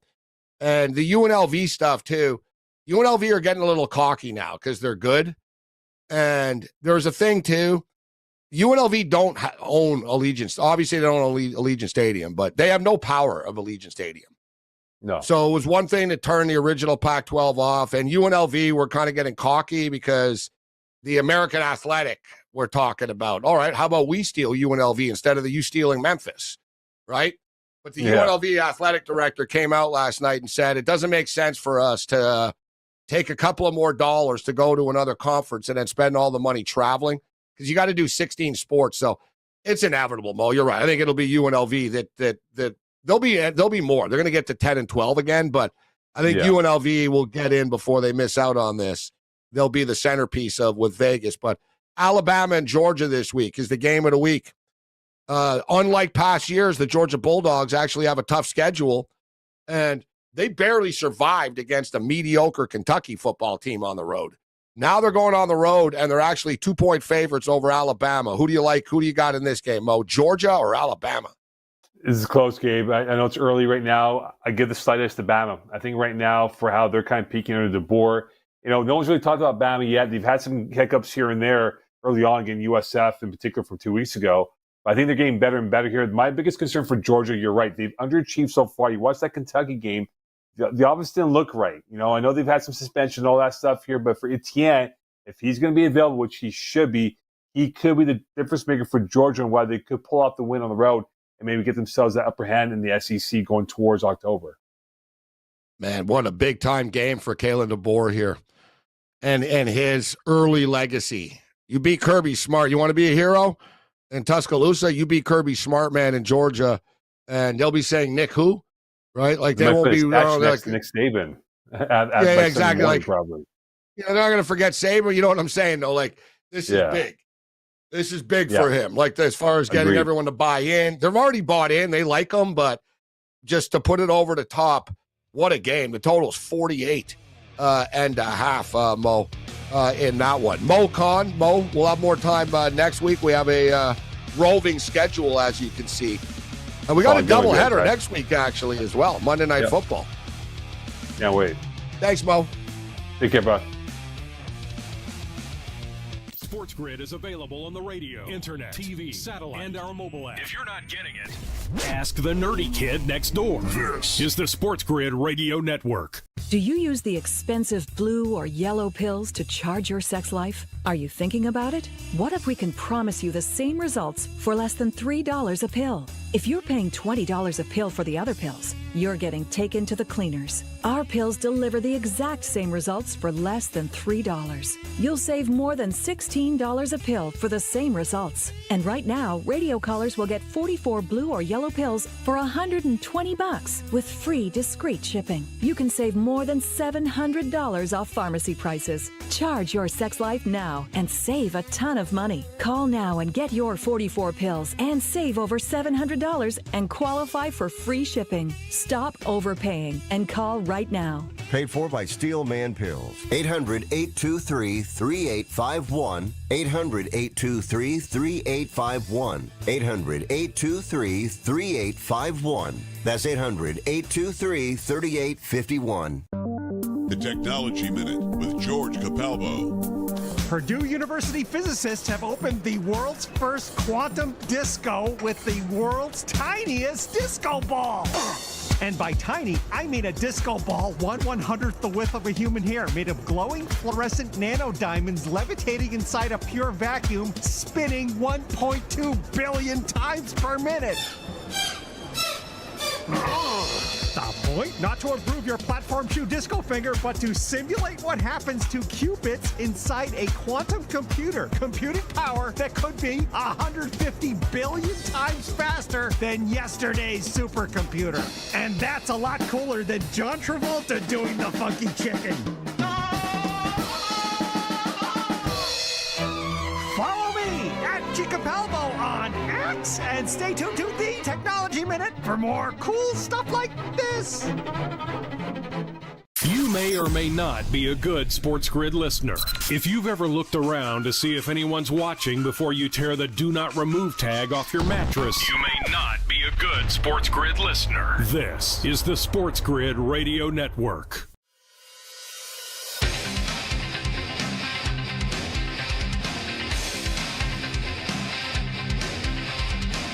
Oh, the humanity and the carnage of it all. And there's been a lot of it this week in the National Football League. The upsets continue. One of the great Monday Night Football performances of all time from Jaden Daniels. Forget about being a rookie. The kid just lit it up tonight, man. 21-23, a couple of touchdown passes, unreal passes under pressure situations, on the road. Monday Night Football, what can you say? You know what I mean? I lost. I'm eliminated from the Survivor, but it was one of the all-time great performances. What can you do? It is what it is, and I still am in the Super Contest. So my football dreams and potential payday are not done, although I'm going to have to start picking winners there. So thanks to Mo Khan for joining us. Cam Stewart will step back up and in a couple of minutes. So Alabama and Georgia, big-time college football game this week. But let's get you caught up to date. Let's start off in the National Football League and set the table. So Thursday Night Football, the Dallas Cowboys. Cowboys have gotten lit up at home twice this year, right? Listen, the final score was closer than the game was. Baltimore stopped scoring and nearly blew it. But so Dallas haven't played well at home. They did win their game on the road, though. They do own the New York Giants. They are 9-1 straight up against the New York Giants the last 10 times they played. They're 7-3 against the point spread as well. And this is a pretty short point spread that we've got rocking here. So Cowboys -4.5. The total is 43.5 in that game. The Cincinnati Bengals, a team that just eliminated me from the Circa Survivor. The Bengals are 4.5-point road favorites over their former quarterback, Andy Dalton, and the Carolina Panthers. Now, oftentimes we just saw this with the Raiders. where the Raiders go on the road, they get a big upset win, they're down by 10 in the fourth quarter, they come back, they beat the Baltimore Ravens, and then you think, oh boy, they're going to get rolling, and then they go back home, and then they lose to the Carolina Panthers. Can the Panthers avoid the same trap? Although one thing, and we got Cam Stewart back, I'll tell you one thing about the Carolina Panthers, and I watched the game against the Raiders for the most part. I was watching them all, but the Panthers, when they were up, they were still tackling hard. They were trying to score. The Panthers have been beat up so much for the last couple of years. It's almost like the Baltimore Orioles with payback. It's like, all right, you know what? We remember you guys killing us, and we're getting laughed at every week. And ESPN and the national media laugh at us every Sunday night. Now we're going to be the ones to run the score up. They were pretty ruthless, and teams, winning is contagious. So now you got Dalton there. Cincinnati Bengals are 4.5-point road favorites. I've never wanted any part of Carolina so far this year, but I tell you what, I'm done. The Cincinnati Bengals are dead to me. And the Bengals already lost to the Commanders. They already lost to the Patriots. Why won't they lose to the Panthers on the road? The Bengals are like FSU, Cam. They're overrated, and they keep losing, yet they're favorites. I learned my lesson. I'm done. It's Carolina or nothing in that game. I love you, Morency. You're joining Cam's Panthers. This is great. I need allies. Because Andy Dalton's playing. Yeah, he damn right. And I'll tell you, everyone's like, oh, Andy Dalton, what a statue, whatever. Do people remember Andy Dalton when he came into this league? The guy was a very good quarterback. Like, the guy did a lot of good things. I know back in the day, Gabe, he'd lose games and stuff. But one thing I know about Andy Dalton is he's a quality journeyman, and he has a lot to prove. He's been around the league for a while, and it's amazing to me. Bryce Young was this guy who came out and did nothing. And Andy Dalton, it's one game, but he looked very crisp, very confident, and he did great. Deontay Johnson was not a part of this offense. But when Andy Dalton was there, this guy had the best game in a long time. Thielen finally was smiling. Johnson was smiling. All the guys on the team, Chuba Hubbard played well. So here's my deal. I think the Panthers, they won't even tell Bryce Young, we're happy that Andy Dalton's the quarterback. Is he great? I'm not going to say that. But I'll tell you one thing, Gabe. I think he's a very savvy veteran quarterback that could do some things for Carolina. As for Cincinnati, Carolina could have a game plan. Just dump off the ball and run and run and run. As you saw what Washington did to them tonight. I got these guys at 5.5. I think one of the books had 6. You're telling me it's down to 4.5? It's interesting. People are betting on Carolina. Yeah, because people just saw Cincinnati suck, right? They remember what they saw last. True. I don't blame them because that was pretty bad. So Dallas are 4.5, 44. We just told you about the Bengals being 4.5-point favorites in Carolina. The Denver Broncos coming off their upset win in a tough spot, going back to back on the road though. So they win at Tampa. Now they have to go to MetLife Stadium in New Jersey. The New York Jets are 7-point favorites in this game. The total is 38.5. The Jacksonville Jags are a complete train wreck and a disaster. Another team. So the Bengals are 0-3. The Jags are 0-3 right now. And now you got the Jags are going to Houston, with their season really is legitimately on the line now. They can't afford to lose this game. They're getting 6.5 points in this game. The total is 45.5. So Houston minus 6.5 in that spot. The New Orleans Saints, who were supposed to be the Saints are the offensive juggernaut. Suddenly Derek Carr looked like Derek Carr again, and the Saints offense sputtered. But the Saints defense played really well against the Eagles. So the Saints defense has been balling. We'll see what they bring to the table in a division game against our boy Matthias's Atlanta Falcons. Falcons have been up and down so far this year. The Falcons are at home. 1.5-point favorites, minus 124 on the money line. The total is 42.5. The Minnesota Vikings, a 3-0 football team. Sam Darnold injured his knee, but it seems to be a go for him. They're 2.5-point road underdogs against the Green Bay Packers, and it's expected, Cam, that Jordan Love will be back, although Malik Willis played great football for them. But Jordan Love expected back for this football game. The Pittsburgh Steelers. I tell you, the Steelers are benefactors of a pretty weak schedule, Cam, so far, and overall. And here they go again. Another winnable game for them on the road against the Indianapolis Colts. I agree. And the thing about the Steelers is all they have to do is play very good defense, which they do every week, and limit the Colts. I got to say this, though, Morency. Is it a spot for the Colts? The Steelers, but man, when I watch this defense play, it's like They're very, very well coached. They play great D. I don't know about their offense, but Fields also understands all I have to do is I can't make dumb mistakes like going into that game. So you're right. It is a very winnable game. As for Minnesota, I know this sounds kind of interesting and I want your take. I almost hope that Love plays. And if he does, I think that line will go up, Gabe. And I know you were high on Minnesota. And I love the way Sam Darnold's playing. I love the way this team's playing. I think O'Connell's probably the best, one of the best coaches in the NFL. And Green Bay beat Tennessee. I was wrong in that game. I should have listened to you there. I really thought Tennessee was going to blow them out, but Will Levis is that bad and that coaching staff is that bad. But I'm going to tell you something. I kind of want to take Minnesota as a dog in that game. I don't know how you feel about it. You know what? I've been on Minnesota at every game, actually. I love Minnesota against Houston this week, and I love them against San Francisco, and I love them against the New York Giants. But they got the Giants in week 1. The Giants are terrible. We know that, even though they just beat Cleveland. And then both the last 2 games were in Minnesota. So they hosted San Francisco. They hosted the Houston Texans. It's going to be a tougher spot for them, Cam, going on the road at Green Bay. I do agree with your Jordan Love stuff that he hasn't played since the opening night, right, in Brazil. So it's been a little while. And, they got a little rhythm going with Malik Willis. But I can't believe, like I said, if Malik Willis can function in this offense, Matt LaFleur's a stud. And I think Jordan Love probably could have played this past week. They just didn't rush him back. So I think Jordan Love will be good to go. I'm going to ride the Packers in this game. I think, like I said, I've been on Minnesota, but I think this is where Darnold doesn't have a great game. I think Green Bay's defense is a little bit underrated, so I lean with the. I like the Green Bay Packers in that spot. Just one point, Morency, and I know it's like receivers, like you saw Higgins come back and whatever. These players that have extended periods of time off, people are like, oh, they're back. That's when I like to fade them. But you're right, it is a very tough matchup for Minnesota. Division game, they've been overachieving. The Packers have been playing great football. If I can get a number over 4, I'll take Minnesota. You know what, though? It's not like a baseball pitcher that hasn't pitched in forever or something like that, or a basketball player that hasn't played and his three-point shot is off. Football's different. You see quarterbacks are good to go if they're good to go. And Jordan Love, he did play like 2 weeks ago. It hasn't been that long.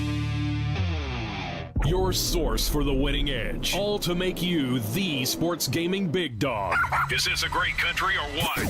This is the SportsGrid Radio Network. The new SportsGrid app is now available on iOS and the App Store. Experience the ultimate sports betting companion that provides personalized content from your favorite hosts. In-depth matchup previews, game and prop picks, live odds, stats, scores, and more. All in one place. And of course, on the SportsGrid app, you can tune into our live television and radio coverage anytime. On the go, wherever you are. Download the SportsGrid app on the iOS App Store now. It's smarter to be on SportsGrid.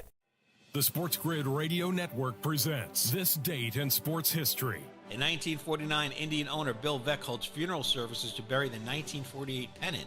Cleveland beat the Boston Braves in the 48 series. In 1988, Jose Canseco is baseball's first player to steal 40 bases and hit 40 home runs. And in 1926, the upset of the decade, Gene Tunney beats defending champion Jack Dempsey in Philadelphia for the World Heavyweight Championship.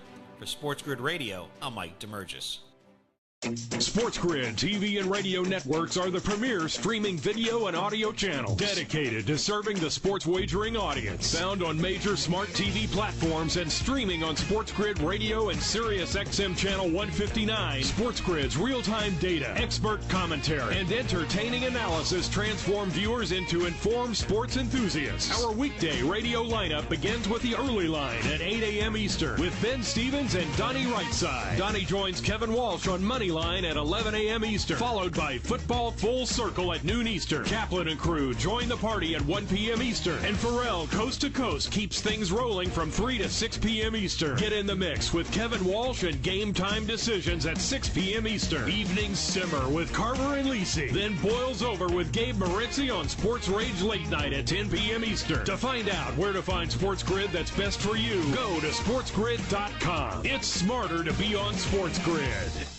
Winning is no accident. You've got to be smart about it. It takes a plan. All centered around expert analysis and trusted information. That's what you get right here. The winning edge. It's smarter to be on SportsGrid. This is the SportsGrid Radio Network.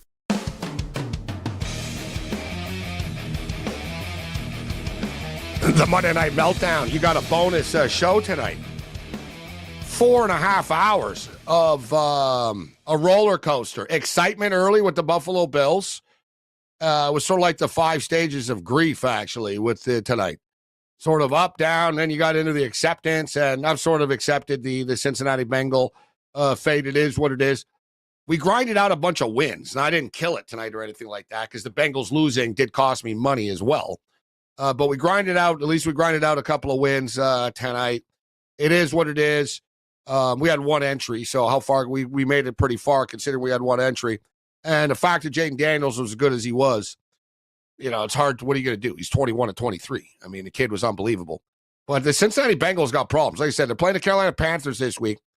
They don't lose this game. Their season really is done. Like, they're 0-4. They're done. They win the game. Okay, let's give it to them. They're 1-3. Then the Baltimore Ravens go into Cincinnati. And then the Bengals go to the New York Giants. Then they go to the Browns. Then it's the Eagles at Bengals, Raiders at Bengals, Bengals at Ravens, Bengals at Chargers, Steelers, Bengals, Bengals, Cowboys, Bengals, Titans, Browns, Bengals, Broncos, Bengals, Bengals, Steelers. So it's not a killer schedule. It's sort of like tough game, average game, but they are 0-3 right now. They're running out of racetrack. And look, the Pittsburgh Steelers, bro, are 3-0. Like this, it's a massive gap between these two teams already. You're right, Gabe. And the thing about the Steelers is defense travels, and one thing the Bengals don't have is defense. You saw it tonight. I'll give Daniels all the credit in the world. I love these. This kid figured it out. But you know what, though? I watched other games with him, and the Bengals were the only team to let Washington do what they wanted to do. Well, that's a good point. Daniels didn't do this against the Giants. Yes. He didn't do it against the Buccaneers. He just did it against them. But it's not just that. What it is, because the Bengals, they make plays on defense sometimes. They have some good players. Normally, they're not bad on defense. They contained, Patrick Mahomes last week. It was a close game. The problem with the Bengals defense, in week 1, same thing against the Patriots. The Patriots didn't do anything in that game. They kicked a bunch of field goals, and they ran the ball down their throat, and Cincinnati couldn't stop it. And there were numerous third downs where it was like, I was watching it, where it's like, man, the Patriots 3rd and 4, they got 5. Cincinnati couldn't stop it. Last week against Kansas City, they had the game. It was 4th and 16, and it was a weak pass interference penalty, but still. They allowed Kansas City to march down the field in 38 seconds or whatever the hell it was, and then, boom, they lose the game. Tonight, numerous times, they put Washington in 3rd and long situations. Hell, they got him in 4th and long once, 4th and 6 or whatever. They got beat on the play.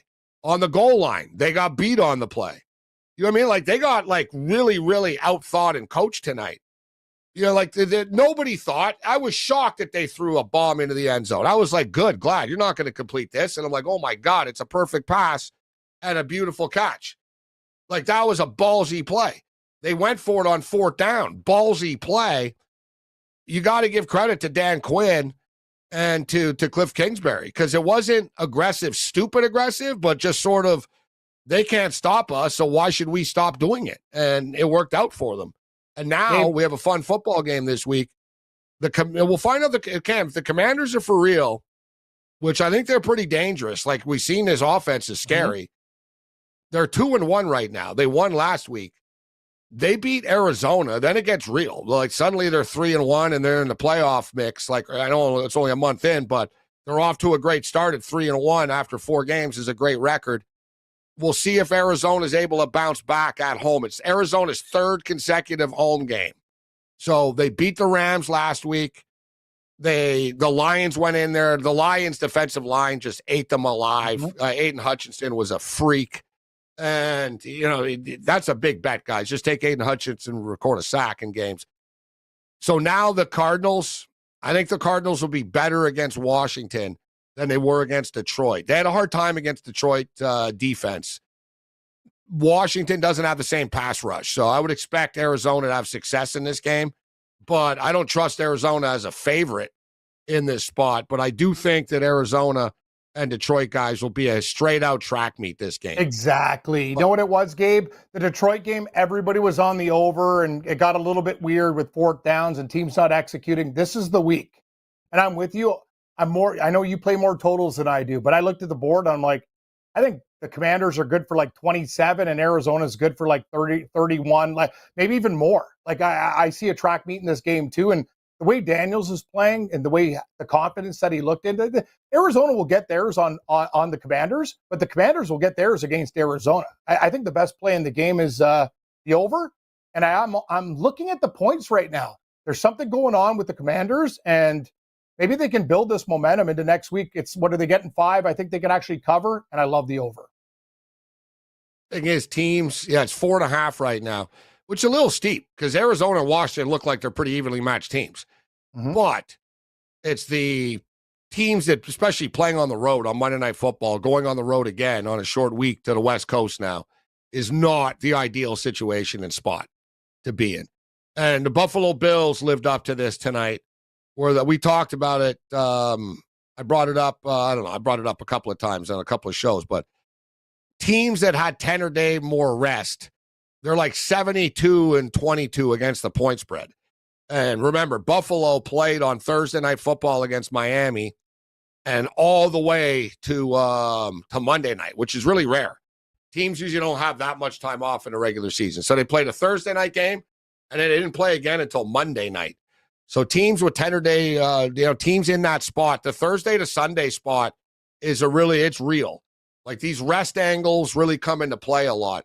Next Monday, we have another doubleheader, and it's a good thing because one of the games sucks. You've got the Titans and the Miami Dolphins. If that was the standalone game, it would be a problem. You're right. Especially with no Tua, because the Dolphins suck now. Like even Skylar Thompson's hurt. It's going to be Brent Huntley at quarterback. Is it Boyle, or isn't Boyle their third stringer, or isn't it Boyle? Boyle sucks, so they signed Huntley too. They signed Huntley too. Good for them. Yeah. You're right. This game is like Titans and Dolphins. Like, can we flex it? But Seattle and Detroit in the second game is going to be good. Yeah, nobody will be paying it. People will watch Tennessee and Miami for the first 40 minutes, 45 minutes. They will. Exactly. 7:30, and then as soon as it's 8:15, no one's going to even turn back to it. It'll be like, Seattle and Detroit start now in Detroit. So true. Sports gaming strategy so strong you can practically power your phone on it. Extend your battery life. Keep it here. This is the SportsGrid Radio Network. This is the Technology Minute with George Capalbo. Friction, it's everywhere. Makes your door creaky or lets you use sandpaper. Now, get ready for frictionless nanoparticles. The banana peel on the sidewalk of molecular physics. Scientists are developing techniques depositing microscopic, uber-slippery graphene nanoparticles on glass and metal, creating near-zero friction or super lubricity. What? Super lubricity or no friction means ultra-efficient car engines that never wear out, wind turbines spinning in the tiniest puff of breeze, windows that stay clean. And reversing frictionless nanotech to create near infinite friction means never slip again on that banana peel. Follow me at G Capalbo on Twitter and stay tuned to The Technology Minute for more cool stuff like this. How would you like to get high-speed internet for your home for less than $2 a day? That's right. For about $50 a month, you'll get lightning fast internet. Are you paying less than $50 a month right now for your internet? Then call Whole Home Connect right now for blazing fast internet at $50 a month with no price increases, no hidden fees, no contracts, no upfront costs, no equipment fees. It's a great deal. And guess what? You can try it for 15 days. If you don't like it, you get your money back. But you're gonna love it, and you're gonna love the price. Internet for your home for $50 a month. That's less than $2 a day. Plus, no contracts, no upfront costs, no equipment fees, and our 15-day guarantee. Call now. 800-797-1292. 800-797-1292. 800-797-1292. That's 800-797-1292. You've heard of smart bombs, smartphones, smart cars, smart watches, and smart glasses. Now you can add smart player, giving you sports gaming strategies and information 24/7. It's smarter to be on SportsGrid. This is the SportsGrid Radio Network.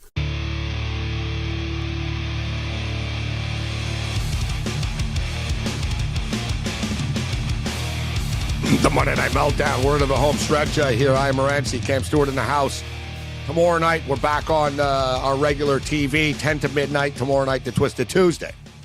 Sirius XM, but on all the TV apps and everything as well. Mondays and Thursdays, we're doing these special football shows. Sunday nights, I'm on as well. But that's also on the TV side of things. And Sunday Night Football this week, we got a good one. The Buffalo Bills and the Baltimore Ravens. The Ravens coming off their first win of the season. Man, you got Josh Allen versus Lamar Jackson. Can the Bills defense has been great, but this is a real test. Can they slow down Derrick Henry and the Ravens offense? We were talking about the Monday Nighters. So, yeah, the Titans and the Dolphins, complete train wreck of a football game. And the Titans are actually 1-point favorites, which is insane. And I'm not saying that the Dolphins should be big-time favorites, but Tennessee are terrible, and they're 1-point road favorites in the game. And, like, if McDaniel's all that, yeah, you should be able to win a game, bro. I get that Tua's out, but, like, you guys are terrible. Like, it's a little. I agree, and what, is Tua that much? It's funny. What? Oh, we don't have Tua. So what? It means you're going to get your ass kicked every game for the rest of the year now? You still spent, like, $200 million on the other players. They have a ton of star players, that team. Here's my rebuttal. Carolina and Andy Dalton, they went in and won a game. So what's the excuse with Skylar Thompson then? Okay. The thing about the Dolphins is people. You can't blame Skylar Thompson. If they liked him, they're the ones, he's our backup. We think he's good enough. So it was up to them to know that he wasn't if they don't think he is. But he ended up getting hurt anyways. McDaniel gets a free pass because he's this like guy that, I don't know what it is about this guy, but he rubs me the wrong way with he just seems arrogant. And the Dolphins, on the other hand, you said it. They have great talent on their team. I'll tell you, if they lose this game to Tennessee, it's like, give me a break. Tennessee's been awful. I think Miami can win this game no matter who the quarterback is, personally. Not Boyle, though. Not Boyle, though. I'm not betting on Boyle, but if it's Huntley, betting Boyle. Not anybody. You're right. Yes. Boyle's so not bad. Anybody, but remember that game where he played for the Jets and he had like an open receiver, threw a pick and they ran it back like 100 yards the other way? Boyle is horrible. He's bad. But I'm going to tell you, Mayonnaise Levis, he's got a real problem too, Gabe. This kid and Tennessee's coaching staff, their play calling is brutal too. That game versus Green Bay, I watched. I'm like, what are these guys doing? Like, that's a horrible game. I'm with you. Like, I can't bet Tennessee. They screwed me so hard last week, and I should have listened about Green Bay. I thought they were better, but no, they're not. They're Tennessee. But Miami sucks. Green Bay are good. And then you get the Seattle Seahawks. Seattle are getting 4 points. Seattle have been impressive this year. The thing about Seattle, nothing flashy about them on either side of the ball. Like, it's just sort of very efficient. They run the ball pretty efficiently. They run hard. Charbonnet's running really hard with Walker out. They haven't missed a beat with the ground game there. The O-line is holding up. Geno Smith is really good at the quick hits. Smith Najigba right now is starting to make plays for them. Like, the offense, like I said, they get first downs when they need it. They move the ball. Like, they run the ball. They're playing really smash-mouth football. They look good. Defensively, they're making plays. It's a complete football team, right? Like, they're not, they're not flashy. The national media won't talk about them, Cam, but the Seattle have been really solid. But the one thing, let's see, now similar to like the Bills going on the road here. Let's see them go on the road at Detroit, Monday Night Football, because they hosted Bo Nix in his first ever game. They went to New England. They played the New England Patriots. And now this past week, they had another, easier spot. Skylar Thompson starts for the Dolphins. They murder him. Although they played well right from the get-go. They murdered Skylar Thompson. It was a train wreck for the Dolphins again. So now let's see if Seattle are the real deal here, going on the road against Detroit. Detroit are kind of flaky, guys. I don't trust, like, Detroit were better in a spot like yesterday in a pick-em sort of deal than they are as a big favorite, Cam. Like, they're so popular now with the public and, Detroit this and that. Everyone bets on them. They're going to have their hands full with Seattle. Like you talked about, Seattle and Detroit went to overtime the last time Seattle were there. Like, I don't think, like, it's not like Detroit are way better than Seattle or anything. Like, this should be a battle. I lean with the 4 points right now. I do too, Morency. And the thing is, you could look at Campbell and that coaching staff. I prefer Seattle's. Grubb has done a great job, and people don't know Geno Smith and Metcalf have a great chemistry. You're right about Charbonnet. He's becoming a beast. They're picking up first downs. And here's another thing about Detroit. I've watched Goff play. He's not the same Goff. Like, he's skipping in balls and stuff. I know he played a lot better against Arizona, but people are disrespecting Seattle in this spot, and I'm going to take the points. And it's not just because they're my team. It's because you said it. They're just a team that's a very tough, gritty. Detroit better bring their A game because Seattle's ready to go. Yeah, we're going to see, though, Seattle's defense. I want to see can they shut down Detroit's offense. We'll see you on a Twisted Tuesday. Other than that, you're on your own. Later.